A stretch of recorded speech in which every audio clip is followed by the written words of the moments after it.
All right, good morning.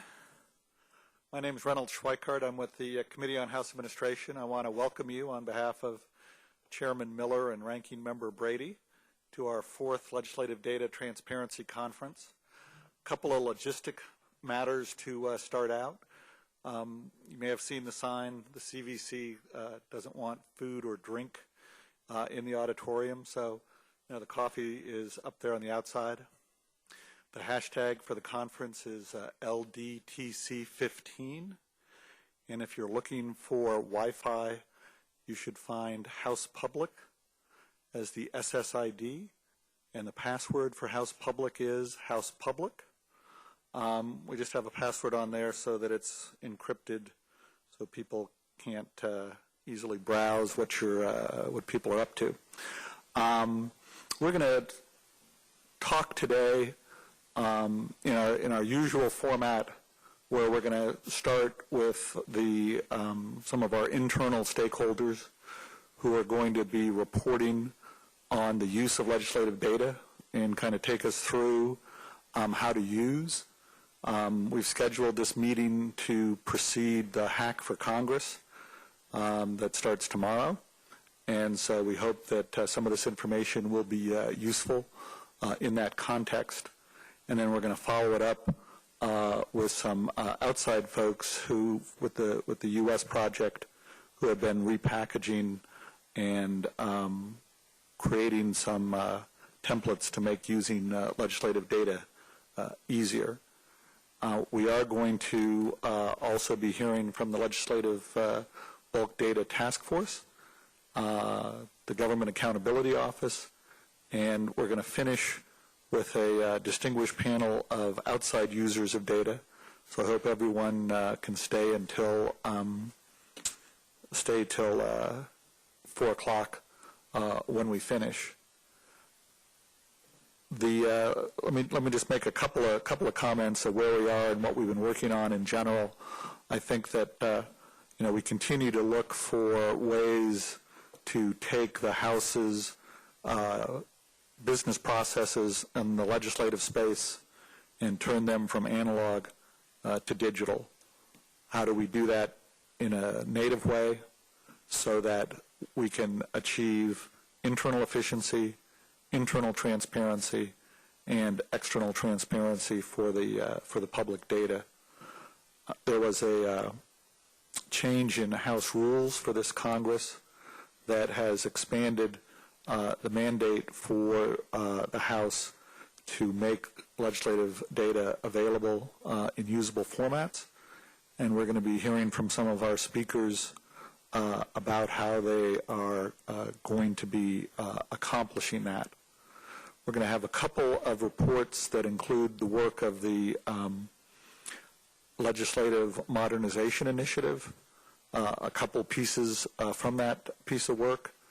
I'm going to briefly mention that the Amendment Impact Program that we talked about last year, we're continuing to work on. We're working with the Rules Committee and the House Legislative Council together to be able to understand and process all of the amendments that might be submitted to the House Rules Committee for a given piece of legislation that the Rules Committee is creating a rule for.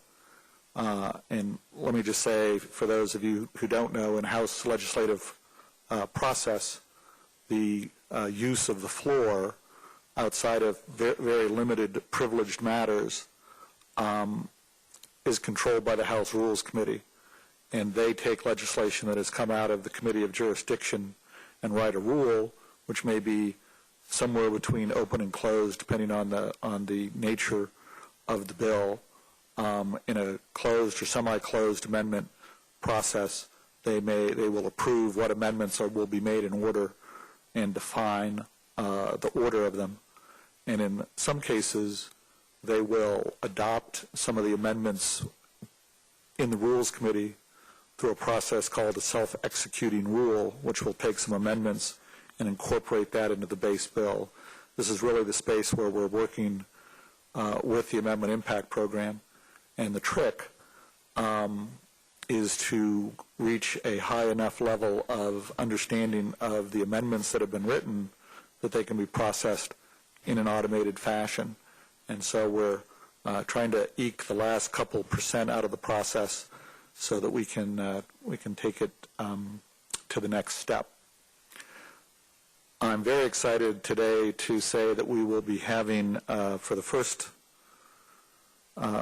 time, one of our presenters will be from the Senate Secretary's office in our first panel this morning.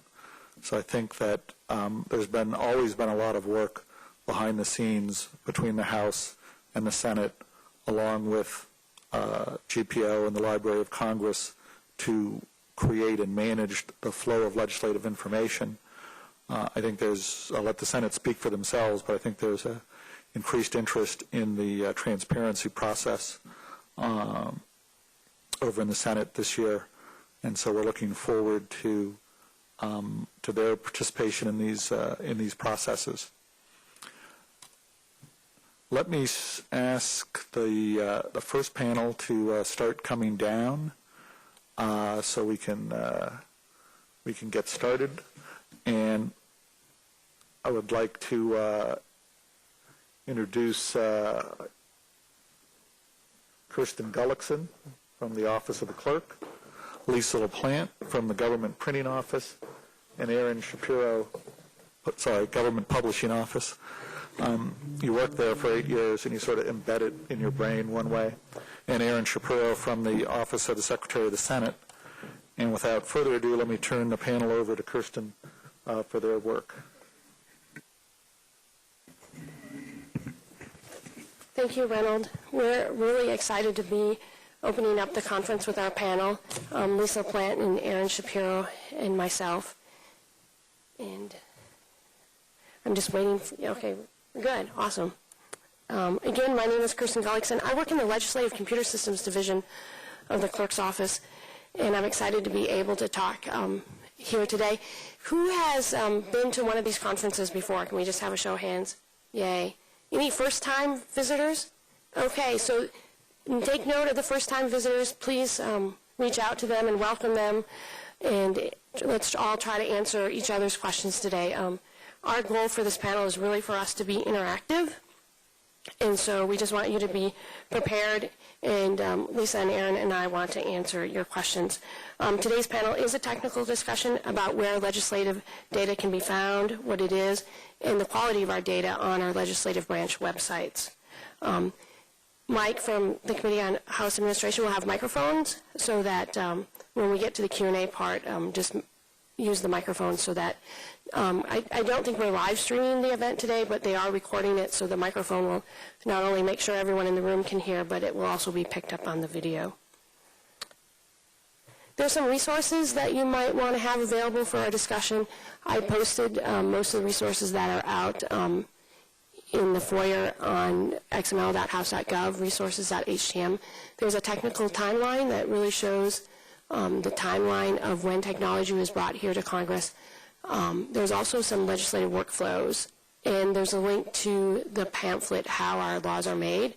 I always recommend everyone read How Our Laws Are Made. But it's also online, courtesy of the Library of Congress, and there's a link to that online publication. Before we get to the data, I want to review the ongoing challenges by all parliaments and by all legislative bodies. Although the United States Constitution does not mandate open sessions, the United States House of Representatives opened its doors to the public starting in April of 1789. So an open Congress is not a new idea or a new concept. Today's challenge is how governments modernize their workflows and systems to utilize today's newer technologies, adopting those that are most beneficial to our ideals of democracy and a free society. Since those first meetings, the House and the Senate have been preparing, managing, distributing, and archiving its official proceedings and documents. Like in its beginning days, the physical paper is still the official document of record. And we all know as practitioners that we often have to look at the physical paper copy in order to modernize that and digitize it. And so GPO has some samples of some of our official documents of record in the foyer. For all legislative bodies, the ongoing challenge with regards to publishing our proceedings, documents, and related data is making it available to elected and in those bodies that have appointed members to the appointed members of the legislative body, its staff, and the public. The systems in a legislative body need to be quick and flexible. They can have no interruptions, no failures, and no risk. The systems must cost very little, and they must meet the changing needs of the members and the public. In addition, documents and data published with these systems that need to cost little and must never fail have to meet certain criteria. So what is our government data? What is our criteria? Our data needs to be accessible, accurate, complete, described, free, machine-readable, permanent, searchable, timely, and usable. This is not only for legislative data, but for all of our government data. Additionally, Tim Berners-Lee, the inventor of the web, suggested a 5-star deployment scheme for open data. It does not only apply to government data, but it applies to all data that can be classified as open. It can be found at 5stardata.info. It is a helpful chart for you to categorize data that you find on the web. So how does a parliament meet the challenges of accountability, accessibility, and empowerment of the citizen? It's by publishing structured data. Since its formation, the U.S. Congress has been making its official documents available on paper. And as Reynolds said, in the late 20th century, Congress began publishing its proceedings and other legislative documents on the Internet in electronic formats. Today, there are still paper copies available, and depending on the type of legislation, it is publicly available in text, PDF, HTML, and or other XML formats. Structured data provides a means to publish raw data and for others to add value. Structured data can come in a handful of formats, as I said. And for Congress, we use XML. XML is a markup language that is both human-readable and machine-readable. XML is a way to encode documents and data using things called elements and attributes. And on the slide, you can see that it's very human-readable. We can see that this is a recorded vote. There's 2 legislators. We can see their names. We can see that they voted yay and nay. You can also see that we give a unique ID. And here in Congress, we do use a unique ID for all members, and we call it the BioGuide ID, and that's the number you see in the name ID attribute. So where are all the documents? Where is this data? All 4 organizations, the House, the Senate, GPO, and the library, host websites where you can find legislative documents and data. The data on these sites come in a variety of formats and various degrees of quality. Using the 5-star system created by Tim Berners-Lee, you will find data and documents that fall in line with each of the star ratings. There is a selected list of resources that we posted on xml.house.gov. It's also available in the foyer as a handout. So it's just a quick list of where are the most commonly used legislative branch data. Just as a simple reminder before we start looking at our data and documents are not databases. And documents have 3 characteristics that need to be addressed when formatting the documents in any type of machine-readable format. And that's presentation, structure, and the semantics. And so when we take rich, complex documents like the congressional record and we try to put it in XML or the U.S. Code and we try to put it in XML, which we have available, we have to worry about its presentation, structure, and semantics. So the challenge is documents are a little harder than databases to put into structured format. Here in Congress, we have a very simple workflow for most of our data and documents. The Senate and the House prepare those documents and the data, and we ship it over to the GPO and the library. And it's exposed through the GPO websites and through the Library of Congress. There are certain places in the legislative process that legislative data is available on the Senate website and as well as our House websites. This again is a simple how a bill becomes a law flowchart. In the back in the foyer, there's a much more complex one. In this fuller chart of legislative status steps, the shortest success path for a bill to become a law is 20 decision points. So we do have a complex workflow here in Congress. Obviously, parliaments that only have one chamber, or a legislative body that only has one chamber, has simpler workflows, but we are a bicameral body, and so our workflow is a little more complex. Just walking through two of those steps, when a bill is introduced and referred to the committee, we have both the Senate and House have ledge councils that help our members draft that legislation. The members drop the bill or introduce the bill in their respective chamber, and then it's referred to committee. On the House side, the clerk's office assigns the bill numbers. We put the sponsors and co-sponsors on it. In the Senate, the Secretary's office does that, and then we both ship that data to the Library of Congress and to GPO for processing. So the Library of Congress is publishing our status steps, and GPO is printing the bill for us. And then those are both, that work product is both exposed on congress.gov and FDsys. And so you won't find very much information on introduced bills on the Secretary's website or on the clerk's website, but rather on FDsys or congress.gov. When we get to chamber consideration, you will find more data on the clerk's website and over on the Senate's website because we're posting our votes there. And so bills are reported back to the Senate or the House. The Secretary and the clerk processes it. Our bills and our legislative status steps, just like the introduced bill, go over to congress.gov and to FDsys. But you will find our recorded votes and some other data about floor proceedings on our respective websites. And Aaron and I will show some of those. So that's the workflow. I encourage you to learn our workflow as you're working with our legislative data. And then I just want to show one simple thing that Lisa and I were talking about yesterday is a lot of folks, they look at our websites and they see the XML data and they don't always quite know what to do with it. But I did want to try to show how you can take our vote data and open it up in an Excel spreadsheet. A lot of times, there's a lot of coders in the room and highly skilled technical folks, but just with a little knowledge, you can use the XML that's available. So we'll see if I can get us there. I think I actually.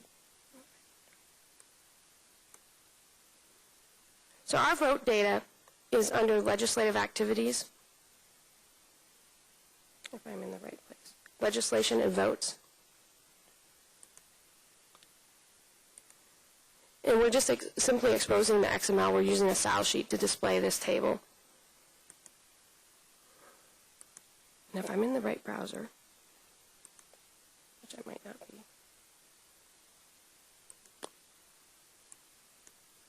This is always the tricky part, is that they've changed the browsers where you can download your XML. Okay, there I go. We'll just make sure I don't download it as HTML, which I think I did, which is the danger of not practicing before a site. So.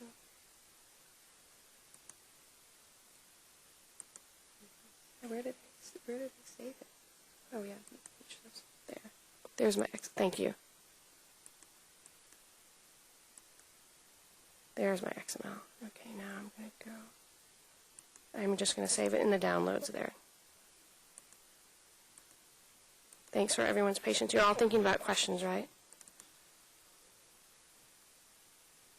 Did not go.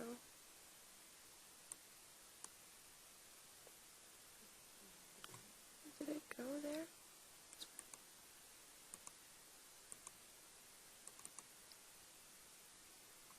Okay, I'm going to get there. I'm going to hand the phone, the microphone over to Lisa so she can get started, and we'll get back and I'll find it. We'll do our demos at the end, right? Yeah, we'll do our demos at the end. But I don't want to waste. I want to get to folks' questions. So. Okay. Let me get it there.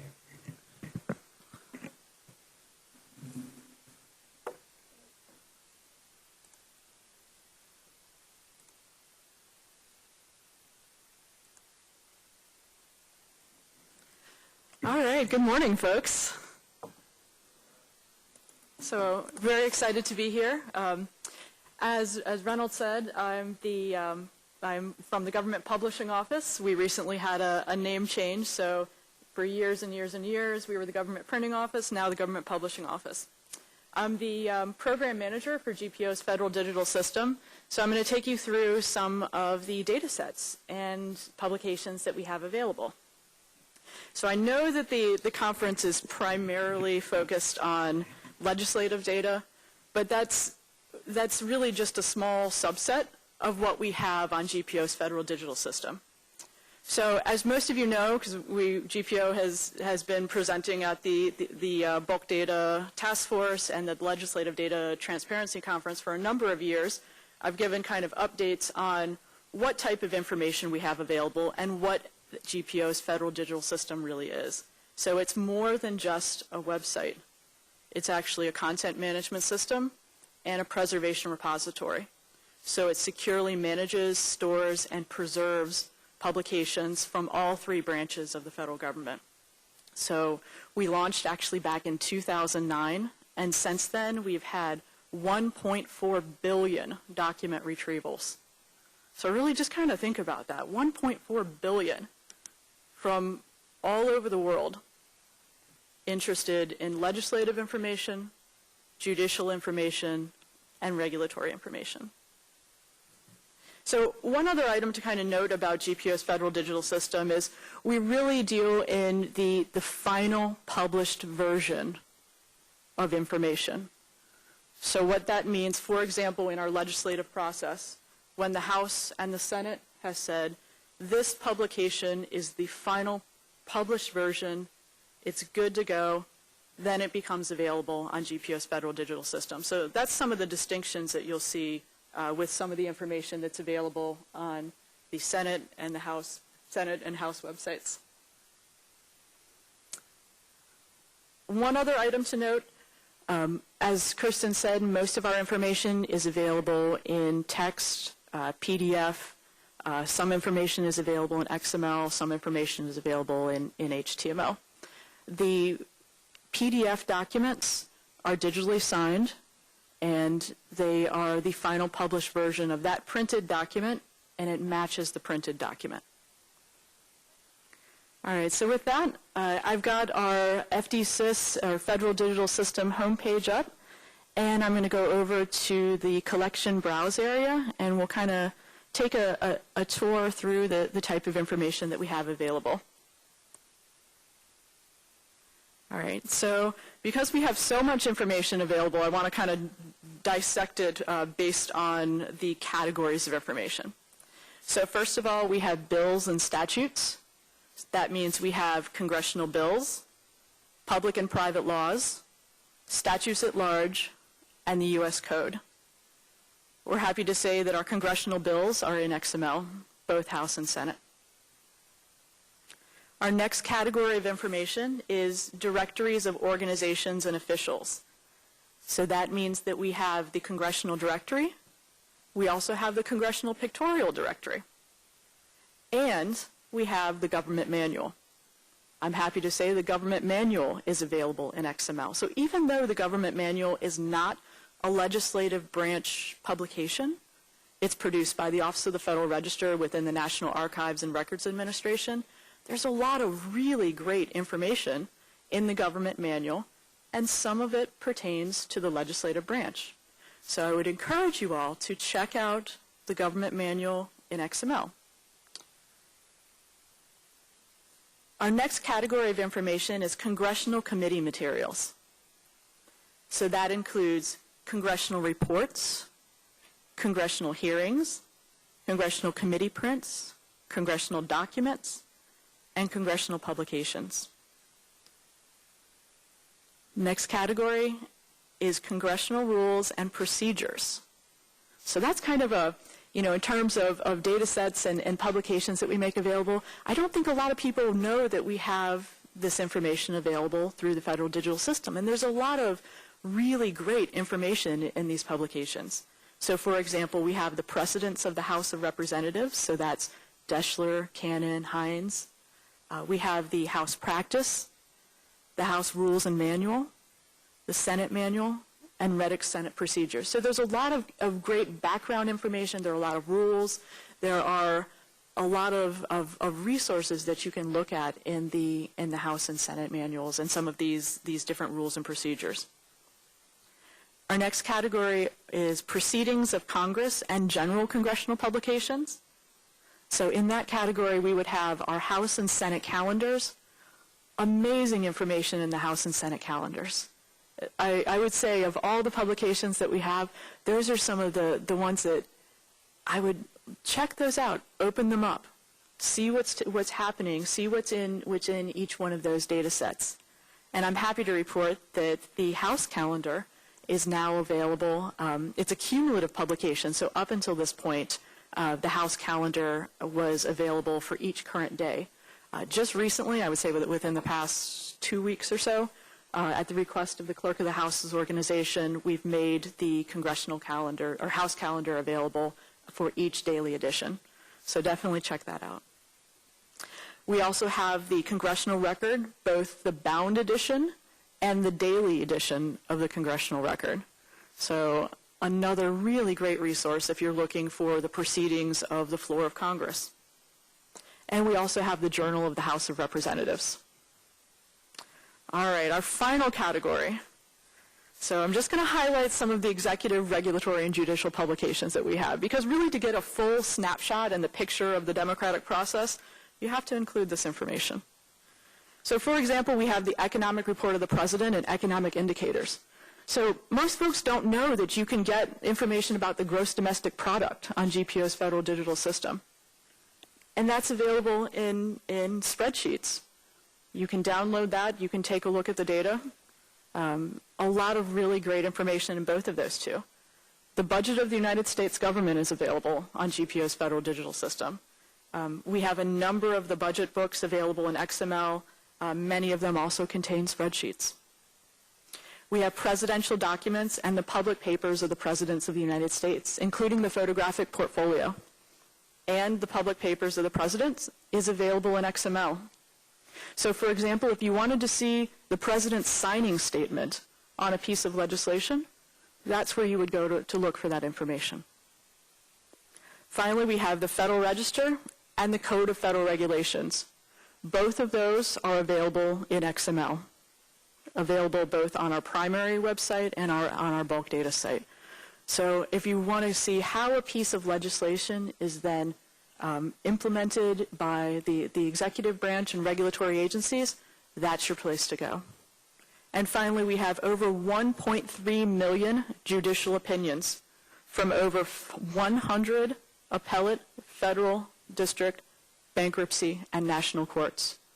And we're continuing to add the amount of the new courts as they're ready to be rolled into and added to FDSYS. So we really have that wide breadth of information.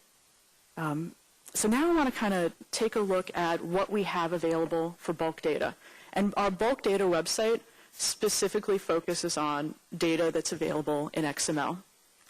So the page that I have up now, all of the content collections, all of the publications that I've mentioned are all available off of the collection browse page.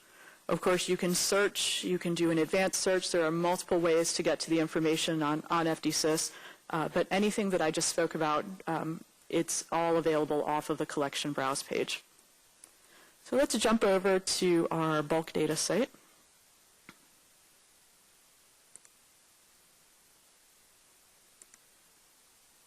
So information available as bulk data.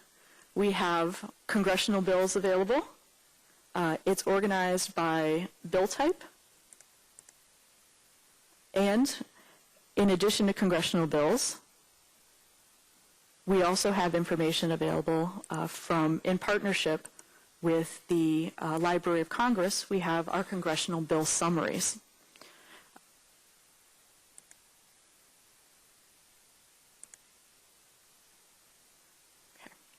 In addition to bills and bill summaries, we have the Federal Register, CFR, Government Manual, Privacy Act issuances, public papers of the Presidency of the United States. So two other places I want to just briefly mention, and then we'll pass it over to Aaron. The information in FDSys is available and is preserved as a package of information.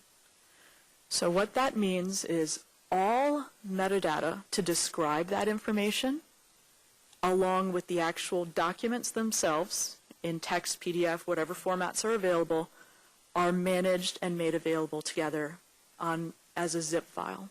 So for example, if you want to download all of the metadata, all of the contents and the digital objects for a hearing or an issue of the Federal Register, it's all available as a single zip file. All of our metadata is persisted in a format, XML format called MODS, M-O-D-S. The schema is maintained by the Library of Congress. So, for example, if you wanted to see who the government author was for a specific publication, if you wanted to find out a hearing number, if you wanted to find out a bill number, all of that information is persisted in this MODS XML format. And finally, I'll briefly jump over to our sitemaps. The sitemaps on GPS Federal Digital System are a way for not only search engine crawlers to crawl the information that we have available, but this is the best way for folks to see all of the different content that we have and see how often it changes and use it to harvest and pull in information if you are looking for a way to crawl and harvest our site. So I would point you to our sitemap implementation to take a look at what content we have available, and it's really your roadmap for a machine-readable way of pulling in information. Okay, and since we'll do demos at the end, I'm going to recover. and I'm going to pass it on to Aaron.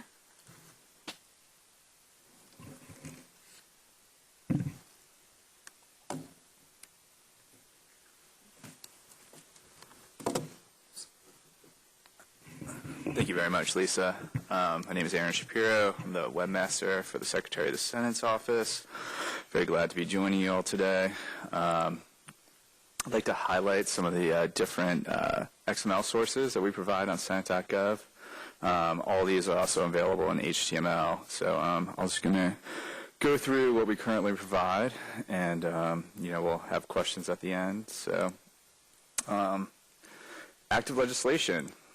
This is a page that lists all legislation that's being considered or may be considered. So, since we just started a new Congress recently, the list isn't very long, but as times go by, they get to be really lengthy. So this is also available in XML.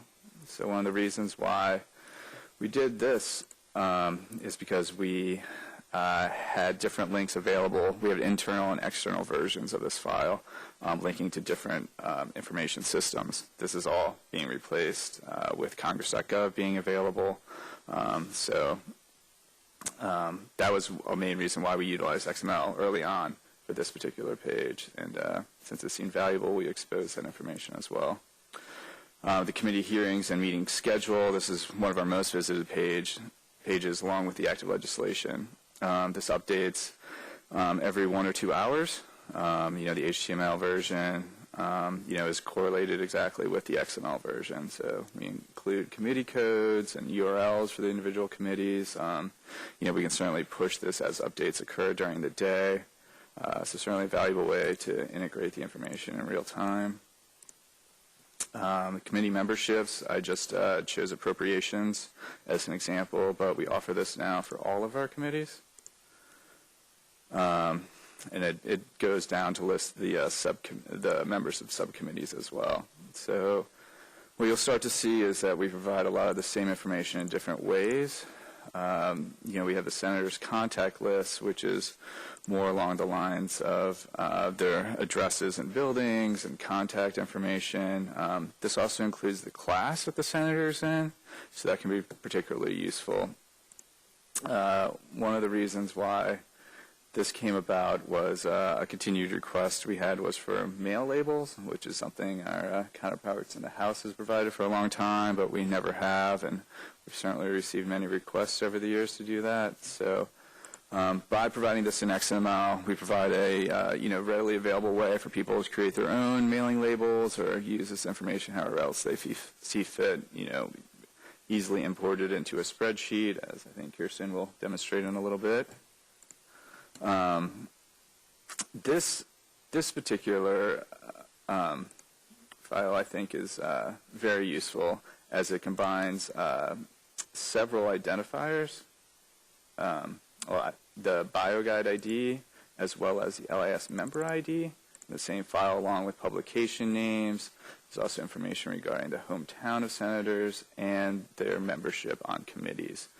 We denote where they have a leadership position, either chairman or the ranking member. I think we also list ex officios here as well.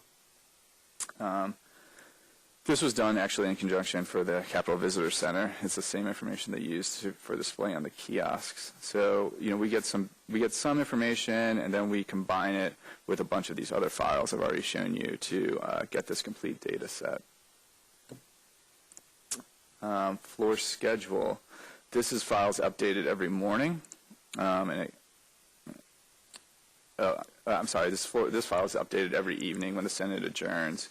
And it just gives information about what's planned for the next day and a brief recap of what occurred.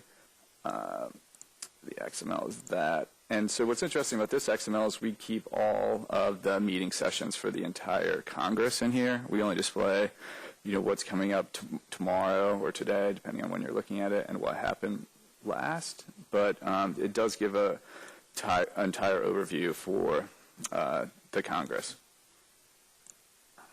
Then floor summaries, this is what shows what happened on the previous day. This combines information from many of our different clerks. We have legislative business. I don't know if I don't think there's any executive business in this particular file. So this is something similar to what's a lot of the same information is in the Daily Digest as well. So again, this is available by each day. Each calendar day, even if there's no business that occurred, it'll just say when the Senate next plans to reconvene. Next, we have a lot of nominations information, and this is the most recent XML data set that we added. It's all broken down into several categories based on civilian or non-civilian. All of these, we correlate the HTML page to the XML page as well. You can use this information to, link to congress.gov or wherever else you feel most fit. We directly link to congress.gov here. On some other places, like on the roll call votes, we use legislative handles, which I'll get to. These are all broken down to categories based on the type of nomination it is, under civilian and non-civilian. Each of these uses the same set of tags, so we just have these individual files. Some of them I don't think are even populated yet because the actions haven't occurred. I guess we've had one withdrawn so far. I don't think we've had any, none failed. So these update throughout the day as well. Certainly our most popular are roll call votes lists and individual vote pages. So these are for each session of Congress, and they update after a vote has occurred. The information regarding the list, which includes the tally in the XML, starts occurring shortly after the vote has concluded, and then the actual detailed information from each roll call vote usually is around 20 minutes after the vote has completed. It just takes a little longer for the clerks to enter that information and start to being transferred over. This lists how each member voted. And again, we use these LIS member IDs. So you can tie that back in using some of these other data sets to BioGuide IDs or whatever kind of identifiers you want.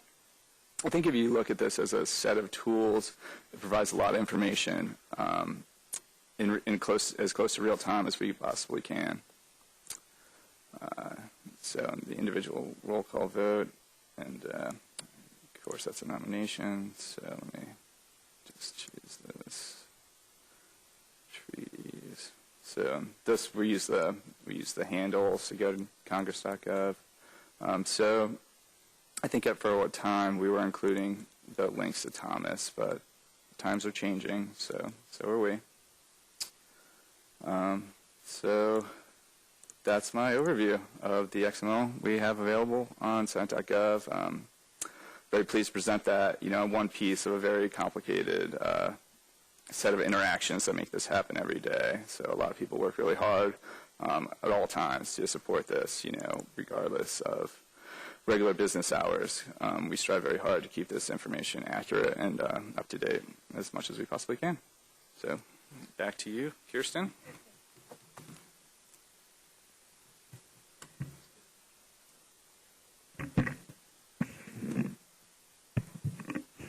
So a couple things before I try to recover from showing how to import roll call votes into XML or into Excel.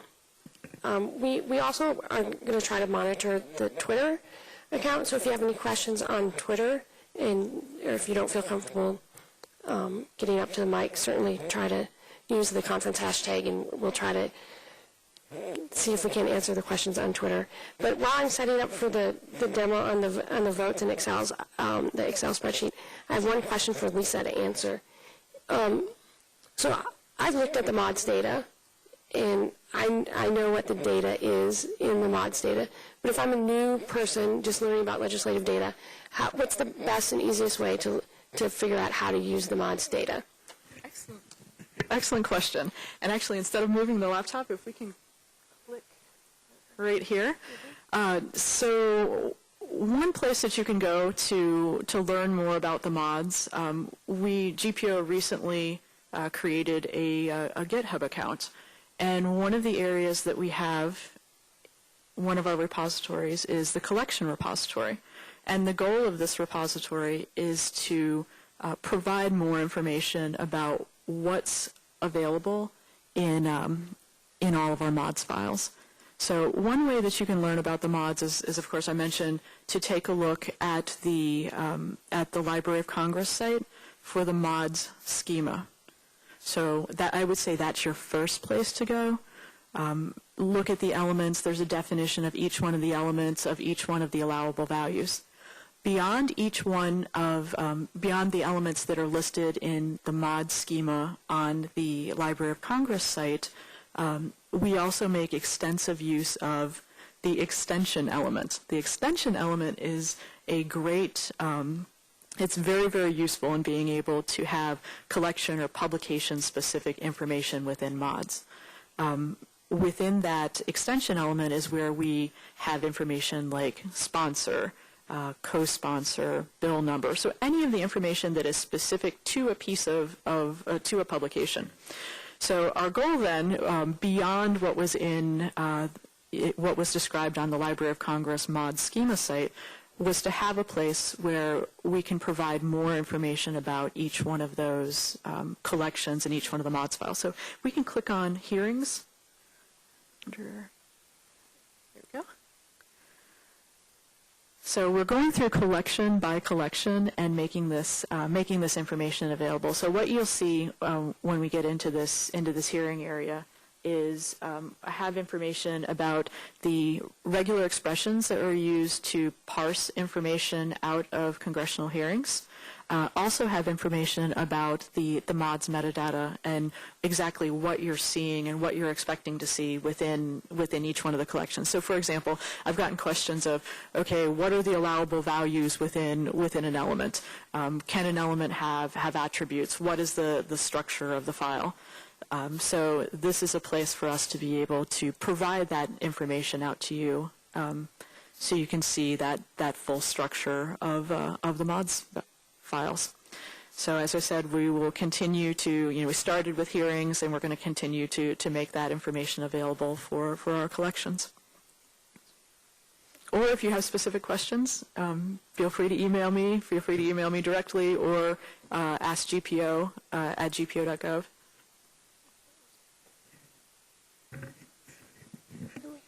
Thank you, Lisa. So now I'm going to recover from the vote issue that we had earlier. So as I said, even if you can't program or code, there are some XML files that you can use using Microsoft Excel. And it's just easy to import and export XML out of it. It's one of the easiest tools. Most of us have it on our desktop. So I'm just opening it up. I have my roll call vote that I downloaded from the clerk's site, and I'm just going to go open, and I'm going to go to my desktop, look for that roll call vote, and it's going to ask me if I want to apply a style sheet. We don't have a style sheet necessarily that's linked to here, so it's easiest just to hit no, and then I'm going to open it up as a read-only workbook, which seems to be the safest way to put this in. And then it literally does import the XML file, and you get a lot of rich data that you can use, including the attributes. And so you can see that you have all your yay and nay votes. You have the folks that are not voting, and then all the attribute information is there. There's also a file save as or a file export as XML. So if you are using, if you just have an Excel spreadsheet, you can also go the other way and put it in XML. These are simple tools for folks that may not want to code or need to code and simply use the XML files. So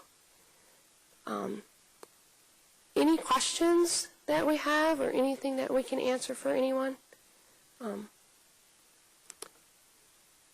Right down here. And then Peter. Awesome. Okay, hi. Oh, yeah, I can hear. Hi, I just wanted to ask about your XML schema development kind of process. When you did it initially, was it like between all the Senate and House side just discussions? Or now if you need to change and all, is it the process, governance process of that? Can you tell us a little about that? Thank you. Yeah, thank you. So the question was about how do we manage our schemas and our DTDs in between all the agencies. So one of our earliest, we're both in schema and document type definitions for some of our XML, and particularly for the XML that is exchanged between all four organizations, the House, the Senate, the Library, and GPO. So back in the early 90s, or late 90s, 1996, 97, 98, we created a legislative branch XML working group. And the folks that are primarily on that working group are nonpartisan staff. And all three of us participate. I'm the co-chair of that working group from the House, and I have a counterpart, Marcia Meisenheimer, from the Senate. We have a very wonderful relationship with everyone, and we literally decide on the DTD changes or the schema changes as we go along.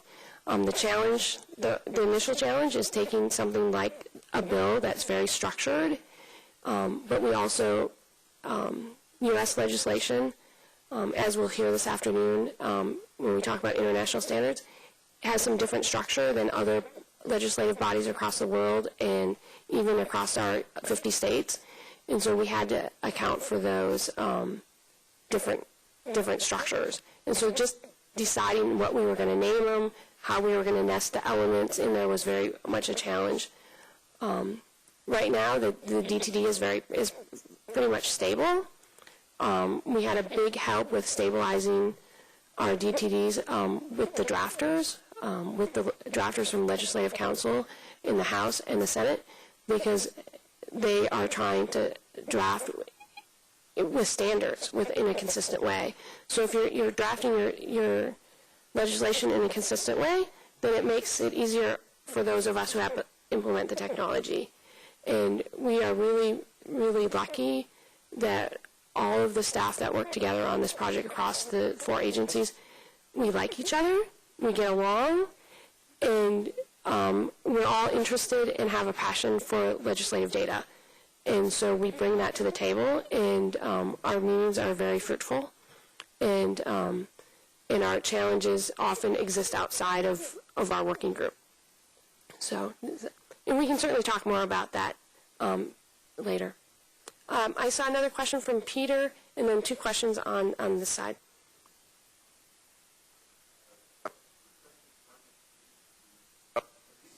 That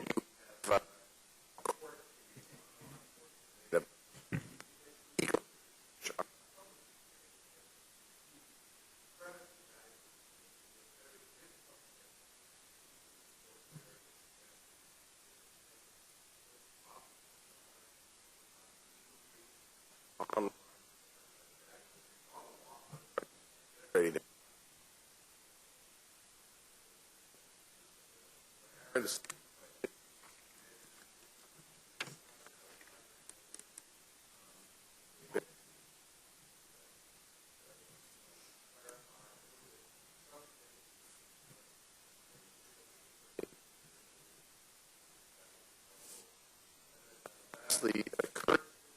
If you came visit some of the hosting roll call in about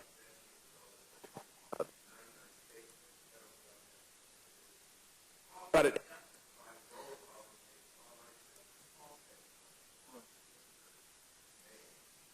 Available.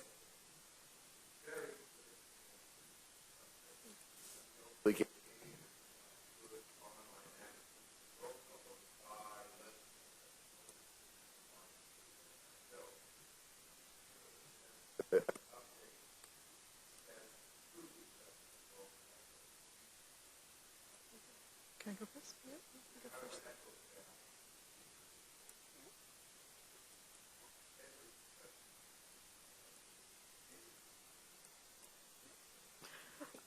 Alrighty, so I'll take the first one.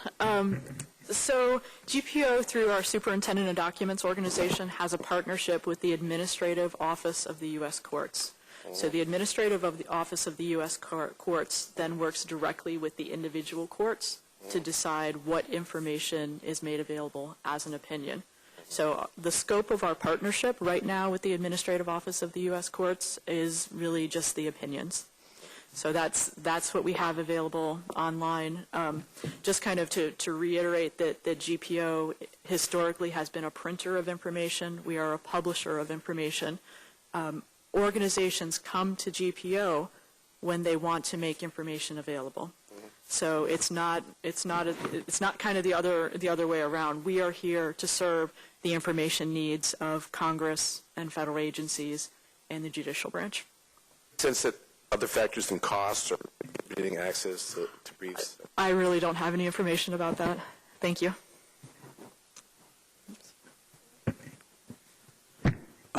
So to clarify, the information that we're providing is the exact same internally and externally.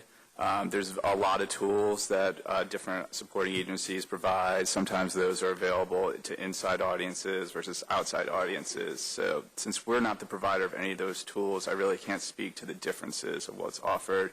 We're just trying to make the most efficient path for everybody to get to what is available to them. Yeah. I was just responding to your own comment because you mentioned there was a difference between inside and outside in your presentation, so that was... Yeah, I mean, so we were able to utilize the XML vehicle to, expedite the path to individual systems. So, I mean, sometimes there are systems that are available internally that aren't external, but those are really for legislative experts, and I am not one of those by any stretch of the imagination.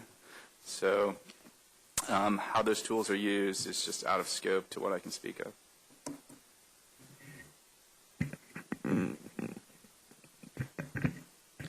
So the question I got was about roll call votes and access to roll call votes.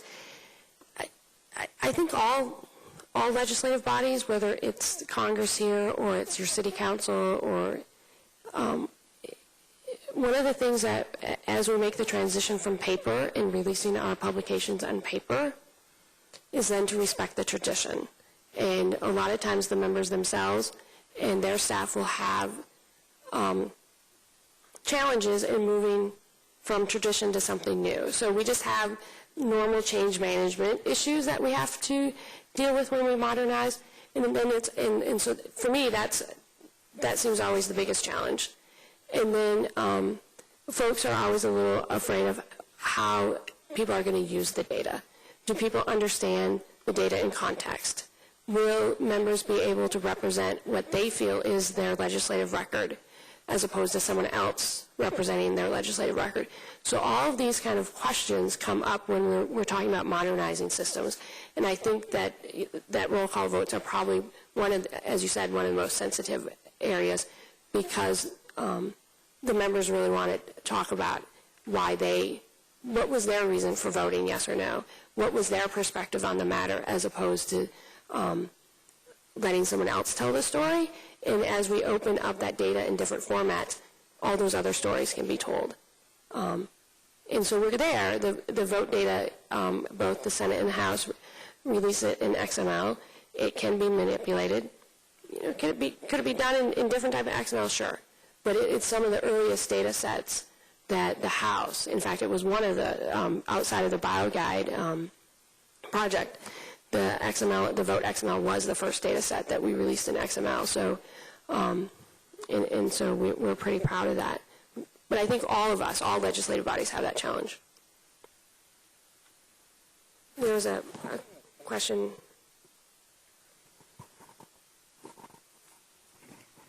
This question is for Mr. Shapiro, but it has implications for all of you, and it directly goes to the unexpected use of data. The nominations breakdown was particularly interesting, and I was wanting to know how long you're going to, or I was concerned about archiving and publicly accessible archiving of the data going forward so that folks other than CRS could mine it and take a look at those categories. In other words, if you archive some of this stuff, then it will be used in ways that you don't anticipate. But what's going to be archived, how far back, what are the plans for, and that's primarily directed to folks other than FDSys, because I know your stuff is supposed to be permanent. So all the information that we're showing is on the executive calendar as well. So it's just another format. So, I mean, the executive calendar is still the official version of this data. To my knowledge, there aren't plans besides showing just the most recent version of all these files. As it moves through the process, they change where they're located. But, I think the archiving means that have existed will continue to exist. And I'm not aware of any ways of things that are currently being planned to provide a data set that's deeper than that currently. I think that brings up an interesting question about archiving. So a number of our XML feeds, like the XML votes and the floor proceedings, those are just, they're not necessarily the official document of record. The House and Senate Journal, the Congressional Record, all that data is contained in those publications. They get printed by GPO and then are archived through the GPO library function. Also, each of our, the clerk of the House and the Senate Secretary have their own House libraries and archivists that help us archive the official documents of Congress. But that's an interesting question, and something to think about is we're providing data in XML format for reuse, but where is the official document of record? Where is that official data contained in the official document? So just to kind of add on that, so as you mentioned, FDSys does have that function to provide preservation and content management. So it's an interesting topic to kind of bring up, the idea of you have a data set and then where is that information persisted? So one of the functions of preservation is the ability to persist information, to know what it was when it came into your chain of custody, and then to be able to provide that assurance that that information can be made available at a later date. So that's an interesting discussion as we kind of go forward with additional data sets of where is that information persisted? Where is that managed? Where is the information preserved? And the information that we've been discussing, it is in the official journals, the congressional records, the official publications, and the record of Congress. Wouldn't that be a good idea to inform your public about in terms of where's the data persisted and where's the official source of the data? Now, I don't necessarily care about the XML. I'm essentially an expert. I can find that information, but if these things are all public, folks are not necessarily going to know that if they want historical data on the categories of nominations, that they have to go to the official journals or the congressional record. That's a highly technical question, and it would be very much value added for you all to indicate that somewhere both in your specs and in your coding?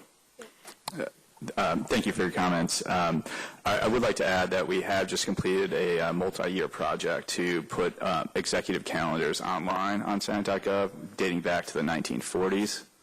And there's a very established procedure for showing changes in those documents, involving GPO and star prints. Those are some of the big challenges that we face with XML. Sometimes we display errors. We try to avoid that, and that can be based on one of many different reasons. And the XML allows us to update that very quickly, but then there's a whole host of other challenges of how do we archive that information. Should we show things that are mistakes or something that happened because of a coding error? So it's something we think about and something we're trying to resolve, but at the moment I don't have a really good solution, but I certainly appreciate the comments that you're making. Thank you.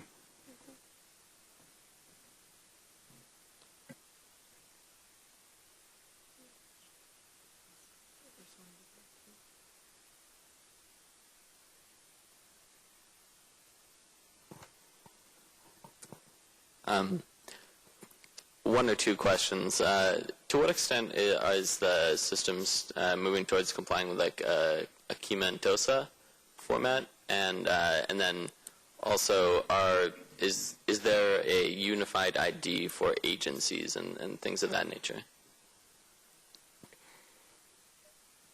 Thank you for that question. So there is an international standard called Akoma no TOSO. It is, did I say that right, Grant?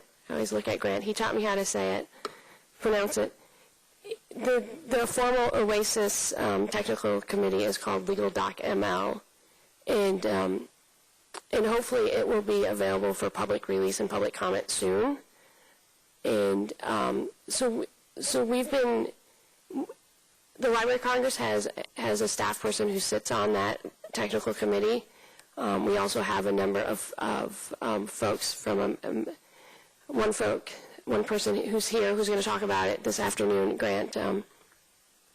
We're doing our best to try to accommodate the international standards. Our U.S. code was recently put in XML using a standard called USLM, U.S. Legislative Model. It uses a lot of the elements and attributes and modeling from Akoma no TOSO. We do have some challenges because our federal legislation doesn't fit as neatly as it could, or we would like it to, with other structures from other parliaments. But we're trying to meet the international standards as best we can. Right. One of the challenges, even going from one version of XML to another version of XML, so to take our existing build DTD and convert it to USLM and convert all of our existing documents. The challenge is that we have editors and tools and systems already placed based on that build DTD. So the cost of taking the last 15 years of work and converting that to get to USLM is a challenge, and we're certainly exploring that on the XML working group, and we're certainly making proposals to all of our management about how do we move us closer to USLM and Akoma no TOSO. My second question. What was my second question? I had it answered. So I'll take the second question. But first, I definitely want to recognize the efforts of the Office of the Law Revision Council. I can see them sitting in the audience. They're waving now. But their information in the U.S. Code is available in XML. As Kirsten mentioned, it's in USLM, and it's absolutely beautiful. Take a look at their user guide. Take a look at the XML. It's an absolutely phenomenal data set. So that should have been included in our presentation, but I definitely want to recognize what the folks have done at Law Revision. It's spectacular. So the second question was about IDs for agencies, correct? That is a very, very interesting question, and I've gotten that question before. I don't know that it's come up in any of the legislative working groups. As I kind of have a view over the different data sets, at least that come through GPO.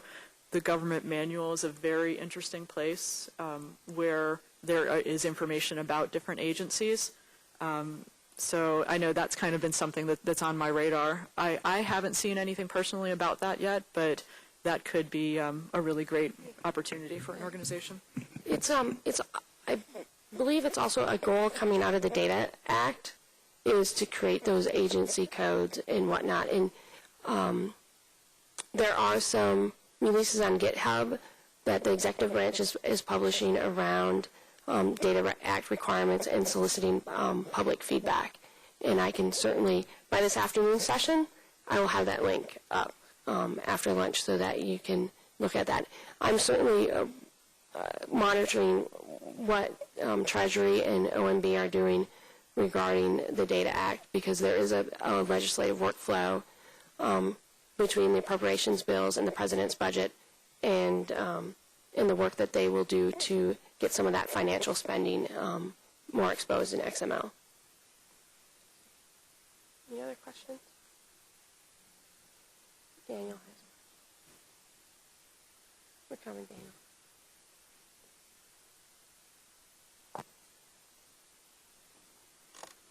Thanks so much. Thank you guys so much for being here to chat with us. Aaron, it's particularly great to have you here. I'm glad to have the Senate speaking. Two quick questions. Well, they're quick to ask anyway. The first one is, the entities that you guys represent and many others make available lots of important and useful legislative information. Can you talk about how you guys work with one another to help point folks to the different resources? So if you go to the Senate page, you wouldn't necessarily know that there's different information available from GPO or that there's different information available from the clerk's office. How have you guys how are you thinking collaboratively about making this information available? I know the GitHub page is one way of getting there, but I'd really love to sort of hear your thoughts on that. And the second question is for Aaron. I'm just you guys just finished that tremendous project on the executive calendars. I'm curious what's next. Let me answer the second question first. I know one of the things that we're looking at is moving some more of our information that's just transferred to Senate.gov as text into XML reports. So one of the things that is on the horizon is moving the treaties information to XML as well. So I'm not exactly sure what the timeline is on that, but we're just trying to update the existing content that we have into a more computer readable format. So, and that seems like the next realistic goal for us.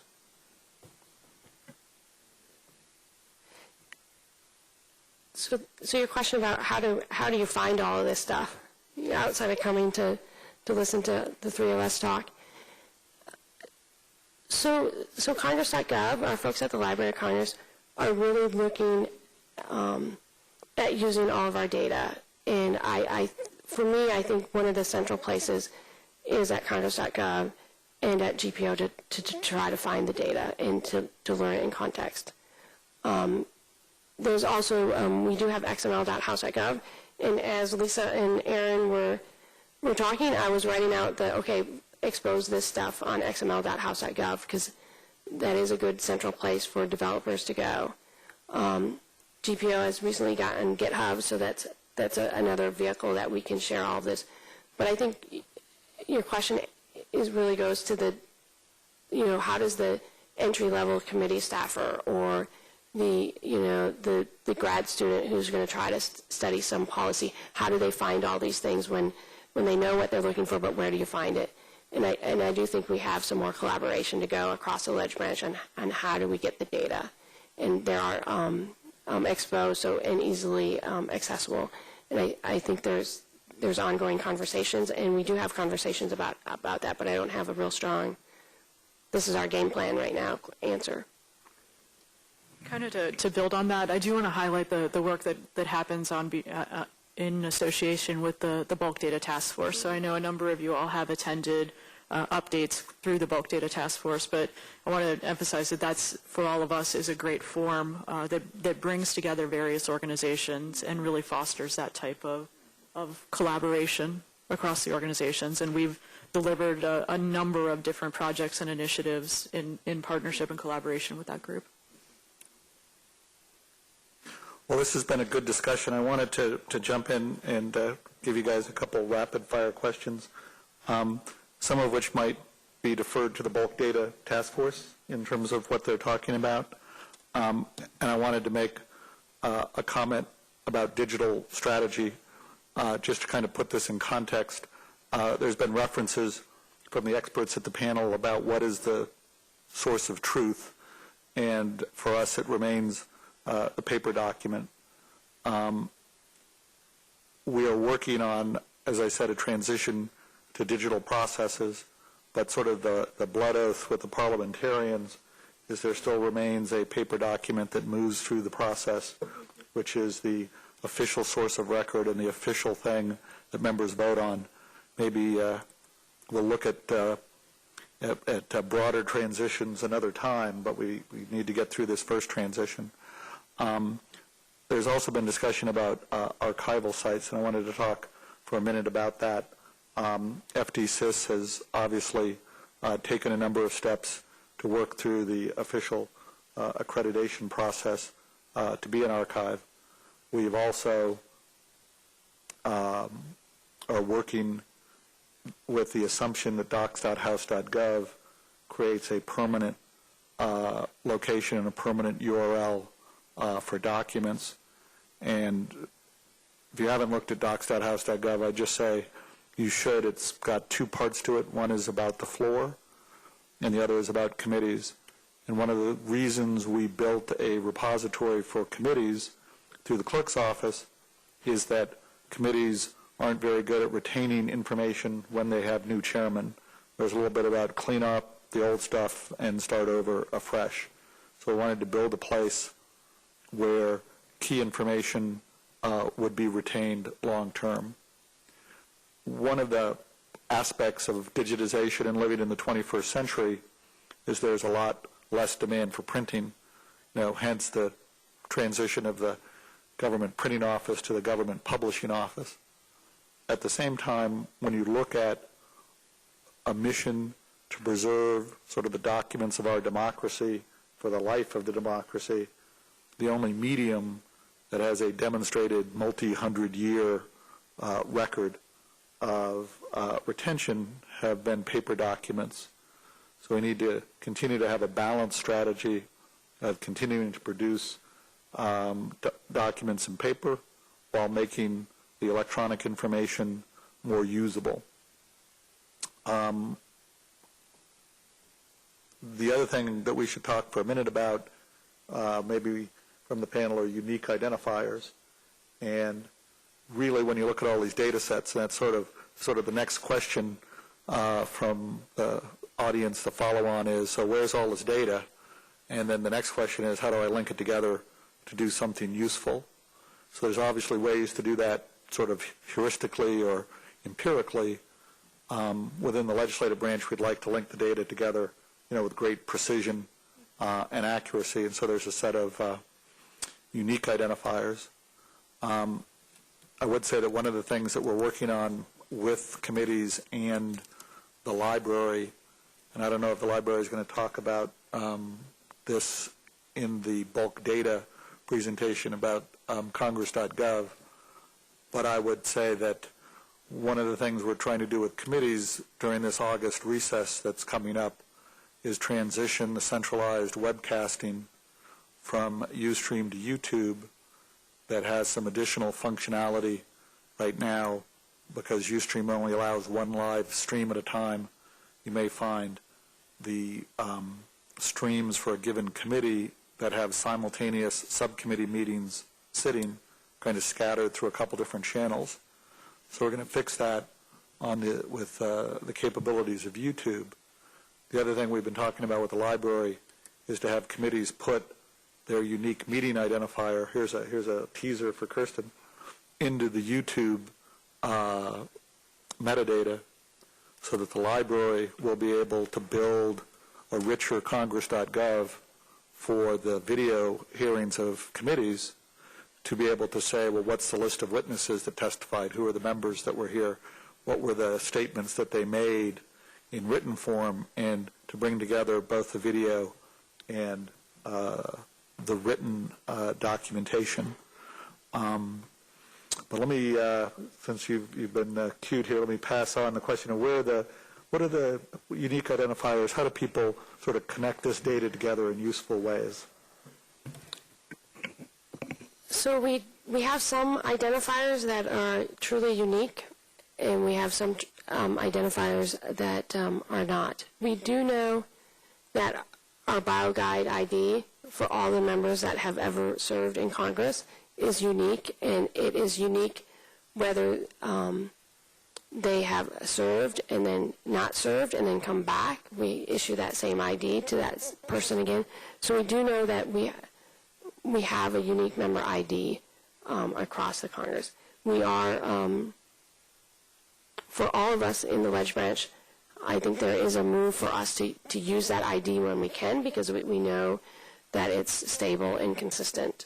One of our challenges with the unique IDs is that we are still pulling up data from systems that are old.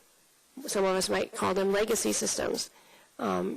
It's true whether it's for the House, for our data that goes over to Congress.gov. It's true for the data that is being migrated from Thomas to Congress.gov. And so when we start talking about IDs for committees and subcommittees, we are still trying to define and publish where that ID is unique. I think for committees and subcommittees, you're very safe if you have the Congress number in front of the ID. Then you know that it's unique, particularly for your subcommittees. But in our member, in some of our publications and some of our user guides, we are exposing that ID and trying to make it unique for the full committee across Congresses. So we have a little work left in that area, and then we'll have some other IDs that we'll be exposing in the future when we get some more bulk data up on FDSys, and our user guides or our data dictionary will be able to explain where they are. So we're working on it just like our folks at OMB are working on their agency bureau and accounts. Do you have any questions? Oh, and yes, I forgot about I pulled up docs.house.gov because we do have a unique meeting ID for each meeting, and we have designed it for it to be unique across Congresses. And so once you have that ID, you will be able to link the docs.house.gov data with the video. And I'm really looking forward to seeing what we'll be able to do creatively with all of that data. We certainly appreciate the need for unique identifiers, and as Kirsten said, part of the issue is legacy systems. So that was one of the reasons why it was important to provide at least one file that had the mapping of these LIS IDs to the BioGuide IDs. It's always a balance for us to decide how much processing to put on before these files are published. The more processing that occurs, the longer it takes, the more chances of problems along the line. So we've certainly tried to make the information available as soon as possible, but still be as useful as possible. So we don't necessarily have all the same challenges in the House due mainly to having fewer members. I mean, usually just having, including the last name and a state of a member is going to be unique in and of itself. I'm sure historically that's not always been true, but at least since I've been around it has been. But it is part of the reason why we're also extending more identifiers. For the committees, we expose the committee codes and the subcommittee codes, as has been pointed out to me many times in the past, sometimes by people in this audience, that committee names change over time, and that by using these committee codes, you are sure that you're always referencing the same committee. So, we try to use these logical identifiers as much as possible, but it's an ongoing process, and we'll continue to work to have the things more updated to single identifiers over time. And to add on that, an example of, as we mentioned with the BioGuide ID, so as there's concurrence on an identifier set like the BioGuide ID, the mods metadata within FDSys contains that BioGuide ID.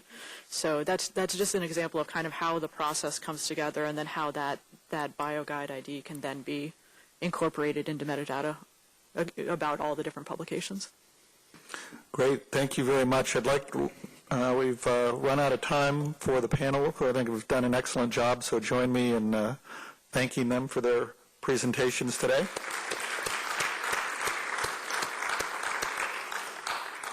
And let me ask the next panel to come up, and while they're coming up, I don't know if you have any last words you'd like to say, or whether you'd like to call it a wrap and declare a victory.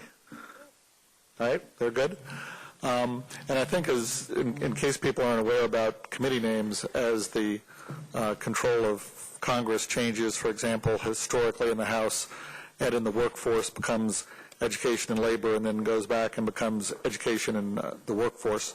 So the committee IDs help you track that in the subcommittee process. I think, and these are assigned by the Library of Congress, I believe the process is in subcommittees, if they retain substantially the same jurisdiction, they retain the same committee ID, and if it's new jurisdiction, then they're going to get or the jurisdiction has been divided up more seriously, then new committee IDs are going to be issued.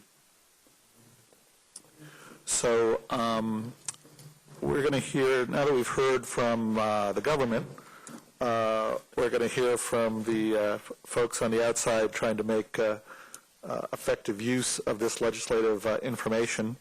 So I am going to turn this over to Derek Willis and Daniel Schuman, let them describe their affiliations as they choose, and talk about the project that they're working on to make legislative data, package it up, and make it more effectively usable.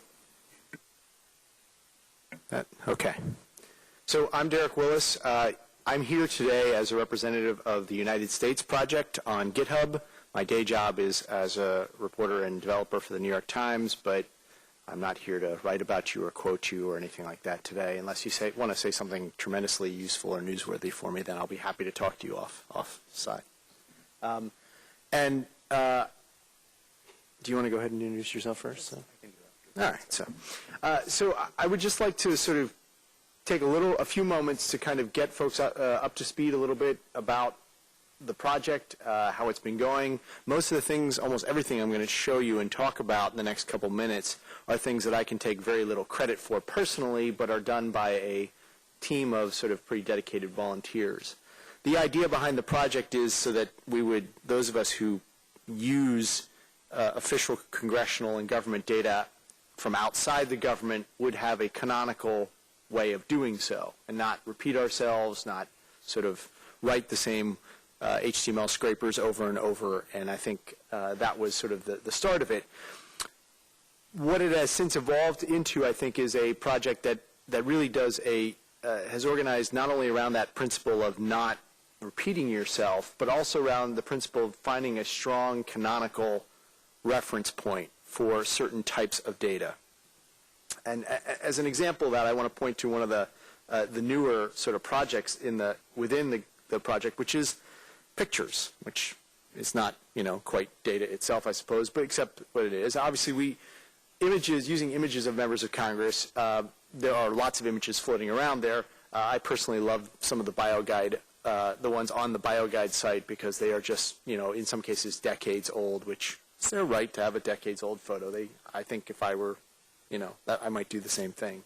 But there is the idea behind our images sort of repository within the United States Project is to have a canonical reference to public domain photos of members of Congress. And that way, we provide, as part of our project, a sort of consistent, predictable URL to member photos using their BioGuide ID. And I think this kind of encapsulates sort of one of the main points of the entire project, which is to have a reference point, a canonical reference point that doesn't change or shouldn't change, and so we don't have to sort of keep going chasing after stuff. In order to do that, we do have to keep up with things, add new people, find where people's sort of most useful and best public domain images are. But that work, like, no one really is going to, stand up and say, hey, this is, you should really applaud me for writing, like, some code that pulls in public domain photos. It's the service of actually providing a predictable web service where people can find those images and other information about the elected representatives that is actually sort of the valuable use here. So I also want to highlight a couple other aspects of the project that have changed fairly recently or have been updated. One of those is one of the great benefits of having, like, for example, XML data about roll call votes and other types of legislative actions is that it then opens up a sort of a whole set of possibilities for what you can do with that data that you probably wouldn't have done in other circumstances. And one of those is something that my colleague and friend Josh Tauber has put together, which is, it doesn't happen all that often, but it occasionally happens that people in Congress, their vote data changes. And what I mean by that is that in the Senate, of course, you can literally, after the fact, as long as your vote doesn't affect the outcome of the vote, of the overall vote itself, you can literally go back and say, that no should have been a yes, and could the official record please reflect that?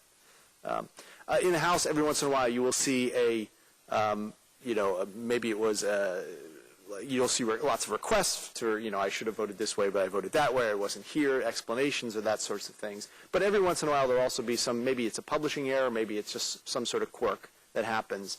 And then what happens there is that you have the original official XML, or sort of XML published on the site, an older version, and then a newer version, but the newer version replaces it in its entirety, which is sane and useful to do.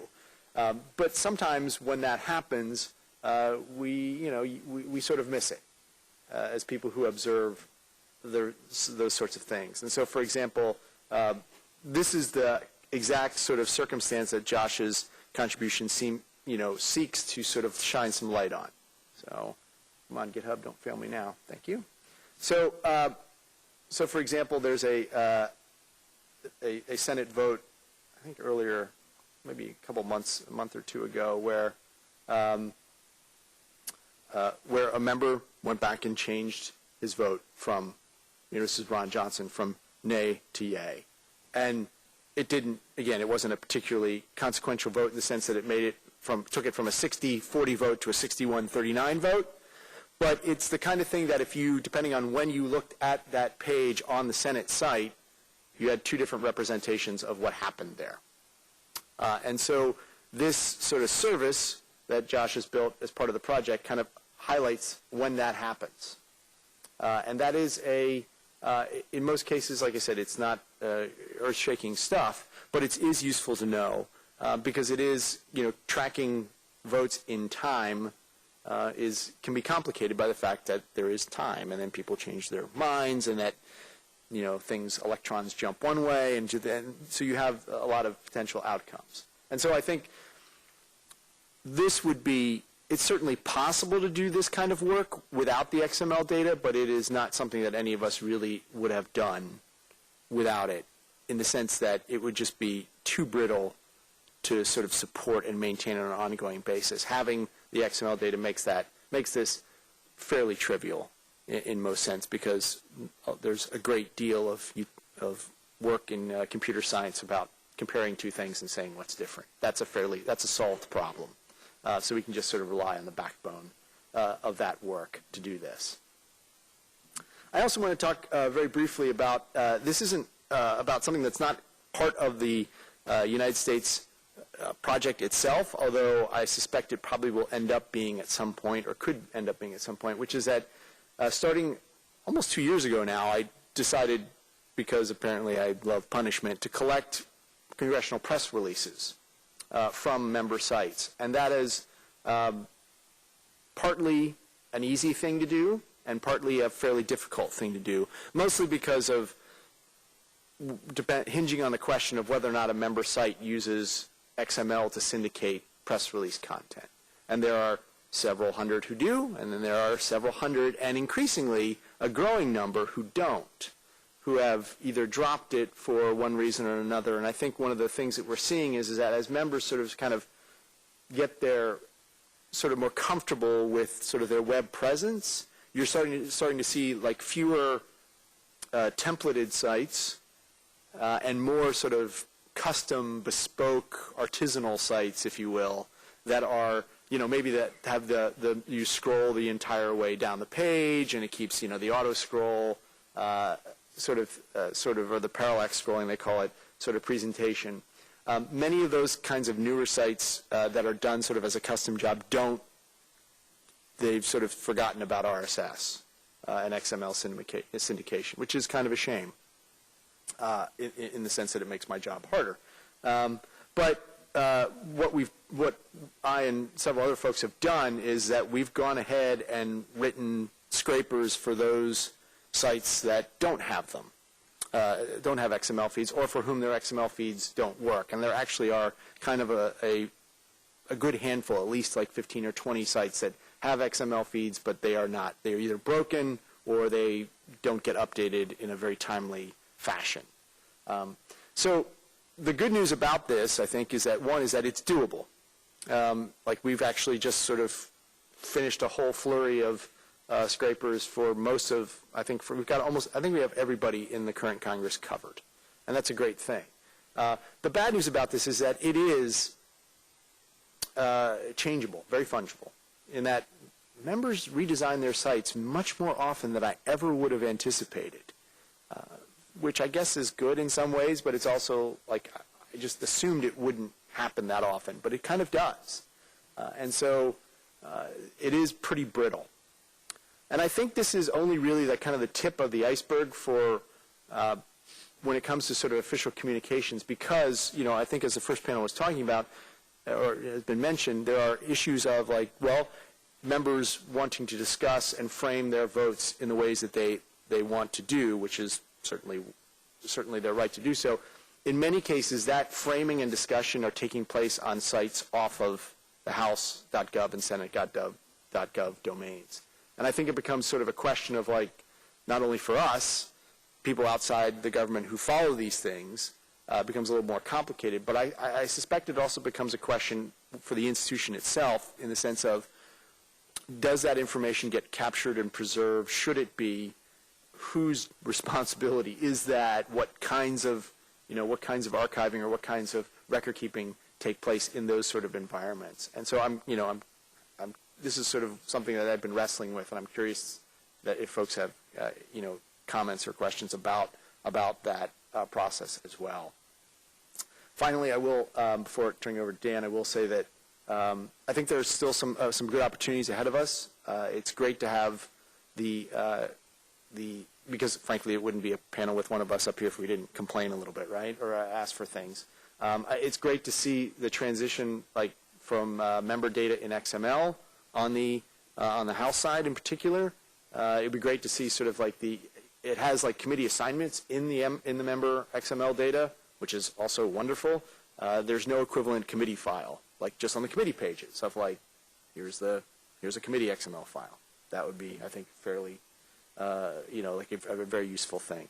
And similarly, some other sort of opportunities that are kind of out there, but on the fringes of things perhaps. The schedule obviously is not under control of anyone. Well, it's under the control of the majority leader's office in most days.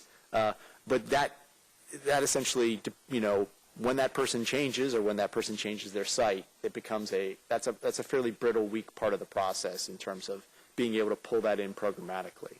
I don't know how much could be done about that. I just want to point that out. I was grateful to see the status of appropriations table migrate from Thomas to Congress.gov. As it is a table, I think it would be a great candidate to turn into some kind of data. And the same thing for discharge petitions, which you can find historic discharge petitions on the House history site, and which is great. But I also think that that's another thing that kind of screams out for sort of like this could be, historic discharge petition data isn't going to change. So I suspect it could be published once and sort of forgotten about. And those are some of the things we've been thinking about. But obviously, if we're down to this level of sort of requesting, I think we're pretty that's a good thing. because as users, like, we've kind of tackled with a lot of, pretty difficult and complex stuff. And I think that a lot of the big things are have been solved pretty well or are getting solved pretty well. And that's a very encouraging sign for us. So, Dan. Thanks. Oh, thanks. Okay, if you just go to the U.S. project main page. So for those who don't know me, I'm Daniel Schumann. I am a co-founder of the Congressional Data Coalition, and I'm the policy director with Demand Progress.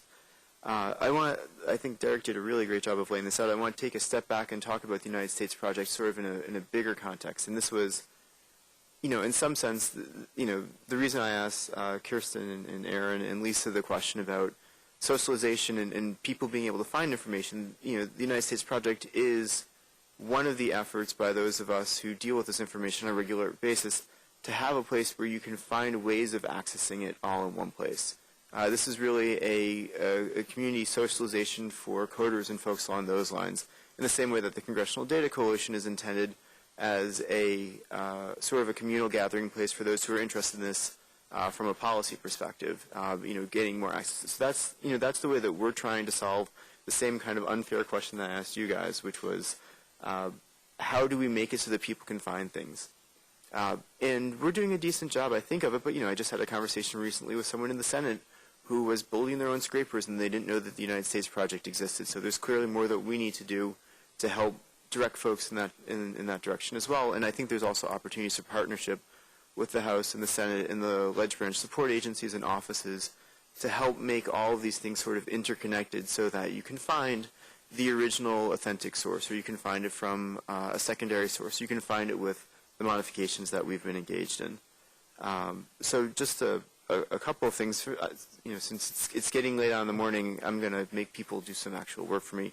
How many people, just a quick survey, I have 4 or 5 questions. How many people know about docs.house.gov? Okay. How many people know about GovTrack? I'm starting with easy questions. Okay. How many people know about the Madison Project? Okay. How many people know about GovTrack's Congressional Committee Calendar site? Yeah. How many people have heard of Scout? Okay. How many people know about Capitol Bells? Oh, wow. That's great. And how many people know about LegisLink? All right. So the reason why I ask this is a lot of these are implementations of different aspects of the way the data works. So I'm not going to go through the U.S. project on GitHub, except, Derek hit a couple of the points. I just want to emphasize that in addition to images of members of Congress, it also has a list of all members of Congress from 1789 to present. It has a partial scraper for the congressional record. It has a Thomas scraper and also pulls down a lot of the roll call votes. It has a U.S. code parser. And one of my personal favorites, it has the text of prayers delivered by the chaplain. And finally, the committee calendar sort of combination thing that Josh built, which pulls down all of the committees hearings scheduled and meeting schedules for the House and the Senate and puts them in one place.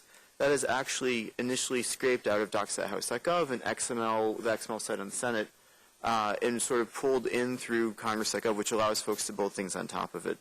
And just to sort of, I'm going to illustrate just sort of 2 of these things before making a larger point. One is, if you wouldn't mind going to this URL.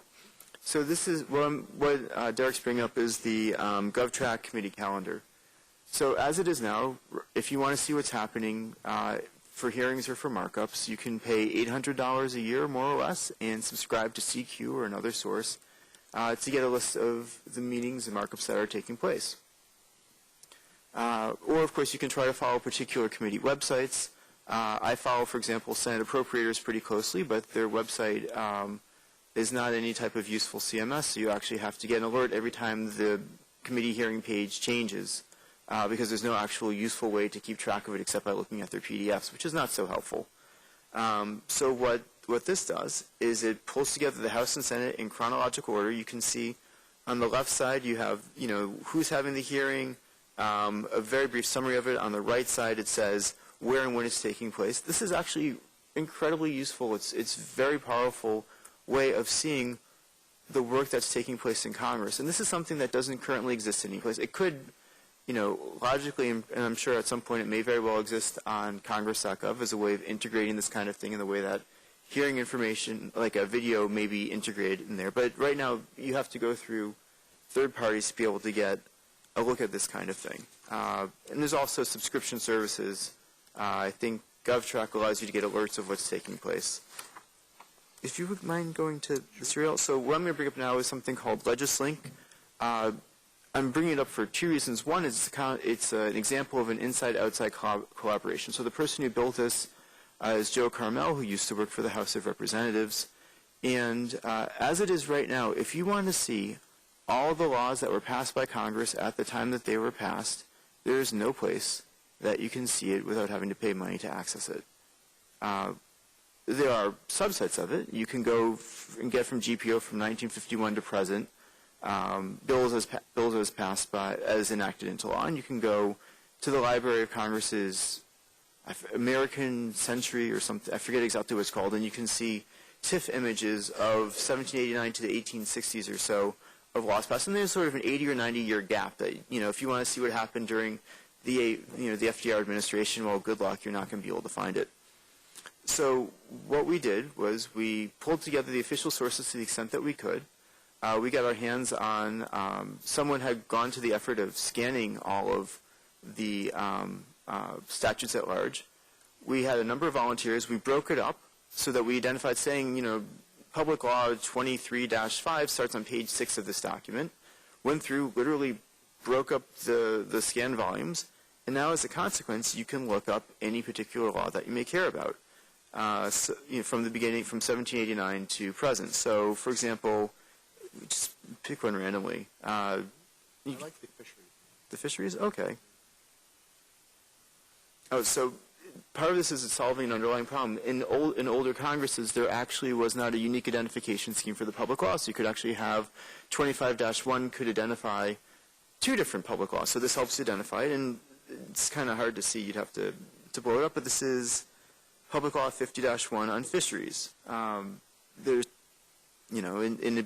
it's not the way that we would all love it. It's not structured data, but at least you can go and see a law that you would not be able to see otherwise. And this is a way of trying to solve some of the problems that we all have in terms of being able to find this kind of information. And this really is a decent example, in the same way that the calendar is, of internal-external collaboration, where you have people who are not technical like me who can actually go through and generate a list of, hey, here's where the laws started in a particular set of documents. Somebody can go through, break up the PDFs into useful formats, and make it available on the website. It's also, so on the site you have public law numbers, you've got statute out law, you've got the stat numbers. You also can look up the U.S. code through the very wonderful ORC website. It sort of brings it all together in one place. We're not quite done yet. We still need to have sort of an easier interface so people can just sort of type something in and find what they want. But this is a good example, like I said, of the inside-outside collaboration that can take place. And I'd just like to close with sort of 3 quick points, since, as Derek indicated before, this is our chance to raise things. One is what we talked about a little bit before, that it's really helpful to put together sort of one-stop shopping for people to find congressional information. Now, on one hand, of course, this is indeed the role of professional document librarians. They will help find things. But since there are so many folks who don't necessarily think to go that route, we can find a way, collaboratively, to make it possible for people to find this stuff. The second, of course, is the tremendous work of the Bulk Data Task Force in bringing together many of the internal players to talk about this kind of thing. That is incredibly valuable, and we think that it should continue and that it should expand. And the third, as we're making sort of unrealistic and fun requests, the next thing to look at as we're going down these lines is looking at the congressional record. As it is, we've, somewhat, I think, built a parser to pull down some of the congressional record information where you can get speeches. But this is really where a lot of the data lives. When you think back about why Thomas exists, Thomas is pulling out pieces of information that exist elsewhere and putting together in a useful way for the public to use. The congressional record has much more information than what is reflected on Thomas or reflected anyplace else. Were it to be published in a structured data format with the appropriate unique IDs put into there, it would become easier to build many of the types of things that we and others would want to use. And what we found is that much of the information that we're scraping already is being reused inside Congress. It's being used by members of the House and members of the Senate. It's being used by legislative support agencies and others to find out what's going on. The more that we can make available authentic, useful information about what Congress is doing, the more useful things that we can build, like Capitol bells and things along those lines. So with that, I think we wanted to move to more of a conversation than sort of talking at you guys. So with that, Derek, did you want to? No. If anyone has any questions or comments that they'd like to make, or yeah, I think you got a mic coming. Jim, behind you, there's a microphone. Dave, could you articulate some of the differences internal information and external information?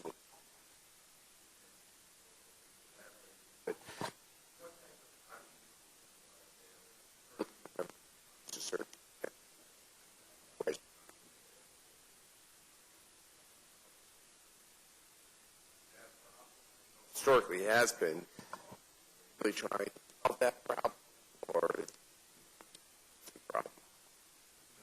Yeah, go ahead. Okay. So I'm going to break that into sort of two parts. One is one of the efforts through the GitHub site is basically to line up many of the different unique identifiers that exist. So there's the LIS way of talking about certain things. There's other ways of talking about either the same member of Congress or about particular committee hearings. C-SPAN may use one particular system. There's the BioGuide, for example, which is a way that we all use now to talk about members. So basically there is a Rosetta Stone inside the United States project, which is a way of translating between the different sets of identifiers that everybody's using. We've also seen with the switch over from Thomas to Congress.gov, and I don't want to speak for the library, they can speak about, and GPO, they can speak about this better than I can, but there used to be two different systems entirely for how you get access to legislative information. There was LIS, or there may still be LIS, which is available internally. It was the old Congress.gov before there was a public-facing version. And then there was Thomas, and Thomas was a much stripped-down version of that.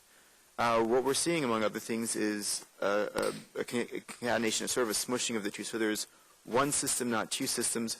There are still, of course, a number of data sets that are only available internally to members of the House and members of the Senate. The House and Senate also maintain their own sort of separate data sets. So the Senate has scrapers that pull out treaty information from the congressional record that's not made available in a structured data format to the public. But by and large, you're seeing at least some of a convergence in terms of the way the information is being tracked in certain kinds of ways. But there's still, of course, much more that needs to be done. One of the questions that came before about unique IDs for agencies and really components within agencies, that is a very difficult question to try to address. That's actually something that the SUDAC at the GPO probably has the best data on trying to, but it's really going to require pulling together a lot of different data sets to try to answer like those kinds of questions. Yeah. I mean, I would hope, here's up on the screen is sort of like the list of, I think it's a dozen or so ID sort of systems to crosswalk for one member. That's obviously some official IDs and some outside unofficial sort of IDs. So I'm not saying, oh, well, this is, something, this is terrible, this is all your fault here. But obviously, it would be much better for us, for all of us using it, if we got down to a reasonable number of identifiers, right? So, like, to my mind, and obviously this is, worth, at this point, it's not much more than sort of Monday morning quarterbacking. But if I was going to set up the House history site, I sure as heck wouldn't do a new ID for members because they have IDs, right? And so it's things like that, like, I think that we actually have a lot of IDs that have been exposed to us, and I'm grateful for that. I would hope at this point we would sort of, agree not to create new ID systems, right? And be able to say, like, we have to sort of pick something. And the other place that this kind of, which I think we all kind of do recognize the value of having like as few IDs as possible. But there is one sort of glaring place in this sort of broader context that is something that is really sort of fundamentally problematic, and that is URLs.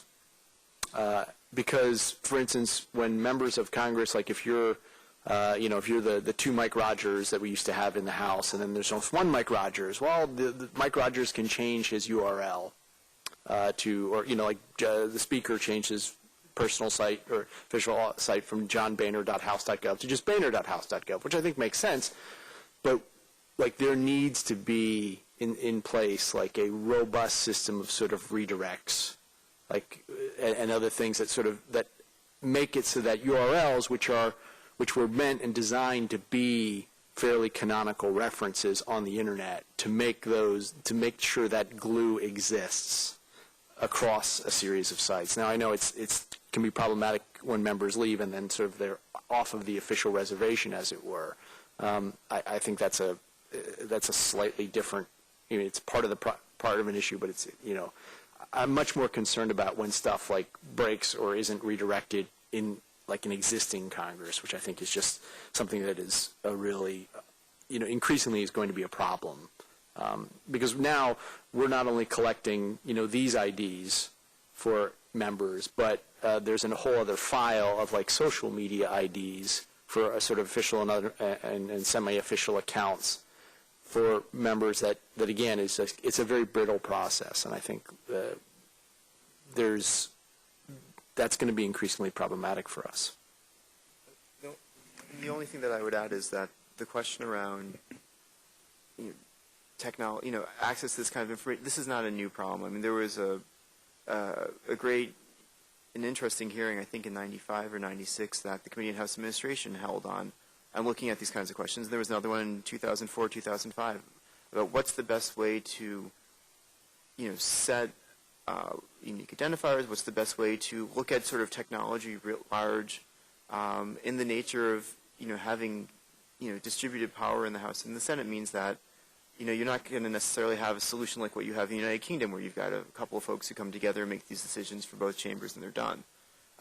But we are moving with the bulk data task force towards at least creating a socialization and awareness around these kinds of questions, and that is a tremendously powerful change. And as is the creation of docs.house.gov as a way of having information survive Congresses and changes in power by having a nonpartisan source being responsible for it. And the more that you can do things along those lines, the more that we're going to address the kinds of questions, the kinds of problems that you identified. Hope we haven't scared everybody else off. Yeah. Other questions or comments? Anything folks want to see? If I could, no one else has another question. Technology is progress and they're getting better. Technology. Often knowledge used better than previously. One of the ways this comes up, and I don't really think it comes up that much in the legislative branch, but it certainly comes up in the executive branch, state and local government. We come from an era where we think, oh, it's obvious, the print record is the official. We're now off, there aren't.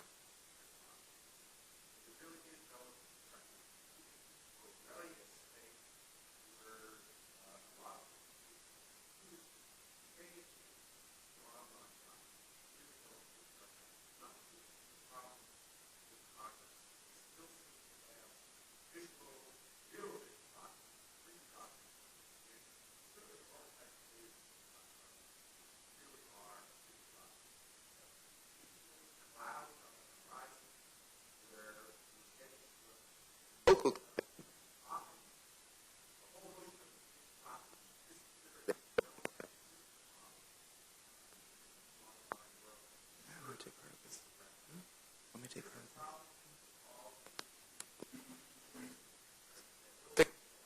So I mean, a lot of where you stand on this depends on where you sit, and we are seeing. Sorry, this is not a problem. I think this is a good thing. In the congressional context, you're seeing, for example, the House adopted a couple years back a 3-day rule where legislation needs to be made available online for 3 legislative days, as it turns out, before a vote takes place. And the way it's available online is on rules.house.gov. It is actually much easier to see what's happening there than to see it anyplace else. there's a whole authentication debate that I'm not going to get into, except that for the purposes of GPO's bulk site, they have found a very workable solution as a way of making sure that what's available, what is published by the legislature is, and you can confirm that it is what it looks like. I'm not going to talk about executive branch or state and local because that's kind of outside of the scope of our conversation today. But in terms of information changing, I mean, Derek sort of previewed, where you can see it's not changing where there's roll call votes. And we've seen other, there was a big to-do, or at least a mid-sized to-do, around people changing their statements on the floor, or extending their remarks, and there was no indication that the remarks were being extended. And this is not a format problem. This is in paper or cuneiform or XML, right? The problem was that there was no indication that a change had been made.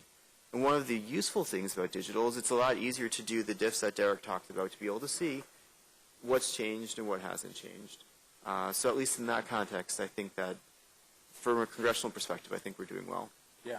The only thing I would add is I think that this is a workflow issue much more than it is like a sort of a philosophical or technical or even, I think it's a matter of sort of catching up to sort of practices that otherwise would seem, might seem reasonable, for example, to delete a press release that you issued that you later regret, but it's a bad practice. So. Well, thank you. Join me in thanking Daniel and Derek for their presentation.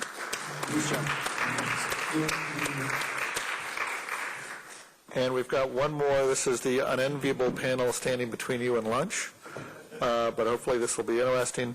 I just say one thing as we are looking at sort of the usefulness of paper versus digital. There's a conversation about, the richness of the congressional record. One of the challenges we've asked the library to look at is how to take the House business calendar, for example, and be able to efficiently extract all of the useful information that's in the House business calendar in sort of the modern information system. And that's something that continues to be under development. What we're going to talk about now is a piece of modernization that is also extending docs.house.gov.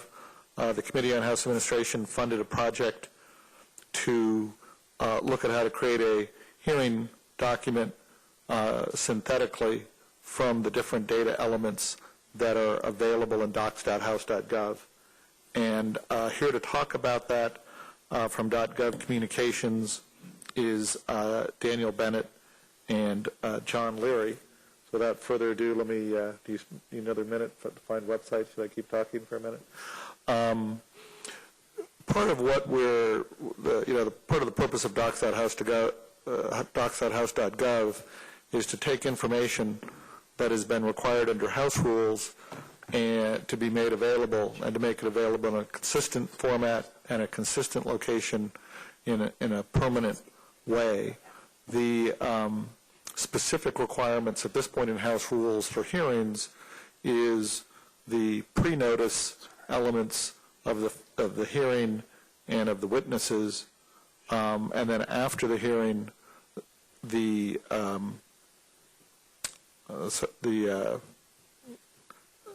documents that were submitted for the hearing. There's some other pieces in House rules that affect markups, which require amendments adopted in committee to be posted online and votes taken in committee to be posted online. Looks like I see a site up and running, so let me turn this over to John and Daniel. Thank you. Thank you.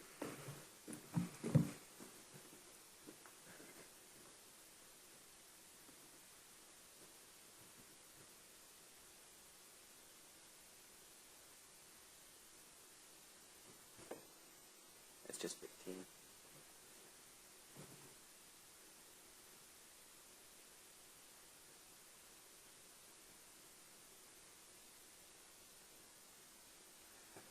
One other way.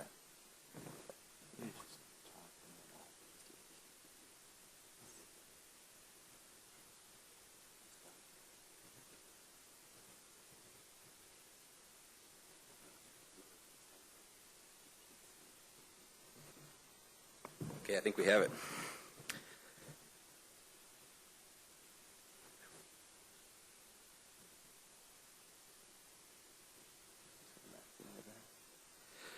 Hi, my name is John Leary, and I'm the CEO of .gov Communications. We're going to show a video of a committee hearing that was actually conducted years ago, where the witnesses were actually in outer space, and talk about how it can be difficult to have some witnesses testify, and a lot has happened in the 20 years since that hearing took place. And when Daniel Bennett, my colleague, coordinated the first video conferencing using ISDN lines for remote witnesses. However, the process for compiling committee reports, hearing reports, has not really changed that much until now. Reynold Schweikert of the Committee on House Administration has been leading the effort that has allowed .gov Communications and other organizations both inside and outside the House of Representatives to pioneer new technologies. Under the wise leadership of Chairman Miller, legacy processes are being improved to be faster, less expensive, and better for all involved. But even when a hearing goes smoothly, for the clerks of the committees, the hard work of preserving the hearings begins. And CHA asked us to leverage technology to make this process easier for the committee clerks, faster to turn around, and a better experience for all involved, both for those individuals producing the reports and for those folks who are consuming them. Unlike the brilliance of XML for drafting legislation and other legislative data, hearings are a much stickier and hands-on process, which costs the House significant resources, both in terms of time and budget.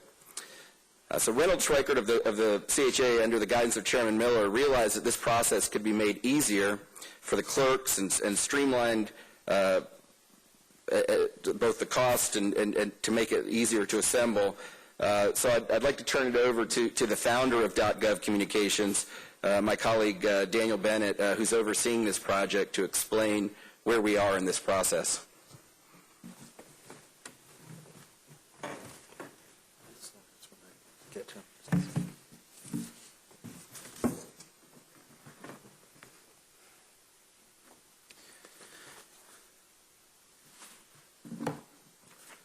Thanks, John. And I'll try and get to you to lunch on time. I'm going to skip this slide. I think you talked about it. So as part of the modernization effort for hearings, we first researched the current system and documents. We researched alternative, inexpensive, simple, streamlined process for creating compiled documents. We look to avoid steep learning curve or highly technical approaches, considering that the clerks in each of the committees don't necessarily want to have to relearn a new process. And we want to improve the final product as feasible, understanding that it's an official document. This included wanting to make sure it could get to print faster, having more automatic checks on the accuracy, as well as to make the final document easier to use for the public. So what makes a committee hearing report different than, for example, a lot of the documents that Kirsten and other folks have been describing, where XML is a very important way to produce these things? We have to take official data, which fortunately is mainly in XML these days. We have to take the official reporter's oral transcript, which, although done in text, is converted to Word generally. We have to then deal with the edited material, generally that transcript and other things that get edited by the clerk of each committee. And then one of the toughest aspects of this is that there is going to be a need for having documents from witnesses all across the country who come to testify before Congress. And they submit written documents, their statement, as well as other material, and as well as the members of Congress.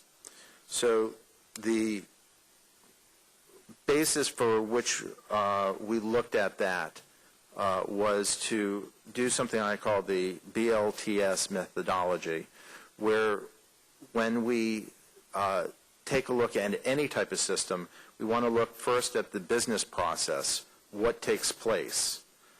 Then we look at the legal issues that are raised and make sure that this is about the law, that we follow the law. And then technical implementation. How do we take these things and put it into technical? And then the last is sociability. How do we make it easier to use?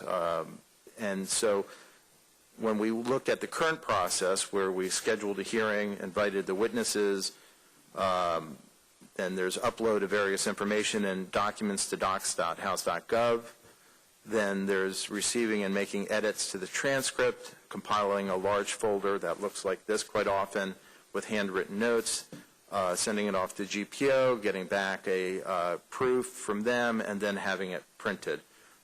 This is the current situation. And here's a sort of a look at that, what happens. You can see some of its data at the top. That is usually hand done. The second part there is the actual inserts that we call, but it's both the written testimony and material submitted by members and the witnesses. And then finally, from the reporters, the oral transcript with locator codes. And you can see through all of this, there are some places like FDSys, where the mods data goes, and that was described earlier this morning, as well as docs.house.gov.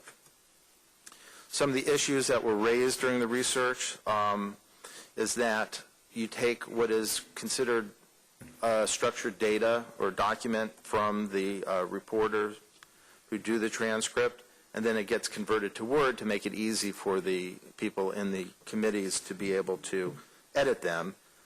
And then it gets sometimes handwritten notes that go to GPO. Sometimes it goes as a Word document, and then they typeset it and then put it in for the final printed thing.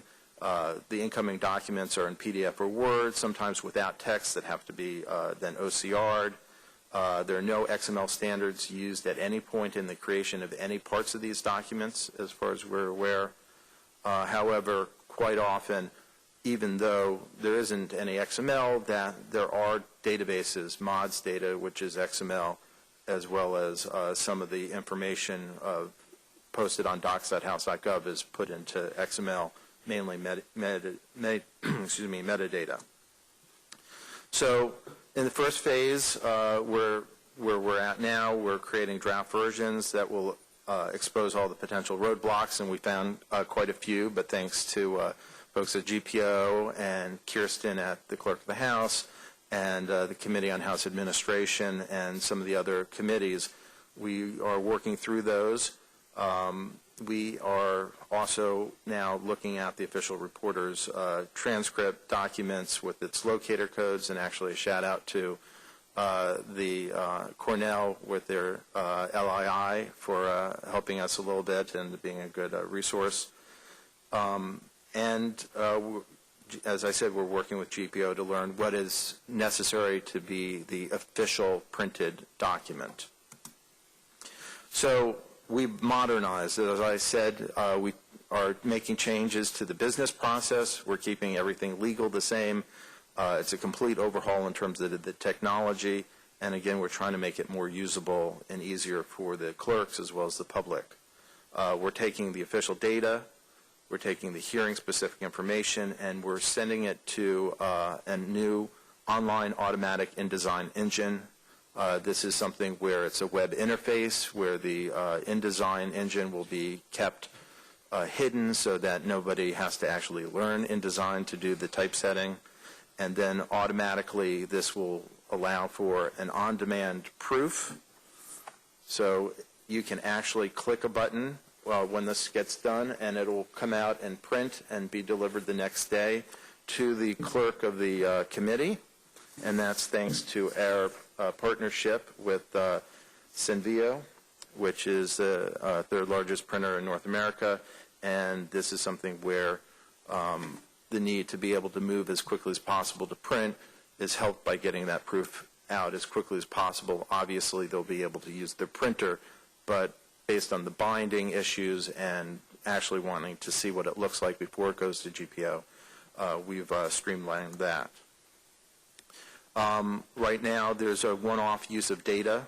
Essentially, you've created a book, and what we're looking for doing with this is to make sure that all the data that goes into it is standardized, time-stamped, with a better source for this information, which we're working with Kirsten to develop, so that perhaps there will be a witness database and rosters for each of the committees.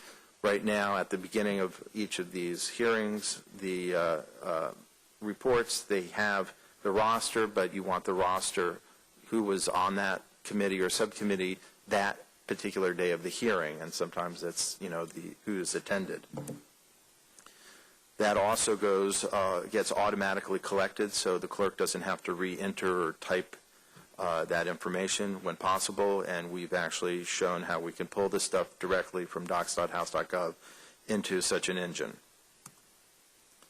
Now, another aspect is taking the testimony that's written as well as material and then making it more usable to the end user. So one of the things that frustrated me when I first started doing this is I would look at an actual hearing report, and I'd go through, and all of a sudden I would look at the page numbers, and there would be 2 page numbers. Because the document that has been submitted has its own page numbers quite often, you're not sure if you're looking at the official one or the non-official one. And if you look at here, what we've done is to put a rule or a line around it, and so that you can distinctly see what is the official page number of the report versus the submitted material.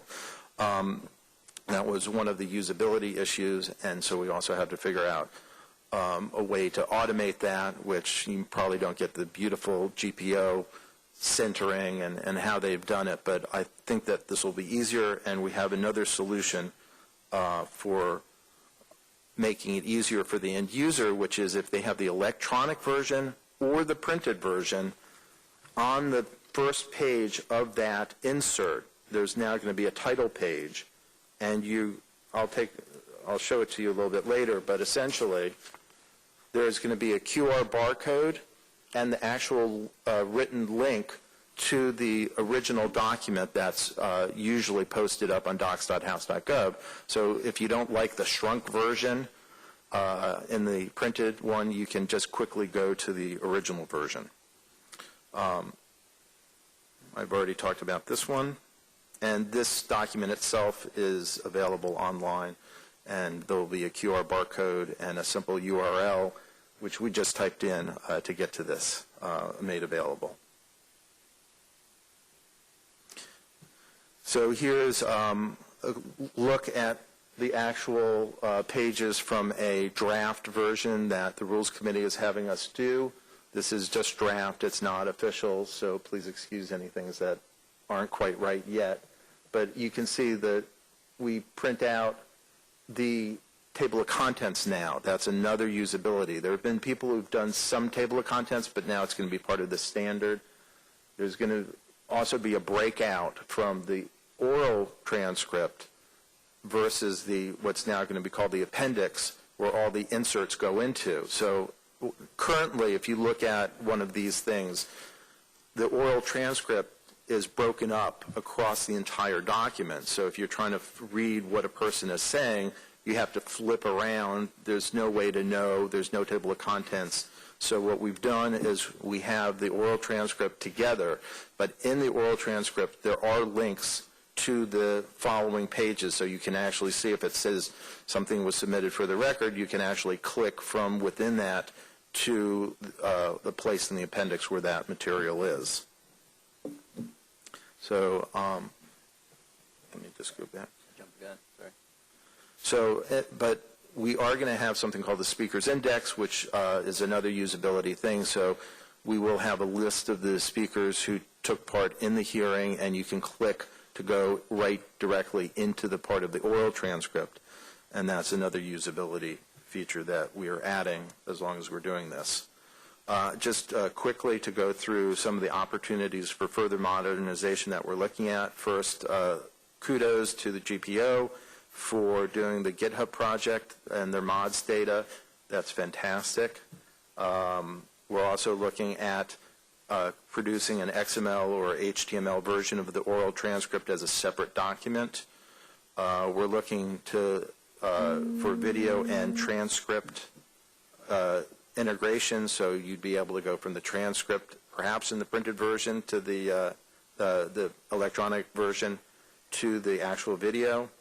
And then there's something called paged media, which, if you haven't heard about, is a major new standard for HTML5 and CSS, which allows you essentially to have a document that is print ready, including creating page numbers and chapter headings, and that can also be the same web document that you can use for your mobile and your screen. So that's something we're looking at as well. And working with the clerk of the House, we're hoping that the witness database becomes better so that you can look at witnesses across multiple committees. Again, that's a possibility. We'd love to hear other ideas. And we're looking at links and citations to legislation, member websites, as well as eventually maybe have witnesses and members submit things in HTML5 or XML, so eventually that this will become an XML document. Here's the link to the slides if you're interested, as well as a QR barcode to them as well. That's it, and you have 2 minutes to lunch, so we don't have much time for questions, but we'll take a couple. Thanks. Lorelei first.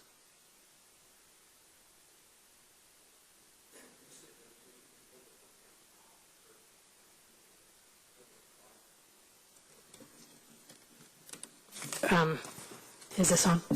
Hi, my name is Lorelei Kelly. I'm working with XLab at New America Foundation. Thank you for this, and forgive me in advance if I get the technical specifications wrong on my question. I'm really interested, and I was interested in asking Derek and Dan this as well, as the input process of information into hearings, that it's more representative, or that we can broaden the aperture of information that comes into Congress, even if they're not officially named as witnesses, but that there might be some kind of an amicus process or a playbook that we develop. I feel like this is really important, especially sort of in our post-Citizens United world, where the sorting and filtering process for information that gets into Congress is more complex and problematic and distorted, I guess you could say. And reputation and sort of supply chain tracking of value of information it needs to be more transparent as well. But is there a way that, like an amicus parallel process, could be developed? Is this out of sort of just a bungee jump into another realm, or is this something that could happen? I think that's a great question because it gets to one of the things I just was talking about in terms of the BLTS methodology. Legally, we're not going to change the process. The process for having witnesses appear before committee is pretty set in the law, and committees have their own jurisdiction in how they do that. So this won't deal with that, but what it can do is come up with standards for how hearings are talked about, how they're cited, et cetera, so that if you want to hashtag your own amicus, this may make it a little bit easier because the idea is to better standardize the information on the congressional side. And there's one question in the back there. Just one. The woman with the head. Okay, thanks. Question about what you have done in terms of what's going to be the official versus unofficial version of the hearing. My understanding is that witnesses often can take a fair amount of time to respond to question and answer, but also that they have the ability to edit their testimony. At least they did historically. So you have the issue of the same thing like in the congressional record for revising and extending the remarks. So what has been published by GPO has always stood as the official, but you have transcripts and testimony that goes up on the committee website that may not be the official version. So how are you going to handle that, number one? Number two, what do you propose is going to happen with the PDFs? Do you propose that the PDFs will continue to exist alongside the XMLs? Because while hearings aren't nearly as important as other kinds of legislative documents, the courts prefer PDF at this point. Yeah. Let me take that if I could. The couple parts here. So the committees have their own processes as to how they're revising transcripts and who gets to revise. So I would say that's not a standard process at this point.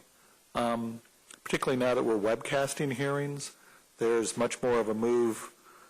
There's more of a requirement in some different committee rules for verbatim transcripts, so that there still has to be a review process because the stenographer is not a subject matter expert in given hearings. So witnesses may or may not have an opportunity to revise. I think second question about what's the official version is that we're working with GPO to be able to feed this into the GPO process, make sure that these hearings are referenced on appropriately on FDSys, and if the superintendent of documents determines that they should be printed, that they have their capability to do that. One of the things that we're trying to get at in this process is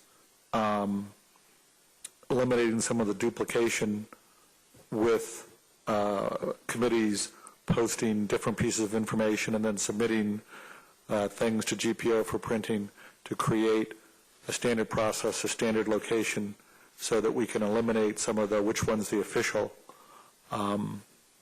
in this process. Third thing I would say is that today this is a multi-step process, and all of this change is not going to occur this year or next year as we go forward. We have been talking about the idea that we would collect submissions in a way, think of maybe an online form at some point. This is a couple steps out, that would allow us to create a document that was more mobile friendly in terms of being able to resize and not be trying to read a PDF on a small screen. And this project, as Daniel noted, there's a sort of choice of outputs. So you can have a hearing printed in the traditional doc size, and put it on the library shelf with all the other hearings going back in time, or you can select an online version, that's more suited to the web. So I think this is a work in progress. So we're happy to, take people's thoughts and suggestions as we go forward. And as you noted, hearings are relatively simple compared to other documents, which is why we started there, is to do this first and then look at other opportunities. So we are at a break for lunch. Hopefully people actually go to lunch and talk to each other. There is a cafeteria in the CVC, which may or may not be full of school children that came here in buses. I make no guarantees about the cafeteria. It's directly behind that wall and the staircase, so you have to flow around to the left. People who have been here before and know where the cafeteria is and are planning to go there, would you mind raising your hands to see? No one's going to eat in the cafeteria? Someone's got to eat in the cafeteria. And hopefully people will have a chance to continue the discussion. We're going to come back at 1:30 and start with the bulk data task force, hear from GAO, and then hear from our panel of outside developers. And one of the points about sort of amicus briefs I think might be an interesting question for Seamus Kraft, who's done some work in that space with the Madison Project on legislation. So with that, thank you for your participation this morning, and hope to see you all back here at 1:30. Good afternoon. Thank you for joining us for the afternoon session on the Legislative Data and Transparency Conference. We are going to hear from representatives of the Bulk Data Task Force, and so we're going to talk about some internal efforts inside the Ledge Branch and where they are going. And so let me turn the panel over to Bob Reeves, who is the Deputy Clerk of the House, and he can introduce his panel and proceed. Bob? Thank you, Reynold. Good afternoon. As Reynold said, we're going to give you some updates on various groups from within the Ledge Branch. And so on my left, who start out, will be Ed Grossman from the HOLC, Legislative Ledge Council, and Kirsten Gullickson from the Clerk's Office. And then we have Lisa LaPlante from the Government Publishing Office, and we have Andrew Weber from the Library of Congress. So each will present some updates on different projects that they're working on. And we'll start out with Ed Grossman.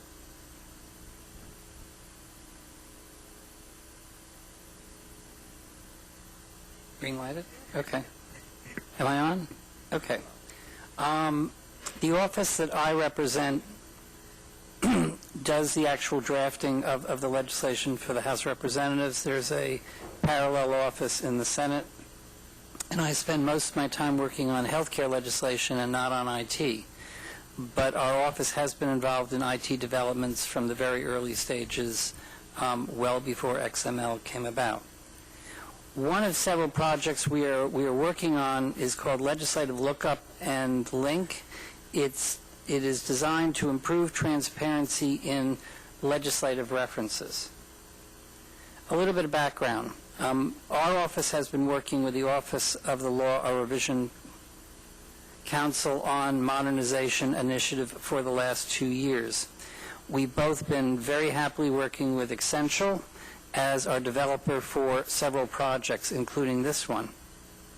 What I'm going to show you today is very much of a beta version of this, because we have a number of different issues, which I'll present to you later, that we want to work through. This product was initially intended for our office and for the House of Representatives, but we intend, once it reaches a fruition, to distribute it publicly through a web-based application. What is different about this is a web-based application, independent of other systems, hopefully, supporting multiple formats, and not merely using XML to tag references. As Grant will lay out perhaps later, this development is being coordinated with other international standards in the area of canonical references. So when we're talking about statutory references, what do we mean by a legislative reference? So I've taken a tiny snippet out of what was the DocFix legislation the President signed 2 weeks ago, and highlighted what a legislative reference looks like. So you can see a Section 1848B reference, you can see a subparagraph B reference, and then other miscellaneous section references. And why this becomes important is members and staff, including some very, very knowledgeable ones, sometimes are having trouble very easily making the connections between these references and the provisions to which they refer. In addition, the House, in its adoption of rules at the beginning of this Congress, adopted a new rule that requires the inclusion of citations for proposed repeals and amendments, citations to U.S. Code provisions. So people who are drafting in my office have to go and make sure that they can find the U.S. Code references to provisions that are actually not technically part of the codified U.S. Code. What are some of the structural elements for this in the development of a referencing standard for our legislation. One note is that we are acting, as are others with Acoma Nentosa EU, are also developing standards in this area.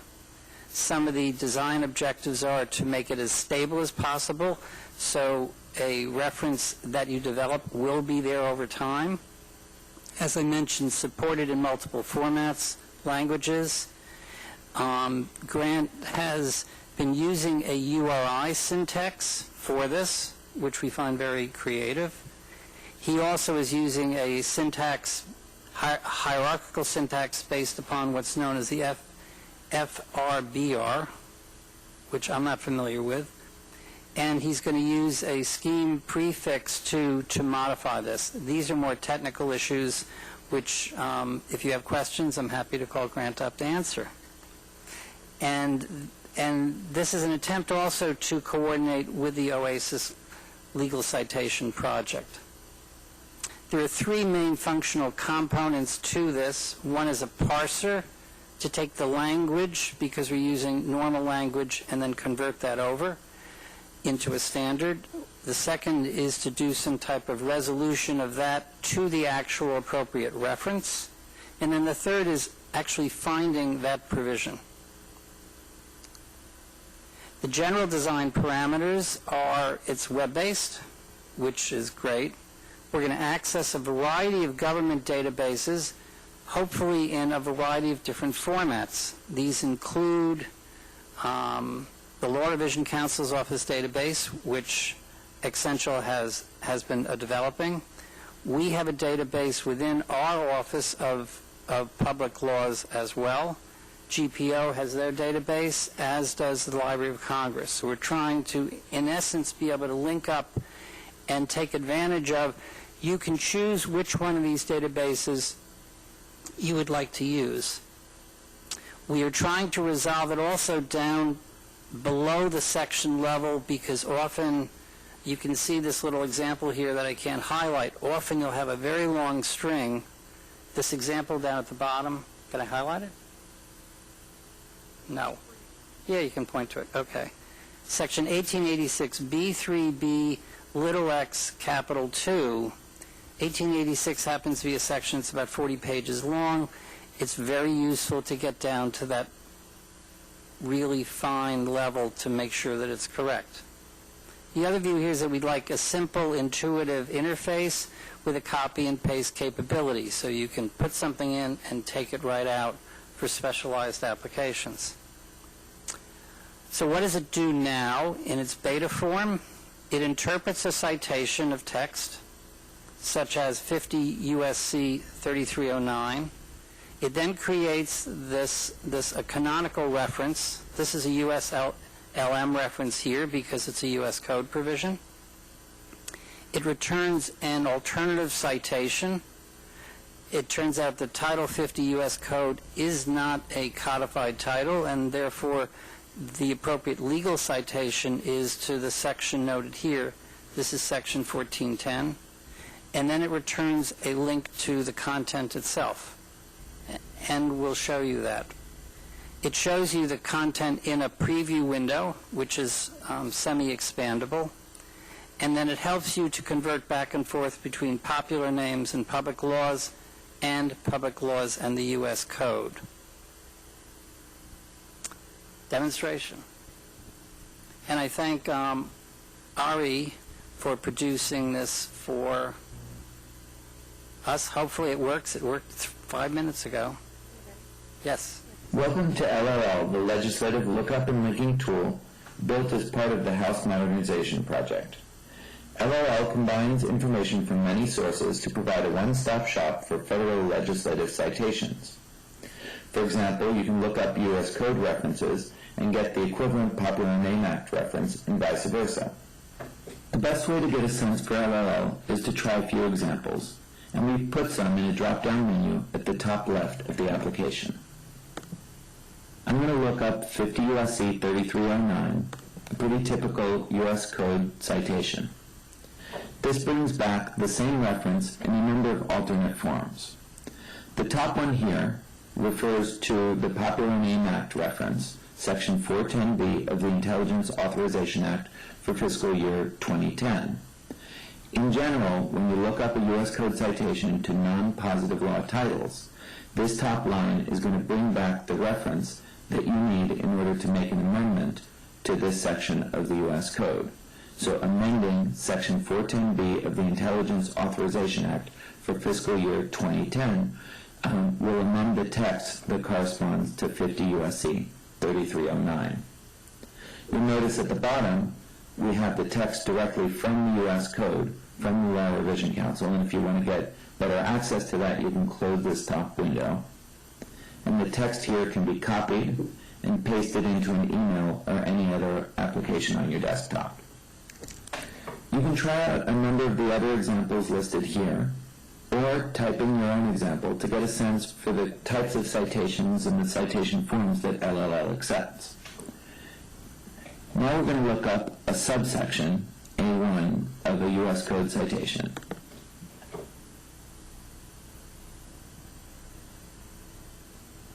In this case, as you see, it jumps directly to the subsection that you looked up, section A1. And when you look at the equivalent Popular Name Act citation, you'll notice that it's referencing it at the section level, not at the subsection level.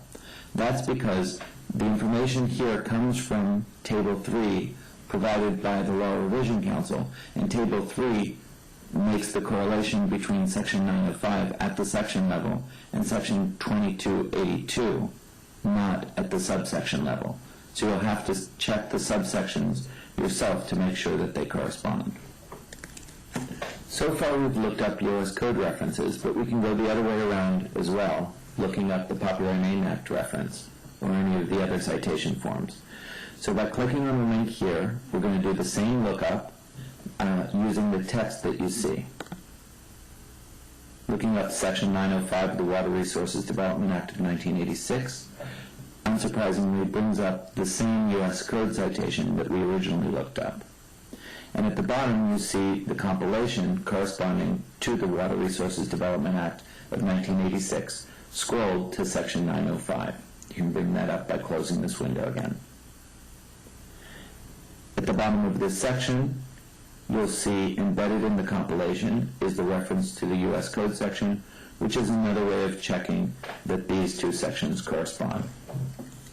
In addition to this preview at the bottom of the page, you can get direct links to the same compilation or to the PDF through these links here under Content Sources. You can also open up this compilations link, and that brings you to a full tab that contains the compilation. As you use LLL, we hope that you'll let us know about your experiences.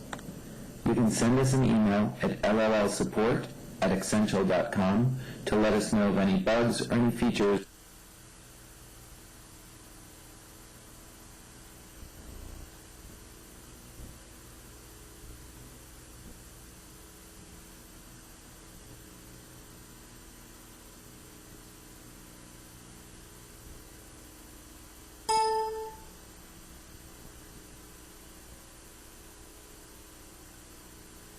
So we're now in version 1.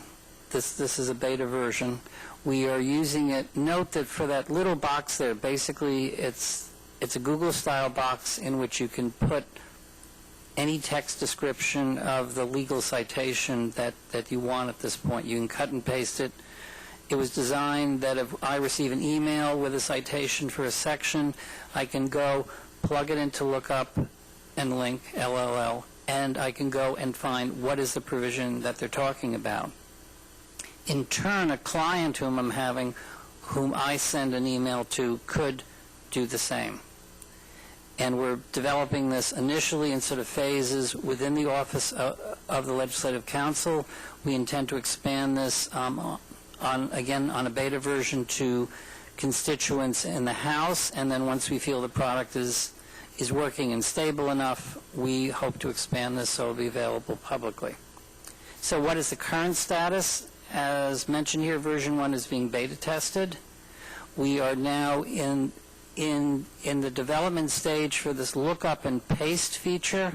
As I mentioned, The House had changed its rules so that we now need to provide U.S. Code citations for other laws.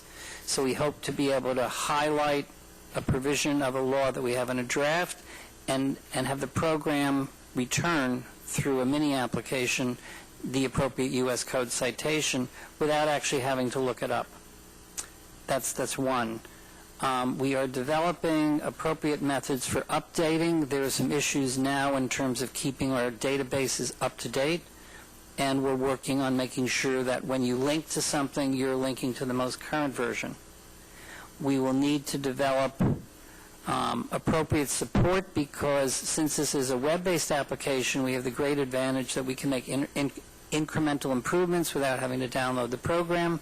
On the other hand, we are dealing with multiple browsers, so we're trading different things. And as you can see from the demonstration, we are hoping to improve the linking below the section level, which is very important to us and our clients. What are some of the other issues? We had hoped at one time to see if we could somehow open up and jump to places within a PDF. Extraordinarily challenging.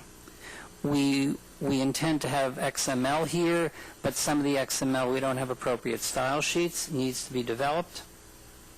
Some of the references are very complicated because they're inside of another provision, so we need to address that issue. And lastly, we need to figure out, once this is out and running, what's the appropriate support and maintenance model.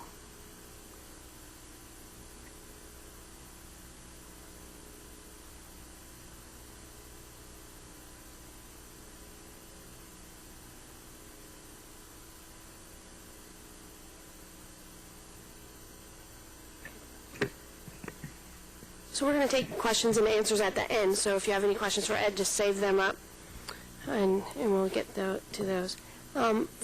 For my demonstration this afternoon, I just want to show some member data in XML. We were able to release member data in XML, and it's off of our clerk's homepage.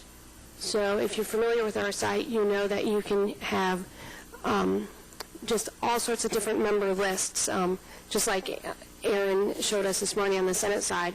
We have member lists by state, by alphabetical, members of committees, and we finally put some of that data into an XML file, and it's just right here, member data.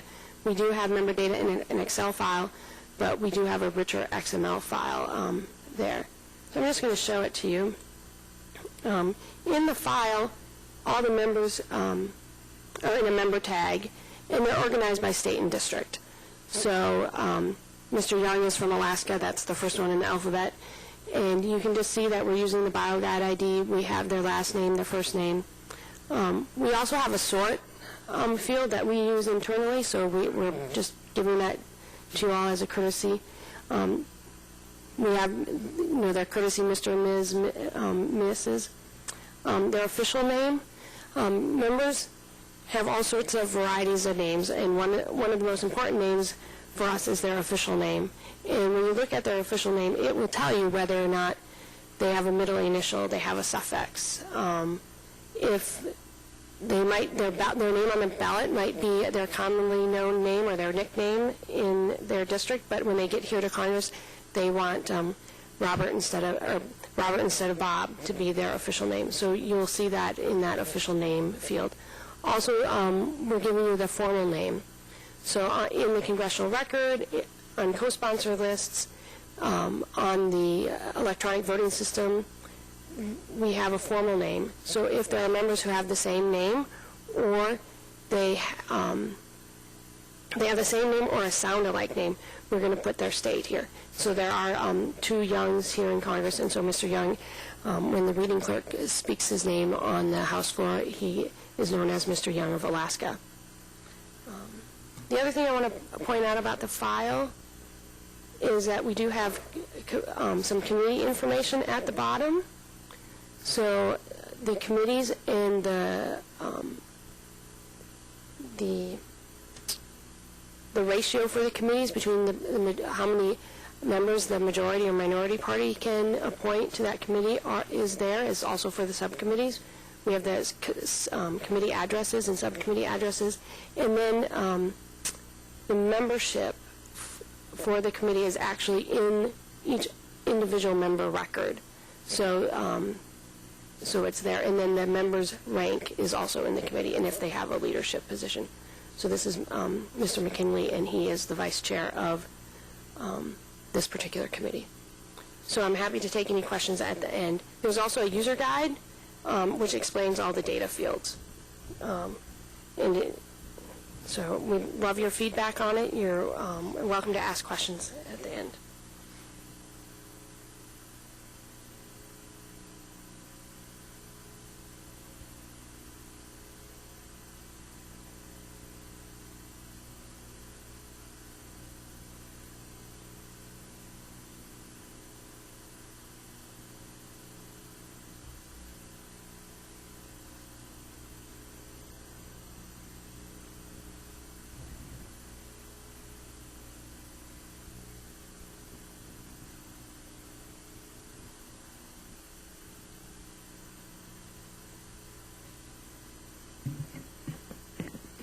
I'm Lisa LaPlante from the Government Publishing Office, and just going to give you a brief update on some of GPO's recent activities. So first big activity I want to mention is the GPO name change. So Public Law 113-325 redesignated the Government Printing Office as the Government Publishing Office, and the legislation also changed the title of the public printer, who is the head of our agency, to the director. Now, this is a really important change for us because publishing really reflects the increasingly prominent role that GPO plays in providing access to government information in digital formats. And it really better reflects the services that we provide and will provide into the future. So this is, it's not, for us, it's not just a name change. It's really a way to really show and demonstrate what we do in terms of services. Senate bill text and bill summaries. In January 2015, I'm happy to report that Senate bill text and bill summaries in XML format were made available for bulk data download on the FDsys bulk data repository. So we talked a little bit about that this morning, so I would encourage folks to check out the information that's available there. Prior to this, the House bill text and XML format were made available in January 2013, and House bill summaries in XML format were made available in February 2014. So this is just building on the information that we've already made available. GitHub. All right, so we're up to March. In March 2015, GPO joined GitHub and made the following 4 repositories available. We have a bulk data repository. That's one place where you'll find the user guides for all of our XML bulk data. So if you have questions about the bulk data that's available, please check out that repository. The link service. This is a way to create links to FDsys content and metadata. I would also encourage you to take a look at this. It's available for, I want to say, 12 collections right now. So you could link to, for example, you could link to the Federal Register, you could link to the U.S. Code, you could link to hearings, reports, bills. So definitely look at that one. Collections, touched on that briefly earlier, so that's information about FDsys metadata. We get a lot of questions about MODS metadata and requests to provide more information about that. So that's the repository where we're going to make that information available. And then finally, sitemaps. It's a description of our sitemap implementation. So if you're interested in crawling our sitemaps and harvesting information from GPO, take a look at that one. Historical House calendars. At the request of the Clerk of the House, the historical editions of the calendars of the U.S. House of Representatives and History of Legislation are now available on FDsys. Prior to this, only the most recent cumulative edition for each Congress was available. So that was released around 2 weeks ago. All right, on to the really fun, exciting new stuff. So a project, Bill Status XML and bulk data. So GPO is working with the House of Representatives, the Senate, and the Library of Congress to make Bill Status XML available on the bulk data repository. So this is another great example of collaboration among the different legislative branch data partners. So I wanted to just kind of give you a little preview of some of the top level elements that we're looking to make available. So some examples are actions, bill number, bill type, CBO cost estimates, constitutional authority statement text, committee reports, committees, Congress, co-sponsors, creation date, as you can tell these are in alphabetical order, introduce date, last action, laws, notes, origin chamber, primary subject, related bills, sponsors, subjects, summaries, titles, update date, and Dublin Core. So there's still quite a bit of discussion between the different data partners involved in this, but I wanted to give you a little bit of a preview of what we're thinking about with that data set, because I know there's a lot of interest in it. So put this in the category of coming soon. Another item that GPO is working on is certification to be a trustworthy digital repository, and that's really based off of an ISO standard. For folks that are interested, it's ISO standards 16363. So kind of related to that, on the preservation side of things that we work on, in December 2015, GPO was selected to be one of 5 institutions to host a resident through the National Digital Stewardship Residency Program. That's a program that is managed by the Library of Congress with support from the Institute of Museums and Library Services. And under this program, host institutions are provided with a resident for 1 year to work on a significant digital stewardship project. So we're very excited about this. Our resident is due to start in June. The resident will help GPO prepare for an audit and certification against this ISO standard. So it's quite a process, and we are very excited to be selected as one of the host institutions. And finally, wanted to give folks an update on our next-gen FDSys project. So the goal of this project is to develop the next-generation FDSys website that utilizes a responsive web design, incorporates an open-source search engine, enhances access to related content, improves site usability, and runs on new hardware and an updated network. So I know most of you guys, you may have used tools kind of like Trello for your to-do and done lists. So in terms of things that would be on the done area, we've set up production hardware, network, and applications. We have configured the Solr search engine. We've developed a responsive user interface. We've made usability improvements. We've implemented user stories for related legislative and regulatory content. So we still have some items to do. On our to-do list, we need to configure additional environments. That includes our continuity of operations, our test environment, dev environment, so everyone knows that there's multiple environments when you're involved in software development. Tuning our search engine, gathering and incorporating stakeholder feedback, enhancing the website design elements, migrating data to the new environments, and then performing very extensive system integration testing. So if you guys want a sneak peek at NextGen, stop by the GPO table in your registration, and we can give you a sneak peek there. Thank you.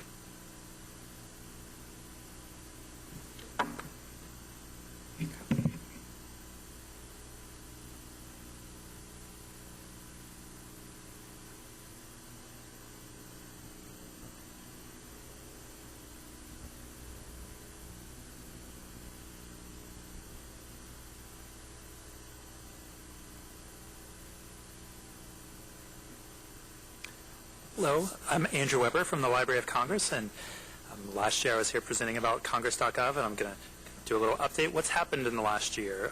When I was here last, I gave a preview of the June release that since happened.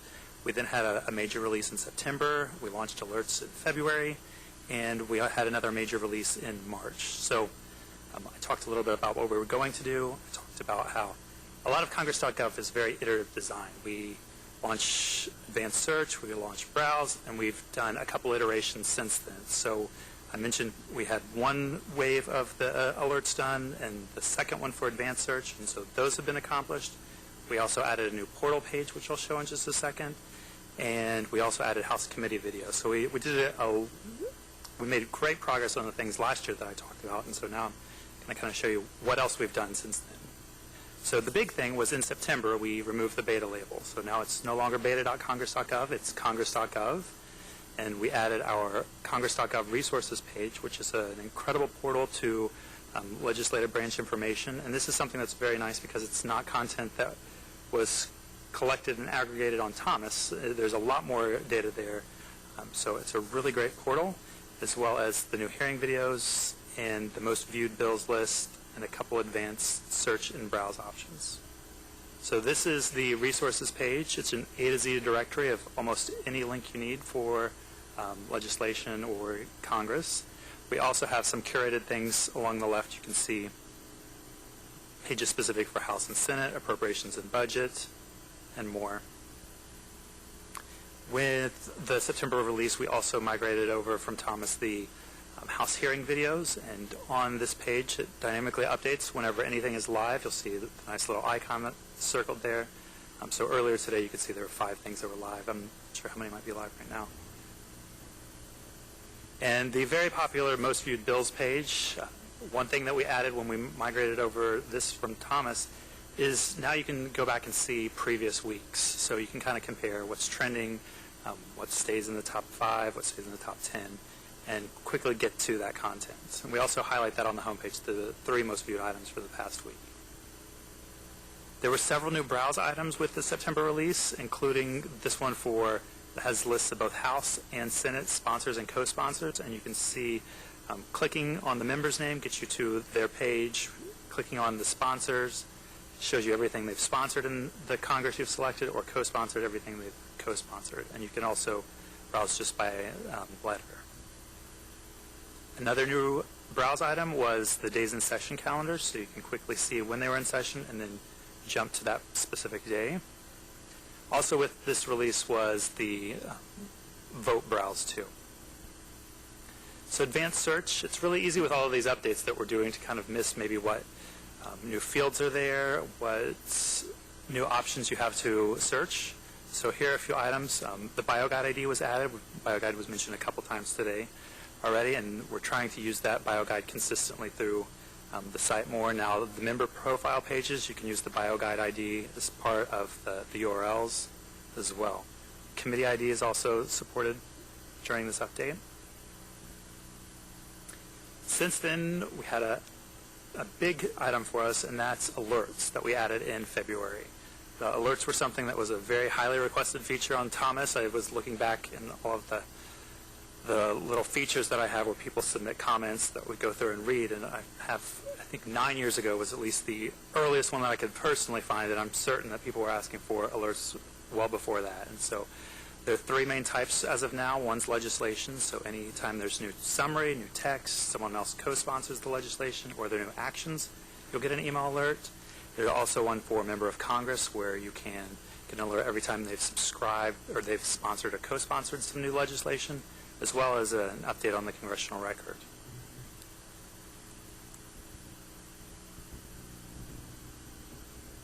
If I show an item, Get Alerts is right here, so this is kind of the consistent place.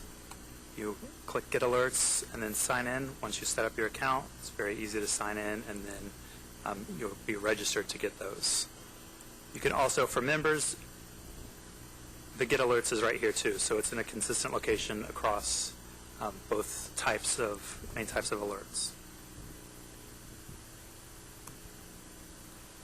Then last month, we had another release. We added treaty documents. We have a new appropriations table, and a lot of Congress.gov gets developed based on user feedback. We launched an appropriations table before, and it used responsive design with 4 columns. We had kind of streamlined the appropriations table from what was on Thomas, and the feedback was resounding.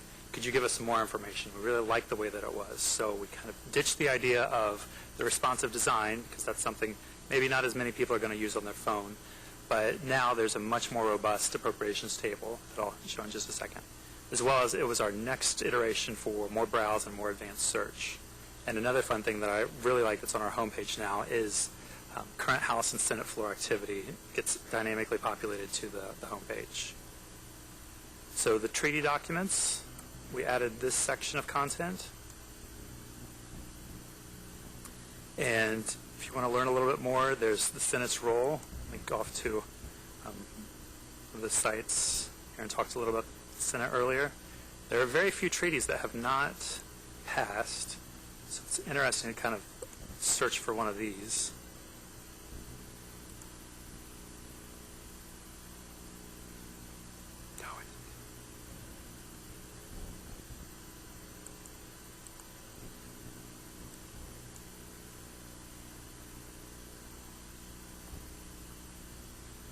And one of the things unique about treaties is they cross Congresses, whereas everything else kind of stops with the specific Congress. So you can see this particular treaty failed, but then it was also discussed in a future Congress. So you can see the 112th report and the 113th report. So we added the executive reports for the treaties as well.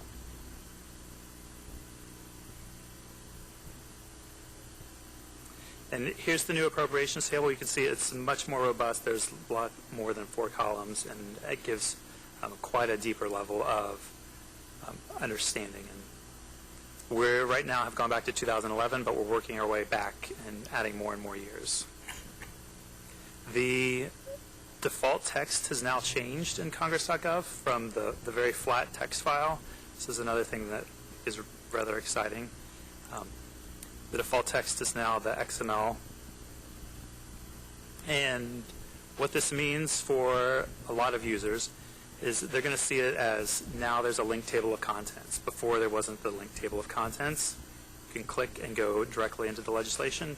And in addition to the table of contents, also links to the U.S. codes. You can jump over to the U.S. code here and kind of compare.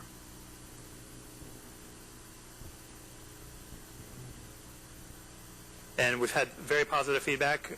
Ari had a nice comment on the Law Library's blog about excited to see the XML HTML as the default display for text bills with the citations. So, also with the recent release, there are new browse options. One is the Bills by Chamber Action Daily Digest, where you can see link to the Daily Digest, but also what happened on this specific date. And we have a new browse page for major actions on legislation. You can see everything that's gone in the current Congress through this status step, as well as what items with this is the most recent major action. So we're giving you all kinds of new ways to go deeper into the data. There's also new pages similar to the member pages for committees, where you can see the legislation as it's going through and what's going through the process for the committees. And with this release, we also added several more fields. We also added an is all of operator for a couple items. Treaties are now able to be searched with the advanced search. And one thing that we had a lot of user feedback for was people like the facets on Congress.gov. That was one of the huge improvements over Thomas. Once you did a search on Thomas, you were then done. So if you do a search on Congress.gov, once you had an advanced search, you couldn't use the facets, but now the facets are here. So I did an advanced search for what's happened in the last 10 years, and you can also search the BioGuide IDs, so the BioGuide for Boehner and Pelosi, for items sponsored and co-sponsored. See, there are 12, but now the facets are here. So if you want to see what has became law in the last 10 years that has Pelosi or Boehner sponsored or co-sponsors, here are the 2 items. And here's the home page. This is the part that's new. It shows you what's happening on the floor today and a quick link directly to that piece of legislation. So if you hear about something or if you see someone talking about something, you can go directly to it from the home page now. And so that was the March. We also have an upcoming May release. So just next month, late next month, we're going to add to our committee profile pages the subcommittee facets, which would be nice. We're going to add a new way to search by number. And we're adding some proximity searching, better smart quotes, diacritics, as well as improving our highlighting.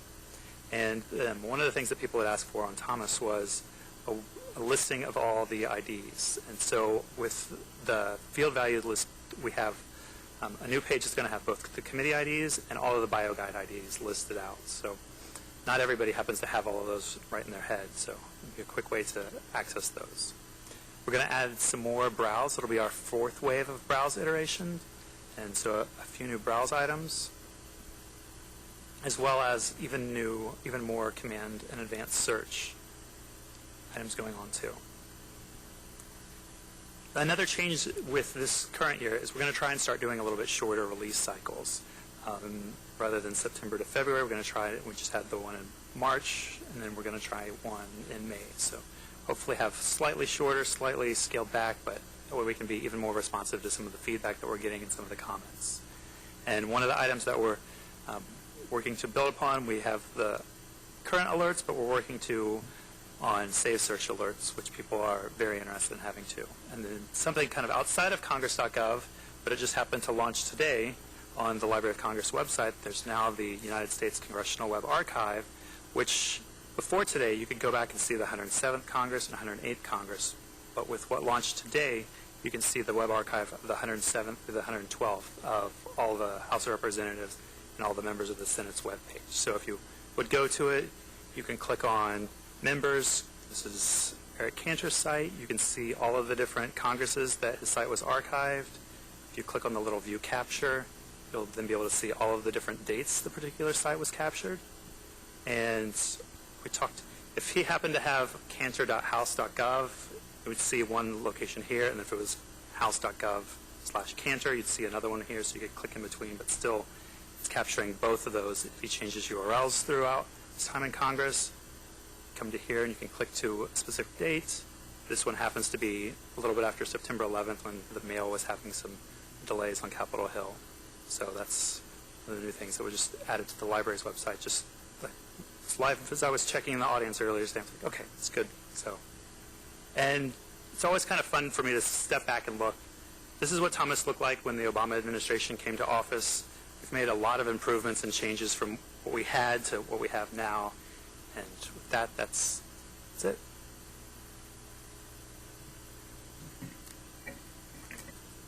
Yeah, I just want to say thank you, Andrew, and I want to take some time just to thank the programmers at Congress.gov and for the developers at GPO.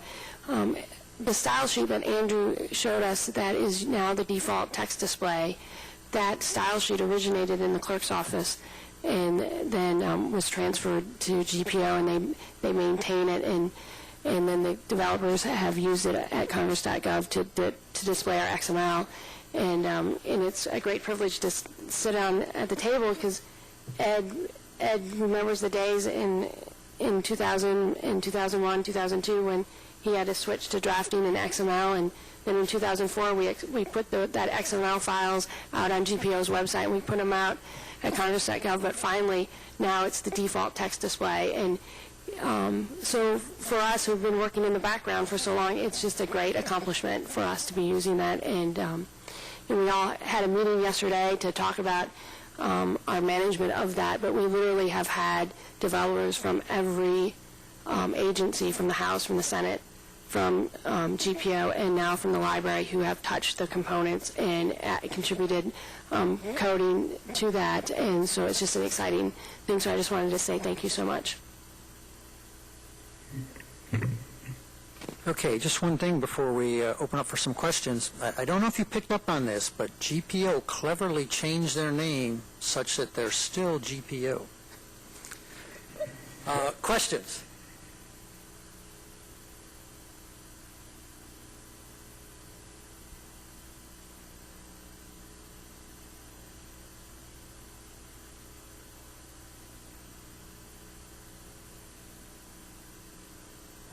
Is this good? Good, thank you. Lorelei Kelly from New America. My question, I think, is for Andrew. I'm wondering, on the links you showed us, sort of the provenance or the former archived websites, did that include campaign websites? Just because my dream would be to sort of create a race to the top for data quality for elected leaders, and it would be really great if there's a way to sort of trace that. So what they say on a campaign and what resources they're relying on, and like try to create a quality or reputation standard for information that people are using in campaigns versus governing. Does that make sense? It does, and what I showed was just the Congressional Web Archive. The library has been archiving. I don't see it here. I think this one just actually went live today, the Congressional Web Archive. I think there's a separate election archive that probably will be here soon, but it's been archived as well. But it's two separate collections.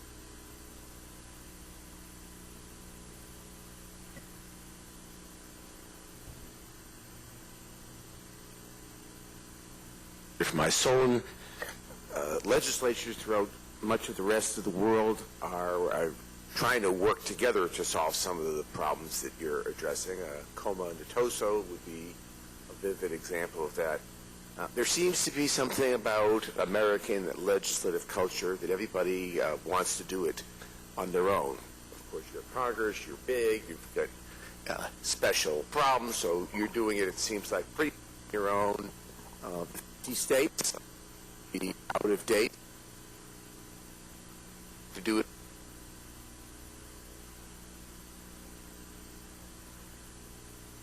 What do you think?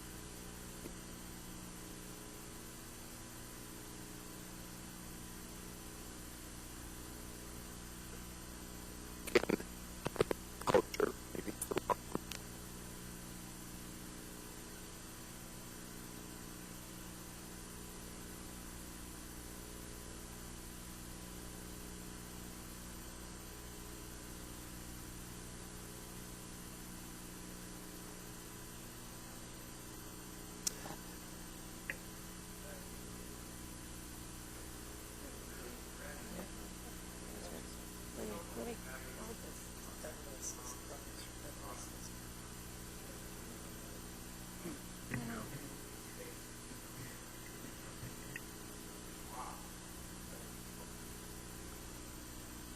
Couple of observations. One is we have a strong federalist system in which the states have a very strong role in their own governance compared to some other countries in which the provinces or the localities play a more subsidiary role.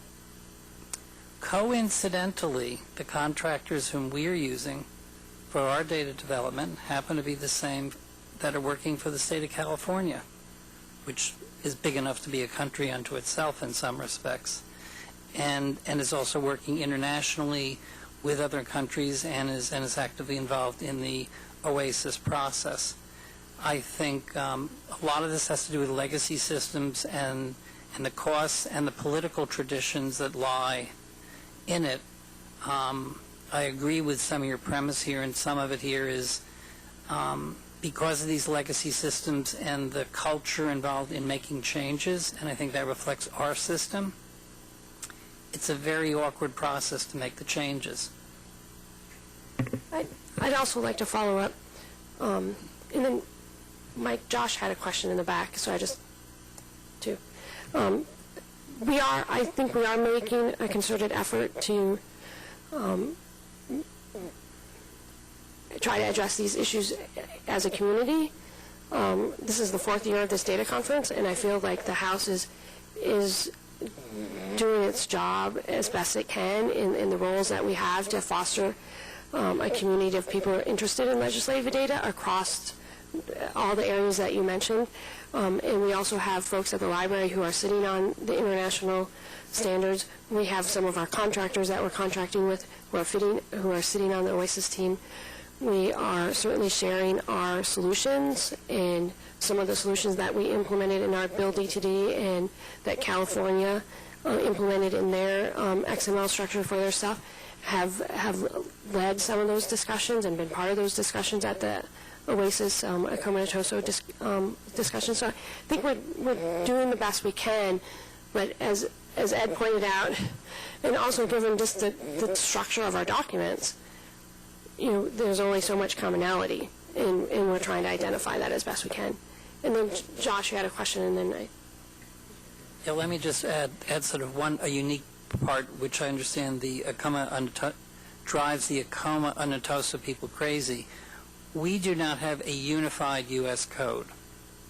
Virtually every other country, I believe, has states and countries do, and that has posed unique and sort of complex referential types of problems, which other countries look at us and wonder, why are you having this problem? Because we don't have it. And in the next panel, we'll hear more about some of those international standards. So I'd love to just thank you all for all the great progress. The LLL tool is beautiful. Kirsten, when you were talking about the new XML file, I CC'd you on a GitHub issue so we can add it to the United States project. I subscribe to the new alerts on congress.gov, ironically. So my question is, what do you know about how data is going to move for the bill status information from the different data sources to GPO, and how is it going to be published? Or is it too early to ask that question? I'll do the first part. So I'll do the first part, and then Lisa can talk about time. So I can't speak on the timing of the Senate data, but I think it's very parallel to what we do. So our floor staff and our clerks enter in data and floor actions and bill summaries and all that stuff you see on congress.gov into our system, and then we have scheduled data transfers over to the library. They add data to that, and then in the middle of the night, depending on our legislative date, it's available on Thomas in the congress.gov system. And then that's when we'll transfer that data over to GPO for the bulk data. And so Lisa can talk about the timing. So you kind of touched on it already. So it would be available on the FDSys bulk data site. It would be very similar to the bulk data, the legislative bulk data sets that we already have. In terms of the structure of the file, I outlined some of the top level elements, but that's what we're really looking at in terms of the data set. So right now we are in discussion among all of the Ledge Branch data partners with this to really hammer out what that structure of the data is going to be and really come to concurrence on the different elements. As we mentioned at the, I want to say it was the last bulk data task force meeting, maybe a couple months ago, we do want to have an opportunity to put this information out there for comment. We want to involve the community. There are a number of different ways we could do that, whether it's a meeting that's similar to this, or GitHub, or release it as a beta. I haven't really decided which one, but look for something coming up in the next couple months. Well, thank you very much. We've run out of time here, so let me thank the panel and the work of the Bulk Data Task Force.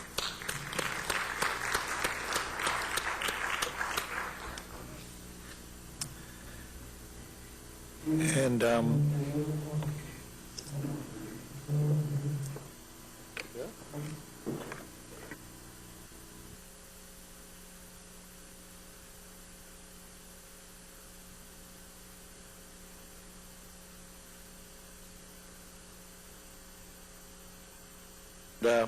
we're going to talk a little bit about data analytics with Nabu Barkade from the Government Accountability Office. So let me turn the microphone over to him. Could you sit wherever you prefer? I can see.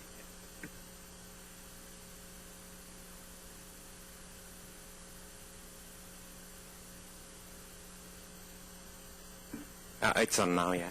Good afternoon. My name is Naba Barkari, as Reynolds said. Thanks to Reynolds for inviting me for this little bit of time to talk about data analytics. And I'm going to try to stay within the time frame, hopefully, even though there's a little bit less time now. And I'm going to talk briefly about data analytics at GAO with the preface that it really isn't like I'm going to talk about results, because it's a newly generated sort of interest in our agency to make use of data analytics. And of course, with one of the factors happens to be all the support for Data Act, because we are more interested in agency data. And so I'm going to talk a little bit about the kind of drivers that are taking us into this direction and making everybody feel excited and interested from top down, actually from the Comptroller General down, and a little bit on things that we're thinking of doing. And so hopefully that will be still good enough and relevant enough for the group that that's assembled here. Because we are not really producing anything yet, probably in XML format, and all those are also in the part of our plans, so to speak, for the future. So let me see. Do I have to click on this to go, I think? Let me see. Oh, I see the slides are not up there, I guess.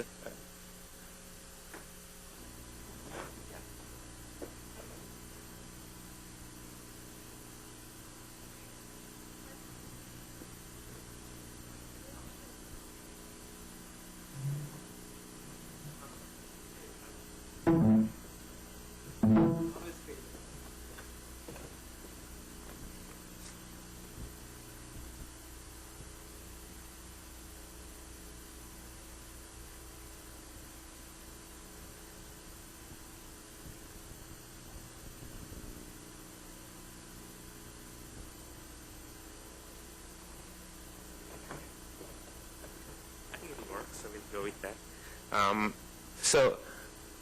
Yeah, it works. So first of all, before the Data Act was passed, there was a lot of interest from GAO in getting better data for, typically we're looking at sometimes USSpending.gov and the data quality isn't good, can't do anything much, can't figure out, reconcile between what agency submitted and what the website says. So there was a lot of push from, well, at least a lot of support, I should say, in testimonies and all, for having standardized data formats for agency data. And of course, since then, Data Act has passed, and that has kind of caused GAO management to think about how will you use the data once it's available in machine-readable format, and maybe more, maybe financial audits much into the future will be all done using data that's submitted in that form as opposed to taking samples and doing calculations manually. So there's a lot of futuristic thinking that maybe there'll be some auditing would change, and it'll be more based on data that's coming in machine-readable format. So as such, the Data Act, of course, includes provisions that have some things to do with GAO, as well as monitoring the progress that the agencies charged with developing the data standard, Treasury and OMB, what are they doing and what they're going to release. There's an interest in monitoring that and reporting back to Congress. As an agency for Congress, we often get that task to do. And so there's a focus on that and monitoring what's going on. Of course, that requires them to consult, with stakeholders in developing the standard.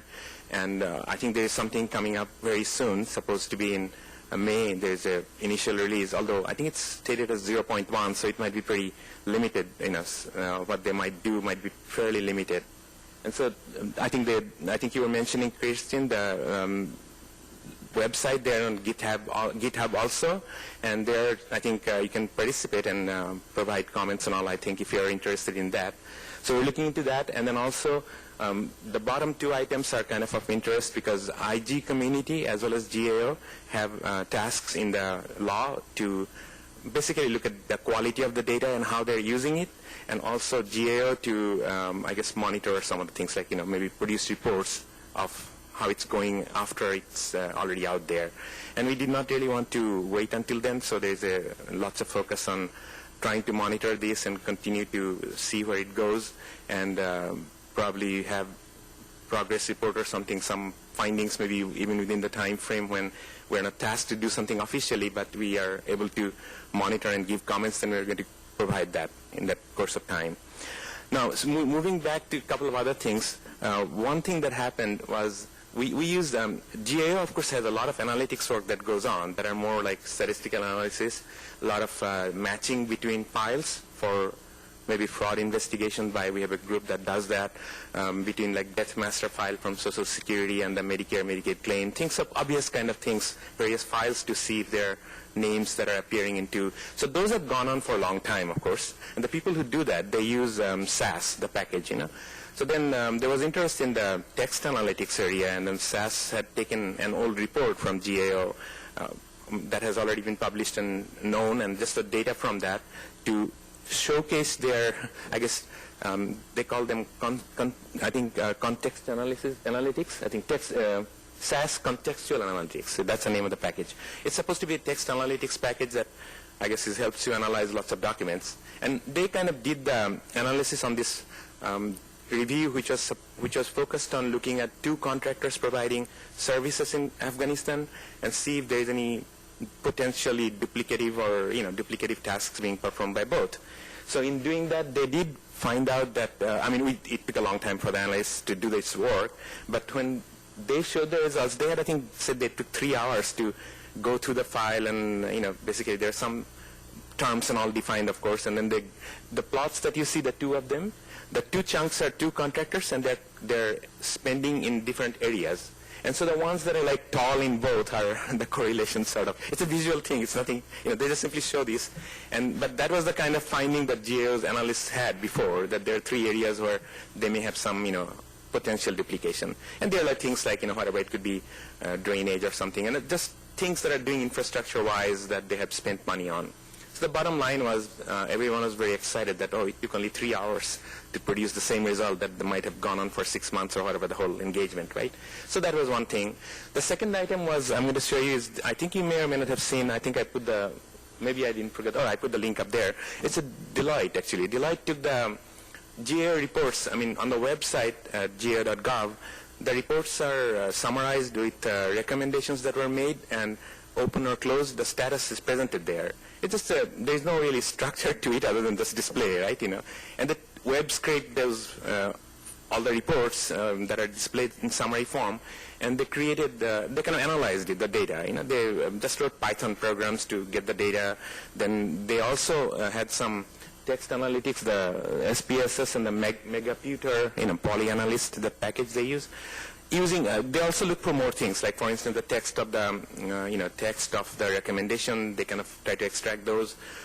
These they did by looking at the PDF file and then text part of the PDF file, text from the PDF file. So they gave a presentation, came and gave a presentation, and actually Comptroller General was there too, because everybody was very excited. And actually people are asking other people in GAO. So this will be interesting to know, because they're saying, who hired them? Who gave them permission to do this? So, well, nobody gave them permission. It's public, it's open data, right? I mean, not open, honestly, in the sense of the way we think about it. It's publicly available data, so anybody can do what they want to do. And Deloitte just wanted to showcase, I guess, that they could do this analysis. And it was, also, I guess everybody was pleased because it sounded like, lots of recommendations from GAO are implemented by agencies. So it's a self-congratulatory kind of thing as well. But at the same time, this kind of caught attention that, you can do some analysis of, these are like 26 years worth of reports, some 40,000 or plus reports, all analyzed. The portion up to which there were text available, they did some text work also. For instance, one of them shows just the variation in recommendation, implementation rate, but it's although within like 75 to 85, so that's pretty high number, And the numbers that are reported by GAO was slightly lower or something than that, so they were, even interested in, the analysis showed slightly different than what we calculated. Maybe the numbers were slightly off somewhere, for all you know. And the second plot was just simply they were doing these other questions. One was like, if an agency is told many times to do some recommendation, do they do it more often or not? And apparently they don't, actually. If you keep saying to them, some same recommendation, improve something, they don't necessarily do a better job. That's, maybe an obvious kind of finding would have been also, you might have guessed it that way. So then, primarily I want to mention now the focus that we have on the analytics side. And for that, I guess I have to open this up because, because I don't keep looking back. We actually started a little bit earlier than this. In 2013, actually, when the Recovery Accountability board, RAD board, was still around, and with the IGs and the GAO, they approached kind of to do they thought that we should look into like data analytics for fraud and investigative work.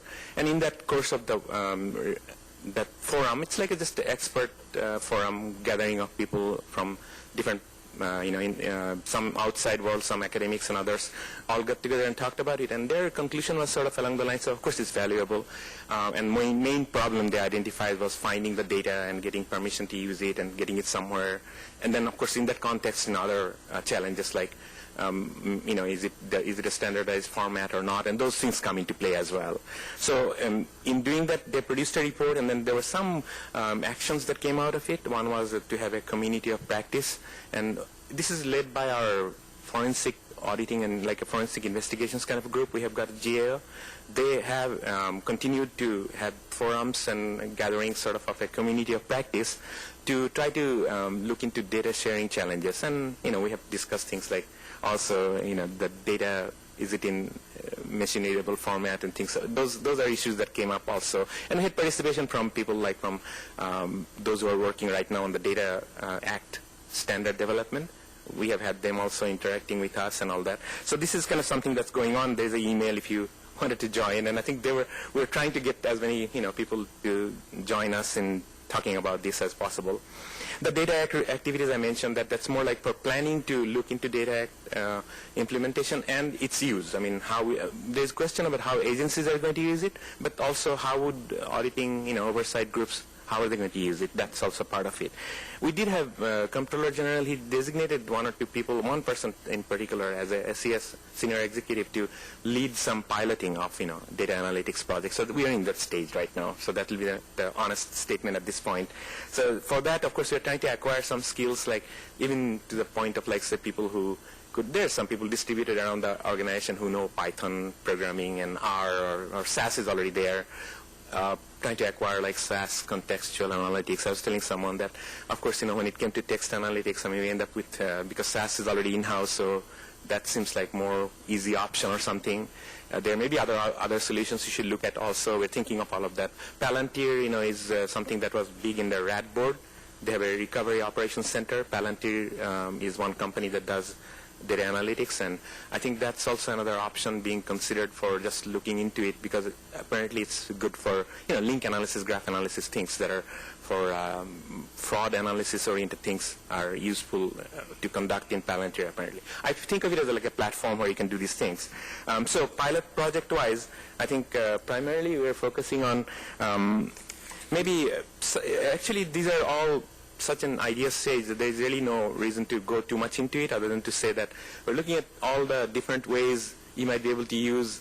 As a matter of fact, after attending this conference, I realized maybe we could do some things with bulk data that's available on GPO website. If you're going to try out, you can try on those too, right? Just for learning or learning from others' experience, others who have done it outside here. And so I was really glad that I was able to attend this conference. And one of the things, though, that the Comptroller General's point of view is that there'll be decrease in labor and time involved in doing audits. That will be the main thing he's thinking. What he was saying was that long ago when PC came along, I joined in like 1997, where more and more like IT, more Microsoft Word, that kind of thing. It's not like IT of the advanced analytics, but that has improved productivity. So he thinks that maybe the next wave is more doing, analyzing data with advanced analytics, which would enable, because a number of people in GAO keeps going down also because of budget and all. So hopefully this will enable productivity, and then of course potentially find findings quickly, in more analyzing more data than less, instead of sampling. Looking at everything, and that kind of thing can be possible with analytics. And of course, the visualization part has been catching everybody's attention, like all those plots from, either plots of just normal data but extracted from analysis, or link analysis or geographical plot. Those are always very exciting things that people look at, right? So I know I'm kind of basically at the point where running out of time, but I'm glad we're not over the schedule, so I don't know if Reynold wants to have any questions. But if you do, I can try to answer very quickly. If we have a question or two. Yeah, maybe one question, if anyone has one. We should get back on time, yeah. Okay. I already feel bad. There are only like 21 seconds left. No, it's okay. Go ahead. I'll be fast. In light of the Deloitte study, what lessons did you take in terms of how you could better or differently publish information and analyze information about what you're doing? Yeah, actually, the Deloitte study pointed to a couple of things. One is that our own reports, because people have come and asked, do you have it in XML format? And we don't. So that's the one internal thing that maybe we can change our content creation and development part into XML-based and totally different way, like, what is already happening in the other legislative side here. That's one. And the other side is that as far as like analyzing and people were surprised that by looking at all this volume of reports, because there were other questions there, in the Deloitte study. So they were amazed that you can do all of these, just by, because people thought, well, it's like too many reports. How can you even analyze? And many don't even know the idea of like web scraping and getting, available data from website. So it was, I would say it's like an eye-opener at GAO. And as such, even when you talk about, Data Act and all, often people don't know much about XML and all, they hear here and there, but they don't have any idea, say, at the level of like a broad audience at GAO. So it's a lot, I think it'll be a lot of effort to educate everybody and bring along. But once they see something, it's in a way good when it's done by someone like Deloitte or some outside group, and then you see the result, then you say, oh, it's possible. That's the way it goes, As you know, if someone inside says it's possible, it's like you can keep doing and doing, but they may not believe you. But when it's coming out outside in the press or something, and then it's a different story, right? So I think all I'm saying is it's positive, but it's, it'll take time for us to get there, I guess, making use of the analytics. So thank you for asking that. I think we're hopefully, a little over, but okay. Thank you. Thanks, everyone. All right, let's join me in thanking Abu. Let's get our last panel up. We have a hard stop at 4. They're going to figure out my check bounce for renting the auditorium or something at that point. So why don't we invite Seamus Kraft from the OpenGov Foundation to come on down, along with Grant Vergatoni, representing the OASIS Legal Doc ML Technical Committee, and Sarah Frug from the Cornell Legal Institute to talk about data visualization. So come on down and let's form a panel here.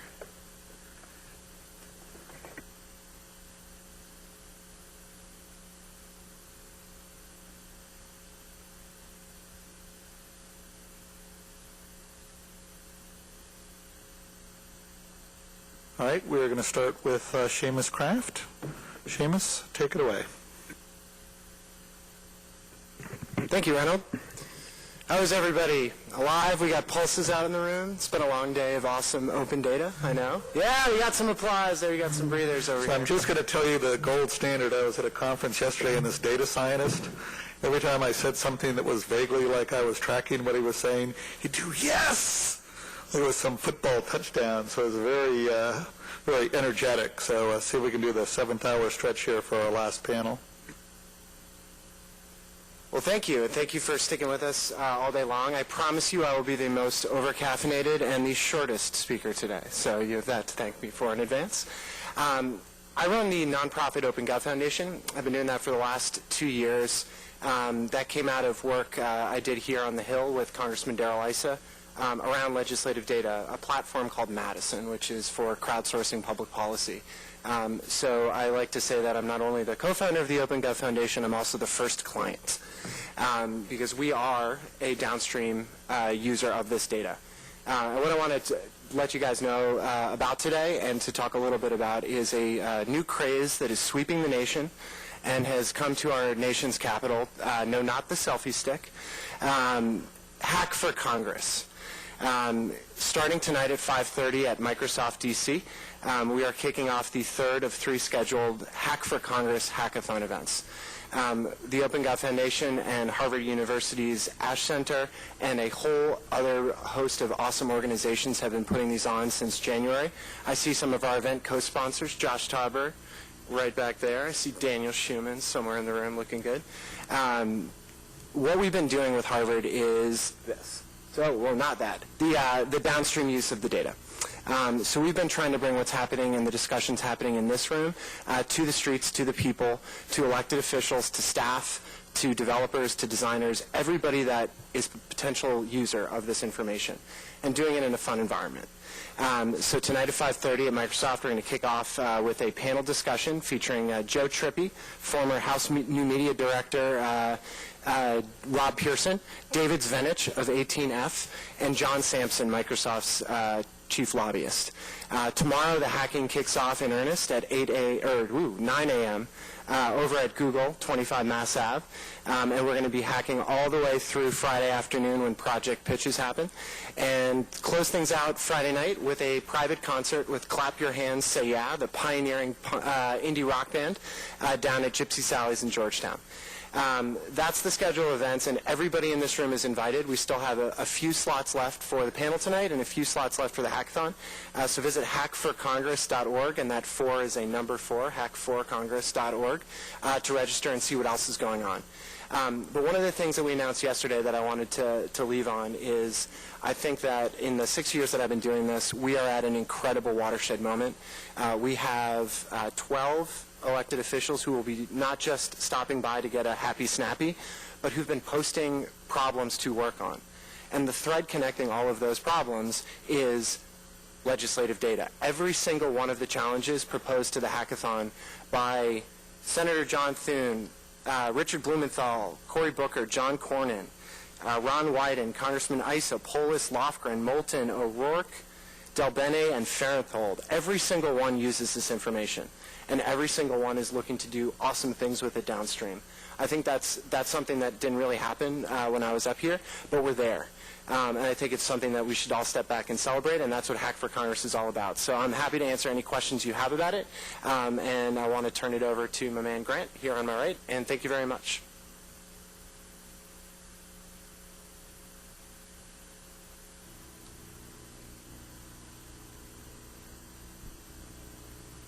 All right. Well, I'm Grant Vergatini. I'm the founder and CEO of... Is that on? Okay.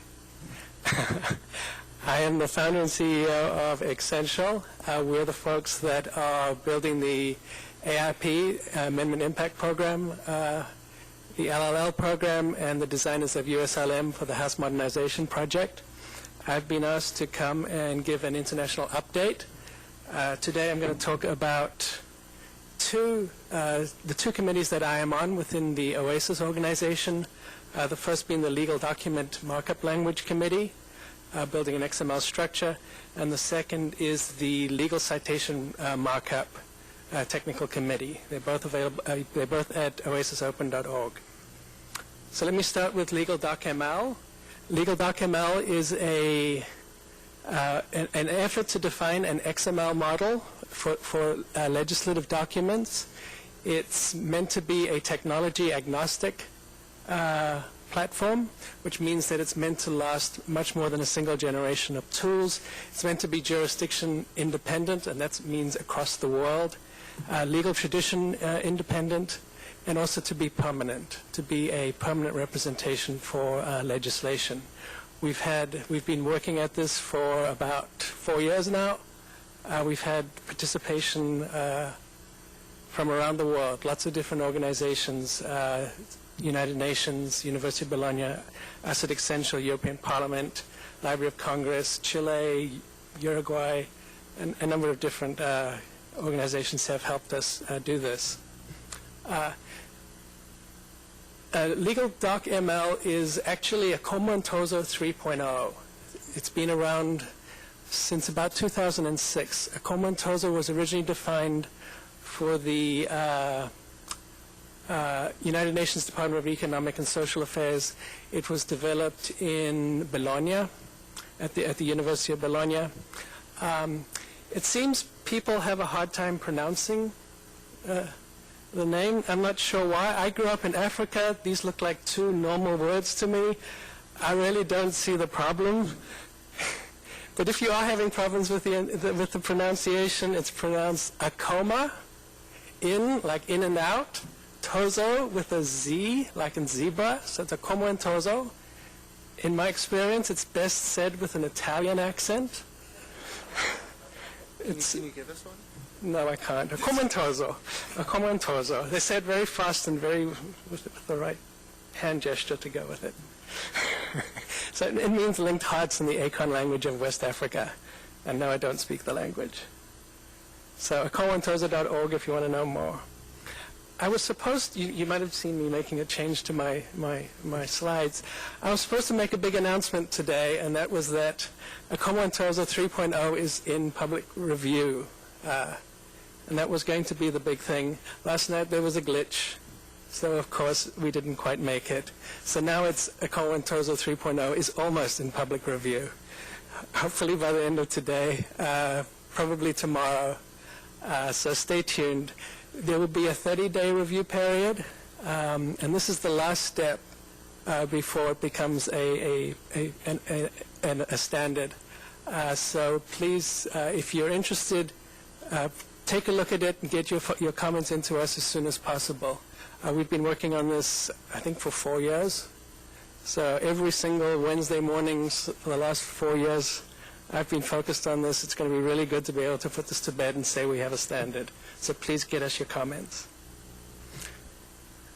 All right, so I wanted to talk about how to look at a Komontozo.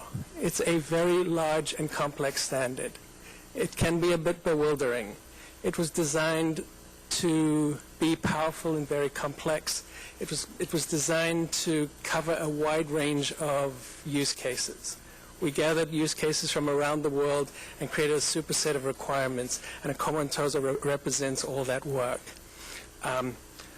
So it can be overwhelming, but the thing to keep in mind is that it's like a spoken language. You don't have to understand every word to master the language. The same is true with a Komontozo. You don't need to know all the features and able to master it. Just focus on the aspect that is most important to you and learn that.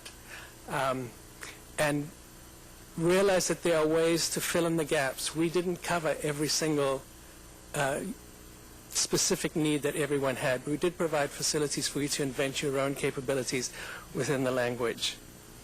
The other thing is we did realize that the learning curve was pretty steep.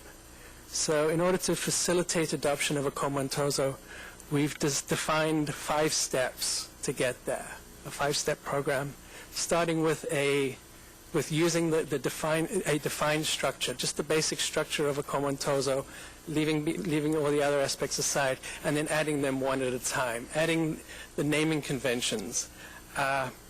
We argued for a long time on the naming conventions, and in the end, we sat in a restaurant on a beach in Italy, in Ravenna, fighting with mosquitoes, until we finally came up with an agreed-upon convention, and then we all signed in the blood that the mosquitoes had extracted from us. And Kirsten knows all about the mosquitoes. The third step is to use the basic metadata. The 4th step is some of the more advanced features. There's some very advanced features for metadata. And then finally, to enrich that whole system with semantic information, tagging that you can add around the basic structure. I would envision that the first instances we see of a Komontozo are going to be exporters, simple exporters at first. Even now, knowing what I know, I would be a little hesitant to step into it with a full-fledged project and try and build a Komontozo into the system. But working with translators as an export is a great place to start. We've decided to have a number of events to help spread the word. The first one is the U.S. edition of the Lex Summer School. It will be held towards the end of July at George Mason University here in Washington. So we've tried to make it convenient for you all to attend, despite the heat at that time of year. It will be accompanied by the first International Komontozo Conference that will follow the very next day at the same location. If anyone wants to present a paper on any work they've done, Jim, please contact us. And then there's the Lex Summer School in Ravenna, Italy. That's the main summer school. This is held every year by the University of Bologna. I've attended for 5 years in a row. Andrew, Kirsten, Ari have been in the past. Ravenna is the birthplace of law in a written tradition. It's where the Justinian Code was written 1,500 years ago. If you want to be inspired by your job, if you want to really get the sense of the history of the work we are doing, go to that summer school. I go every year. It's the highlight of my year. Have a boring life otherwise. We also have a tool developers conference, tool developers workshop, and those of us who build tools gather together from around the world, and we discuss what we're doing, and we share our experiences, what works, what doesn't work, and it's our chance to show what we're doing and learn from others. So if you're building tools, I'd encourage you to consider attending that. So why is this so important? Why is it so important that we have a common standard? And I see it as 3 reasons. First of all, to enhance transparency. Having a common format that everybody understands well is good. There's enough hidden details within this data. Having been able to understand a common format, connect things together is a good thing. It improves efficiency. It allows us to share the costs. Building these systems is incredibly expensive, multi-million dollars to build these tools.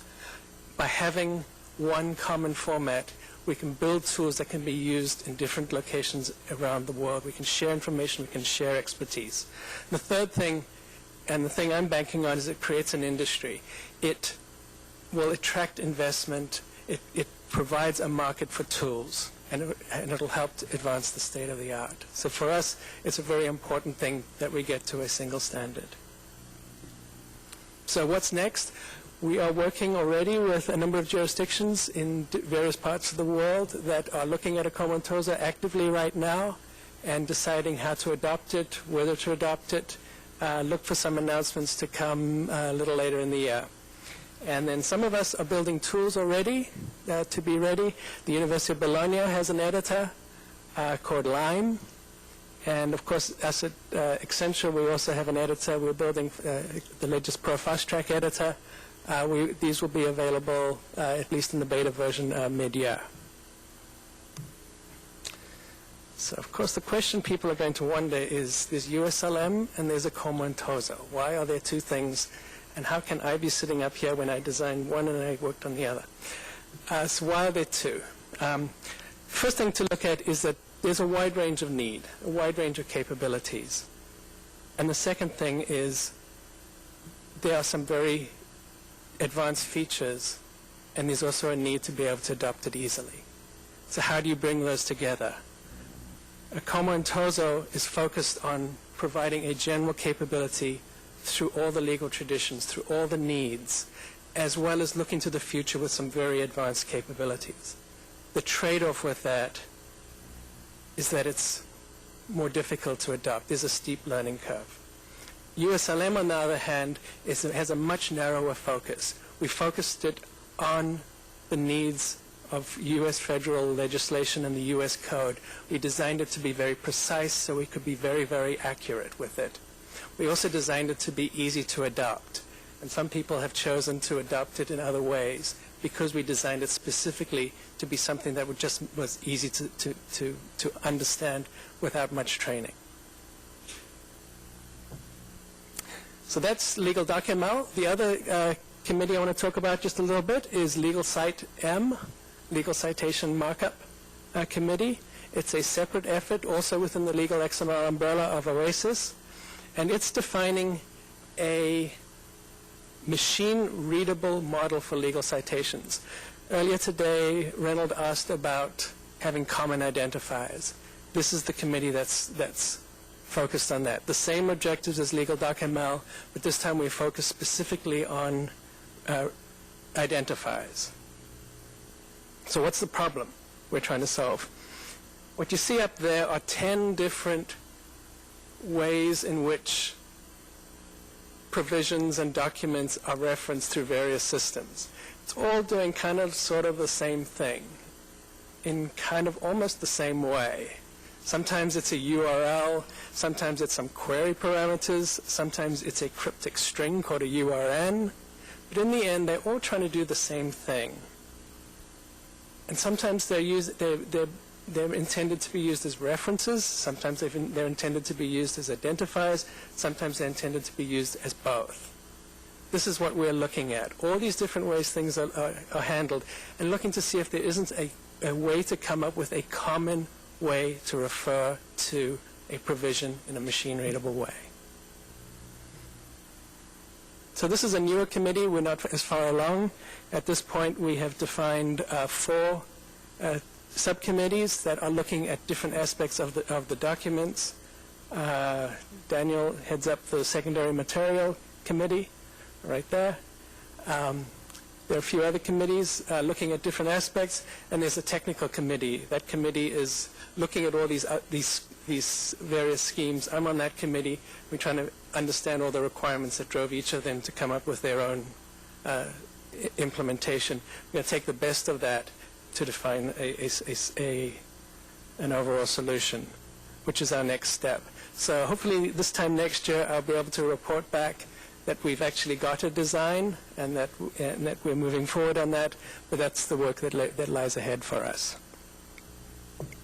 So in summary, Legal Doc ML is almost ready for public review. Please comment. Send your comments to us. We have just 30 days to work with, and we really need your comments. The other one is legal citation markup. We're working heavily. If you have anything to participate, I would encourage you to join up with that committee and help us along. I've seen some of the work the GPO is doing is along a similar front. Anyone who is in a position to be able to help us would definitely be welcome. And so I hand it over to Sarah.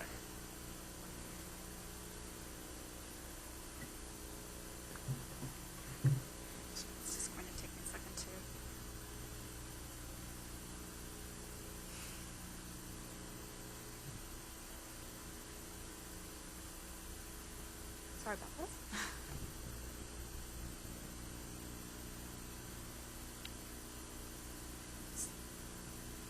Sorry.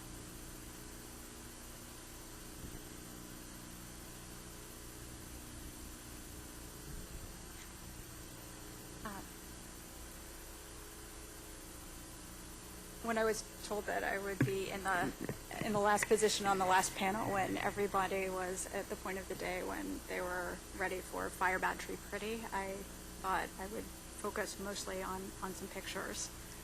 I am coming from a little bit of a different perspective where, can you hear me? No? Better? Thank you. All right, start this again. Now? Yeah. Sorry. Better? No. Yeah, let's do that.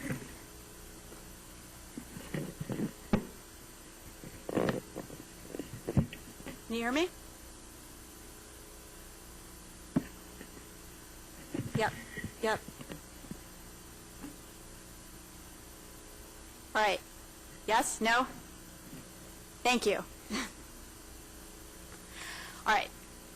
I'll introduce myself. I'm Sarah Frug from the Legal Information Institute at Cornell. We are a little bit off the beaten path from some of the other groups that have presented here, in that we are primarily a consumer of all of this amazing data that has been provided by the House, by the Senate, by GPO, by the library.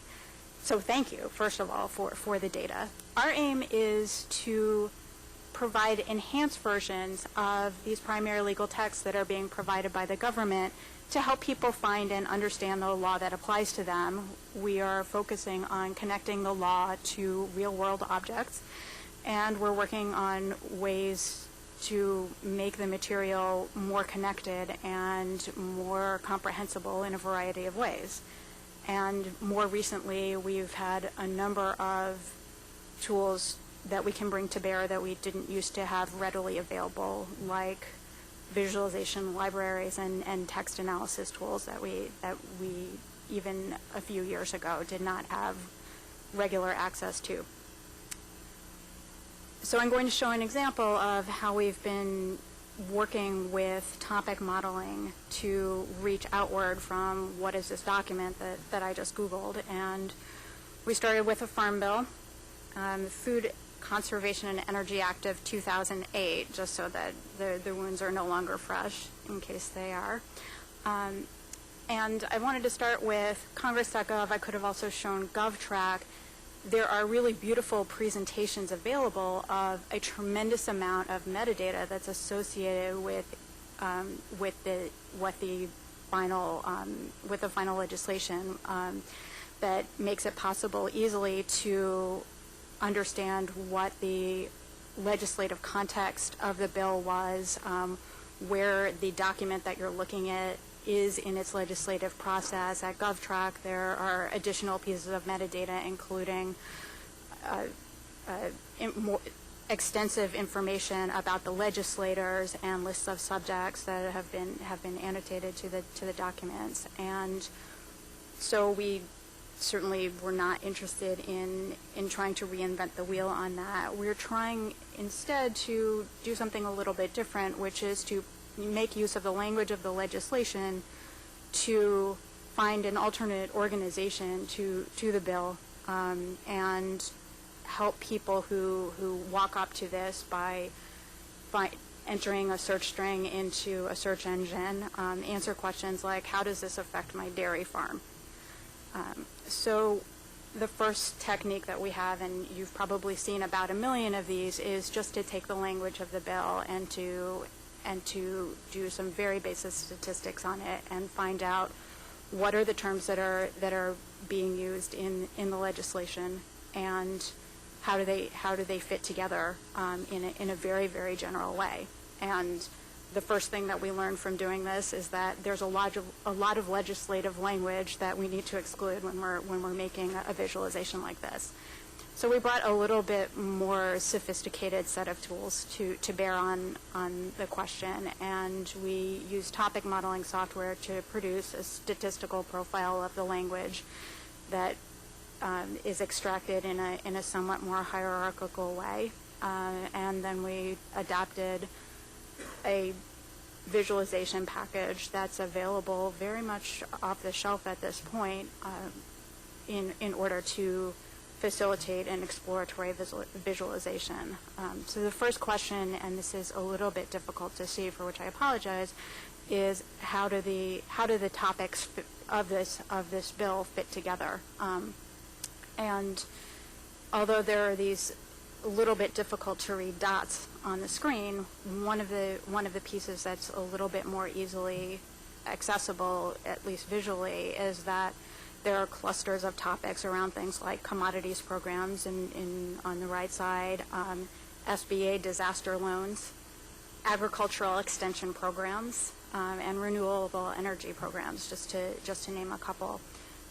And this is another picture of how the language of the bill is fitting together. Here we're showing individual topics and the words that are associated with them, and how much they are represented within the corpus.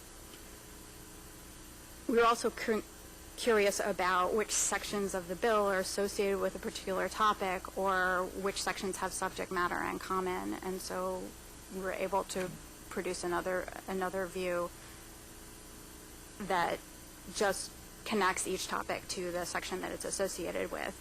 And then we have topics that are associated with particular terms like dairy or commodity or milk or other terms that appear within the corpus. And here again, we're able to distinguish commodity programs, dairy program in particular, disaster assistance, and the last topic is energy.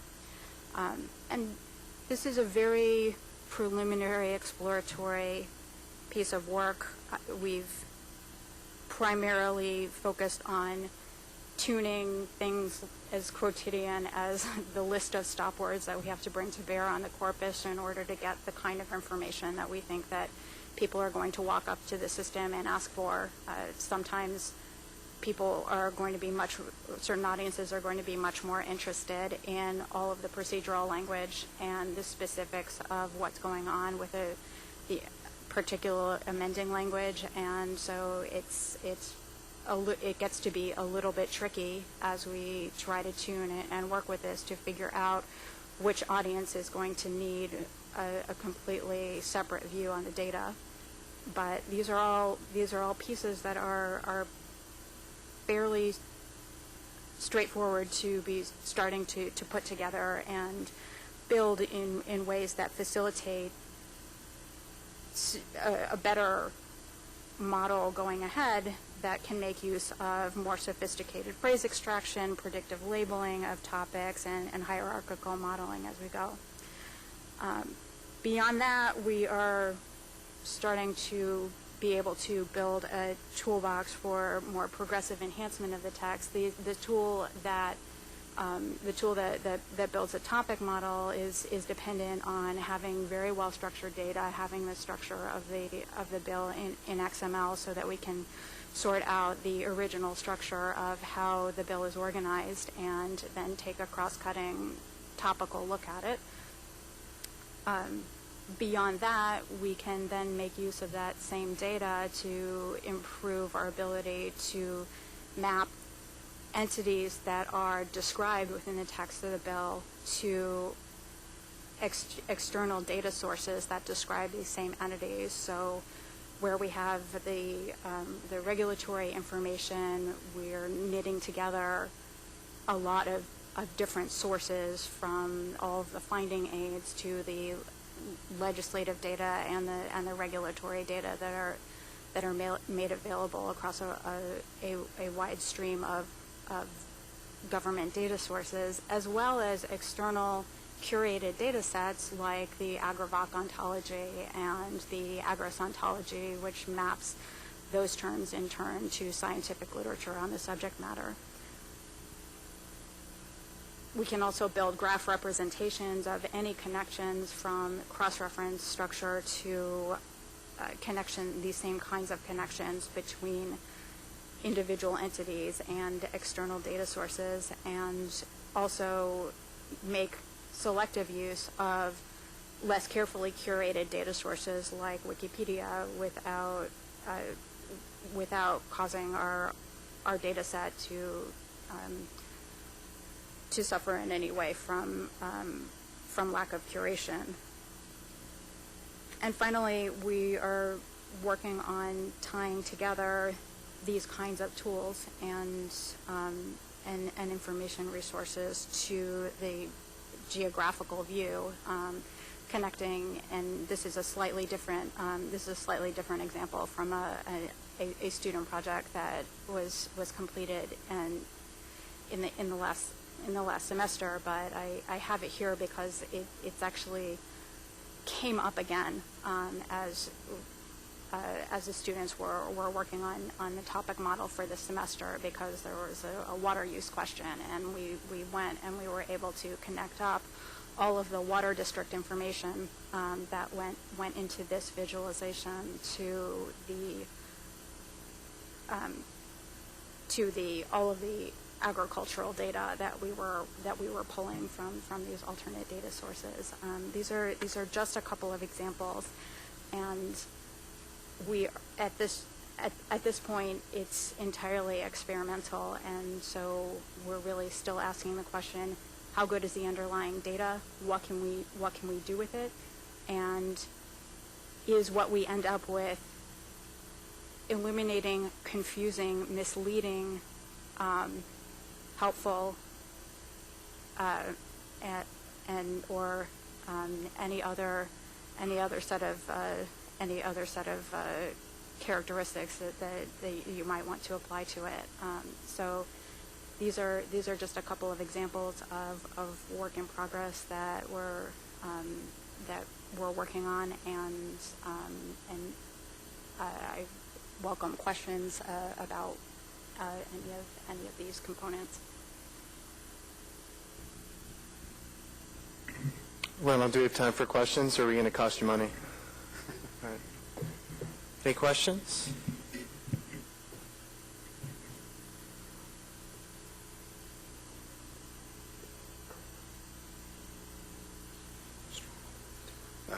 Grant, I'm going to ask you the same question I asked an earlier panel. America versus Europe and much of the rest of the world. Legislation is so resistant to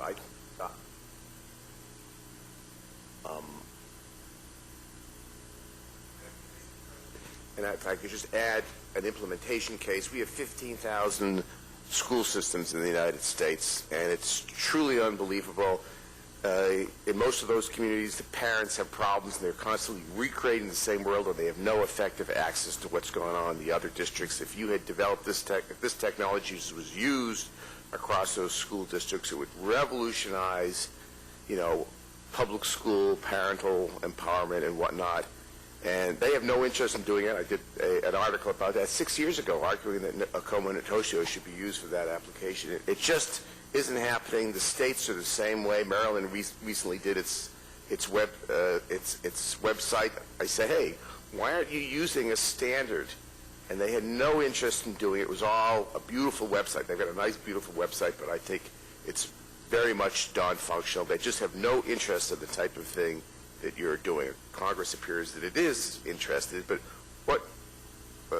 what's going on here? I mean, is there some explanation? Well, first of all, I wouldn't say that we are in a unique situation where it's particularly difficult here. It's particularly difficult everywhere. It's a difficult problem to solve. A large part of the reason is that we have processes that are bound by tradition.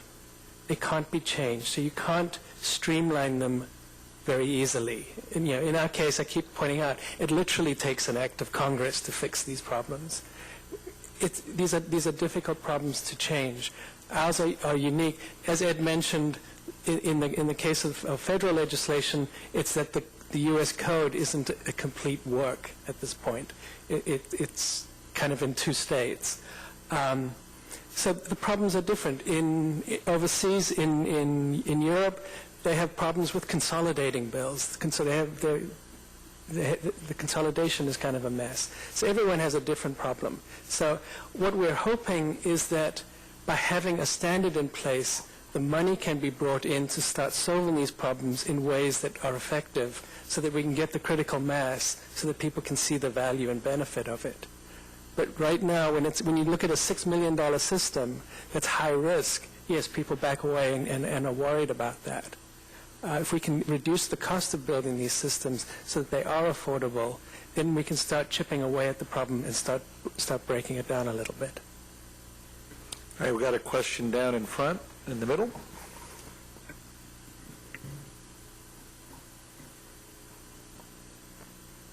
I just want to address that question as well. First of all, the United States Congress has been way ahead in terms of adopting structured data, XML, and has been doing a fantastic job of that. And kudos for the last 15 years being probably ahead of everybody else in terms of XML adoption. So I want to say that. However, I do want to bring up one of the issues that Grant, you brought up about legal citations and Acoma Natosio, if I pronounced it correctly. And that is, there's a difference between XML, which some people call human readable, but it definitely should be referred to as not being human presentable. And HTML is the standard by which everything is shown on the web pretty much. And so is there an effort, or can you talk about the effort in terms of either citations or USLM and Acoma Natosio in terms of coming up with an HTML document that meets what Kirsten was talking about earlier about having semantic structure and presentation in one document? And I think, as you know, it should be HTML, but if you can talk to that issue, that'd be great. With microdata? Yes. So what he's asking is, have we been taking a look at using HTML as the basic, as a basic representation, and enriching that rather than going the XML route? We've experimented it. In addition, we have experimented with it. Right now, our focus has been more towards making the XML more readable, more understandable, rather than trying to work with HTML tools, which have been problematic for us. HTML tools generally are made for ease of use, but some of the precision we need, they don't hold up as well. So that's been pushing us towards a stronger XML that is as readable and user intelligible as the HTML. Just to jump on that real quick and to both of your points. So a lot of what we do at the Open Gov Foundation is flattering really the house by imitating it and trying to do exactly what you're talking about, which is to bring the awesome that's been happening here and in this room to state governments, to local governments, to county governments. I invite you to check out freelawfounders.org. That has the leading folks that we've been working on, and it's just hard. You know, like we tell our children, right? You're a special snowflake. Every corpus is, or sometimes within a corpus, is a special snowflake. And then you look at the resources available to the House, and while I know we all want more and bigger budgets, there just is a bigger budget. There are more hands here. There's just much more to do this incredible transformation. We actually tried to do this about a year and a half ago. Our first project was the state of Maryland. And frankly, it almost broke us. You know, we brought this awesome thing called online policy collaboration, a free tool. We're going to help transform your state legislative process. Who says no? Well, Maryland said no, and we're rather brusque about it. You can't go there first, but there are 49 other states. You know, there are 91,000 government entities at every level in the country, and who wants to go first? There are people that are interested. I've often found that they just don't know where to start, and they don't know that this exists. And so I think that the long-term answer is a lot of it is people, and the tech exists, and so it's a big ground and pound operation. It's working. Okay. Lorelei Kelly, I'm from XLab with New America. Thank you so much. It's so delightful. I've been at almost all of these, and the learning curve is really impressive and visible, so thank you. My question, Seamus, this might be specifically for you, is you said that legislative data is the problem that connects everyone in your interactions with members. I mean, at the end of the day, this has to be members and staff and constituent, and it's going to be constituent-driven, too, in a lot of ways to make members interested in it. And there needs to be a support system there. Could you share with us more details about, like, what are these downstream use of data that might be happening that seems promising? And Sarah, you might also, just being from a university that's really, Cornell is in the League of Nations, as you were looking at universal data standards. That's great. What are you seeing students come up with? Is there a generation learning curve that's closing now on actually applied knowledge and everything that's been come up with, that we've been coming up with here, that everyone's working on inside of Congress?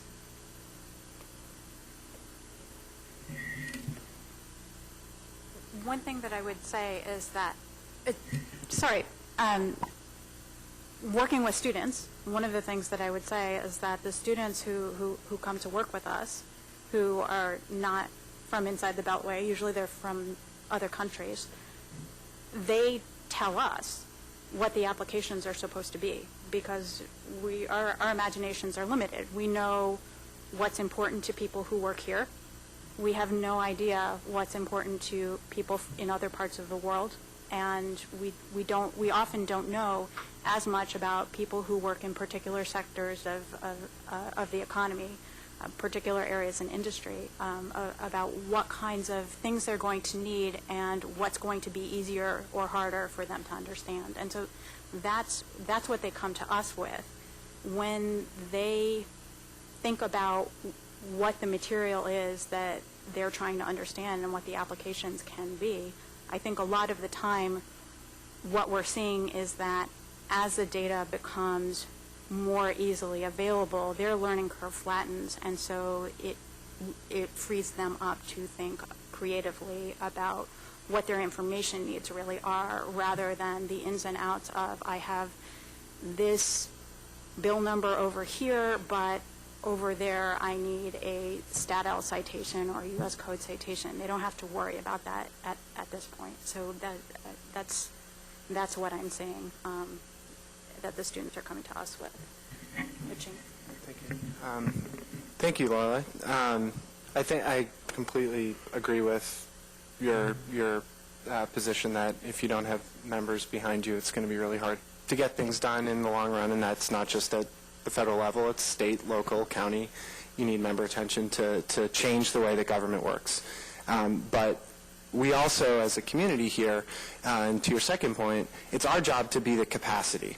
There need to be people who care about it.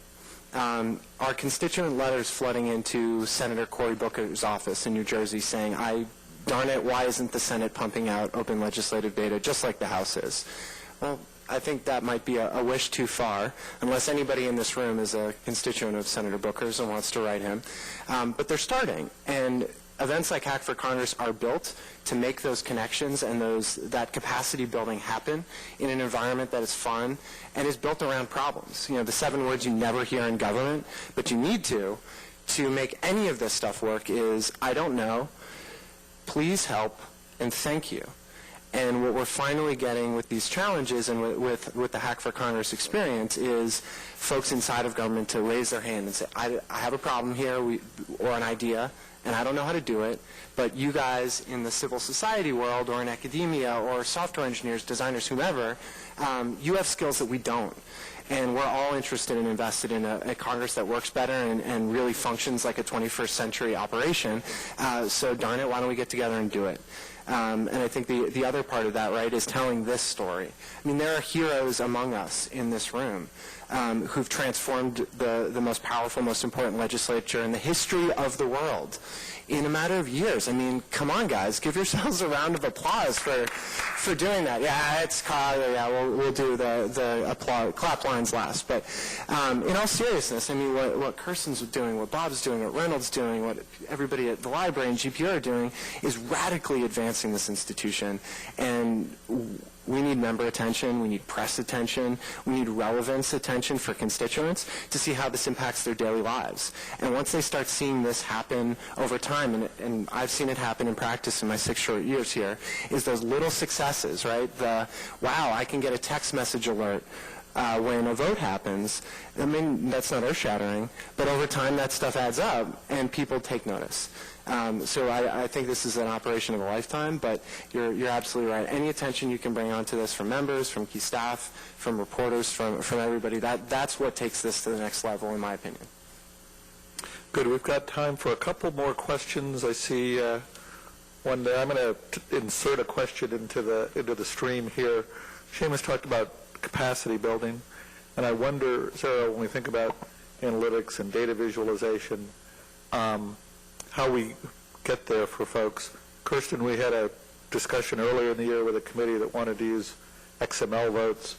We figured out that some of us knew you could simply import them into XML right off of the clerk's website. Wasn't entirely apparent, but you know, we figured that out. And so when you think about people trying to use this data who want to be sort of data smart, and they're not necessarily, maybe they're a little bit coders, maybe they're not, but what's the thing that sort of builds capacity to let people easily, you know, do a little bit of work or analysis on their own? We've had a couple of examples where students have been working with us and they come in really not knowing a lot necessarily about the legislative process, even about American government at all. What we have found to be helpful partially is certain types of interactive documentation where we're able to provide a question and then provide the data that are necessary in order to answer the question, and then point to the data sources and how they would be accessed in order to answer that question. And I think that the FR 2.0 has done I think probably the most intellectually accessible job of providing interactive documentation in a way that is readily accessible to people who are coders or who are just trying to get a sense of what they can get if they put their particular piece of data into the slot machine and pull the lever. so that is one example that's been useful. And these kinds of conferences where we're just being pointed to the GitHub documentation. I did not know that there was a library of regular expressions embedded in a PDF document in GPO's GitHub repository until I came here today. And so some of it is about making it possible for us to information share and keep up to speed with the truly dizzying pace of advancement that's been happening in the last few years here.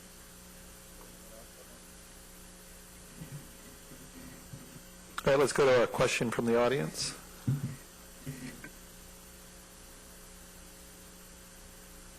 This question is for Sarah, but perhaps for folks in the audience, and if nobody's doing it, then it's for Hack for Congress.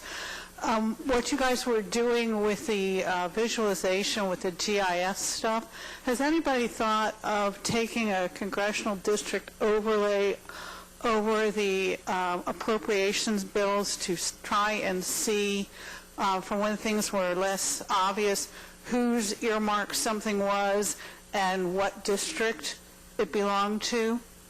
That was one of the things that struck me, that between the GIS and the I guess the pattern recognition of the vocabulary, since things aren't spelled out, that we might be able to divine some of that stuff from prior legislation, and that would be really, really cool for everybody. And you could hook up donor disclosure information, too. Just saying, folks, just saying. Bookmark that thought, and please submit it at hackforcongress.org, because that would be a fantastic project over the next 2 days. So we don't know if anybody's already doing that. Josh, this is for you, too. Is anybody doing that already? Daniel Schumann?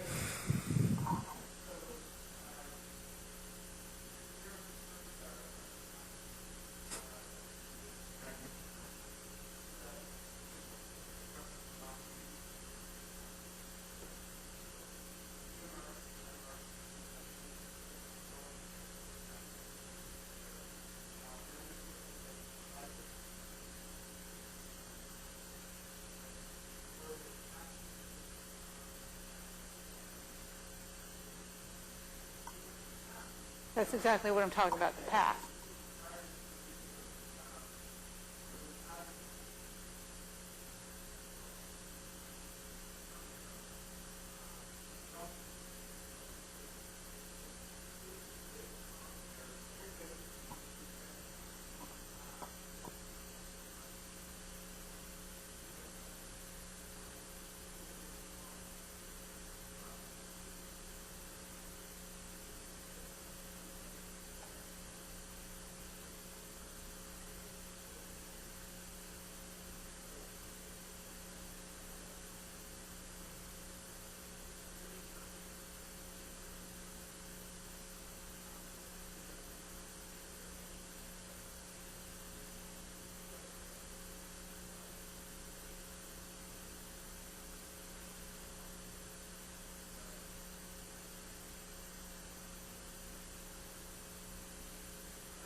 One more question?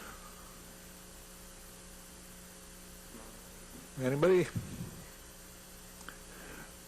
All right, anything else from the panel? Any last words from the assembled Brain Trust? Hope to see everybody tonight.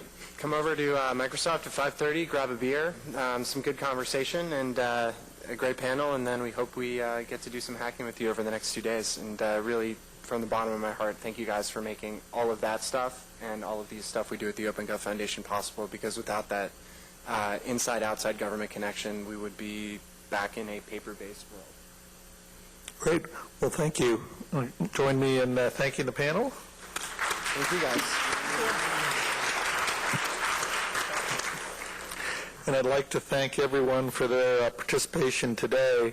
This is really a public-private partnership where we have a forum where the people who are working on issues inside the House can sit and exchange thoughts with people who want to use that data or who have, their own thoughts about this whole sort of value chain of legislative information. So I hope that this was a useful session. You've met a few new people. You've gotten a few new good ideas you can put into practice. And we're always interested in feedback, either to me at the Committee on House Administration or the other presenters. We'd like to, get this right as we go forward. I'll leave you with one small sort of management of change story. The committee hearing document that Daniel and John talked about, was a result of a large number of meetings with individual committees, because the other piece of this that we didn't talk about was, why don't we standardize the look of and let's modernize the look of the committee hearing document instead of it being sort of individually arranged committee by committee, and can we also add some of these sort of meanwhile in the 21st century sort of attributes to it so that it can, have a roadmap that we're going to take it through over the next several years. And there's a lot of committees that liked it just the way it was. There's a surprising number of committees that said, I always wondered why we put these inserts in the middle of the transcript. It makes it really hard to use. It's like, well, you could have always taken them out of the middle of the transcripts if you wanted. So I think this is much less about technology and much more about culture and process. And it's always difficult to change culture.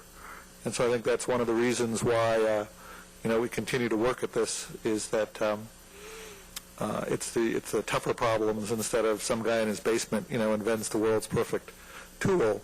I'm sure Grant would agree and Seamus would agree, Sarah would agree, you've got a lot of talking and communication and selling and listening. It's not just sort of whipping up some code in the back room and throwing it across the table. So with that, thank you very much for coming, and I hope to see you when we do this conference again next year.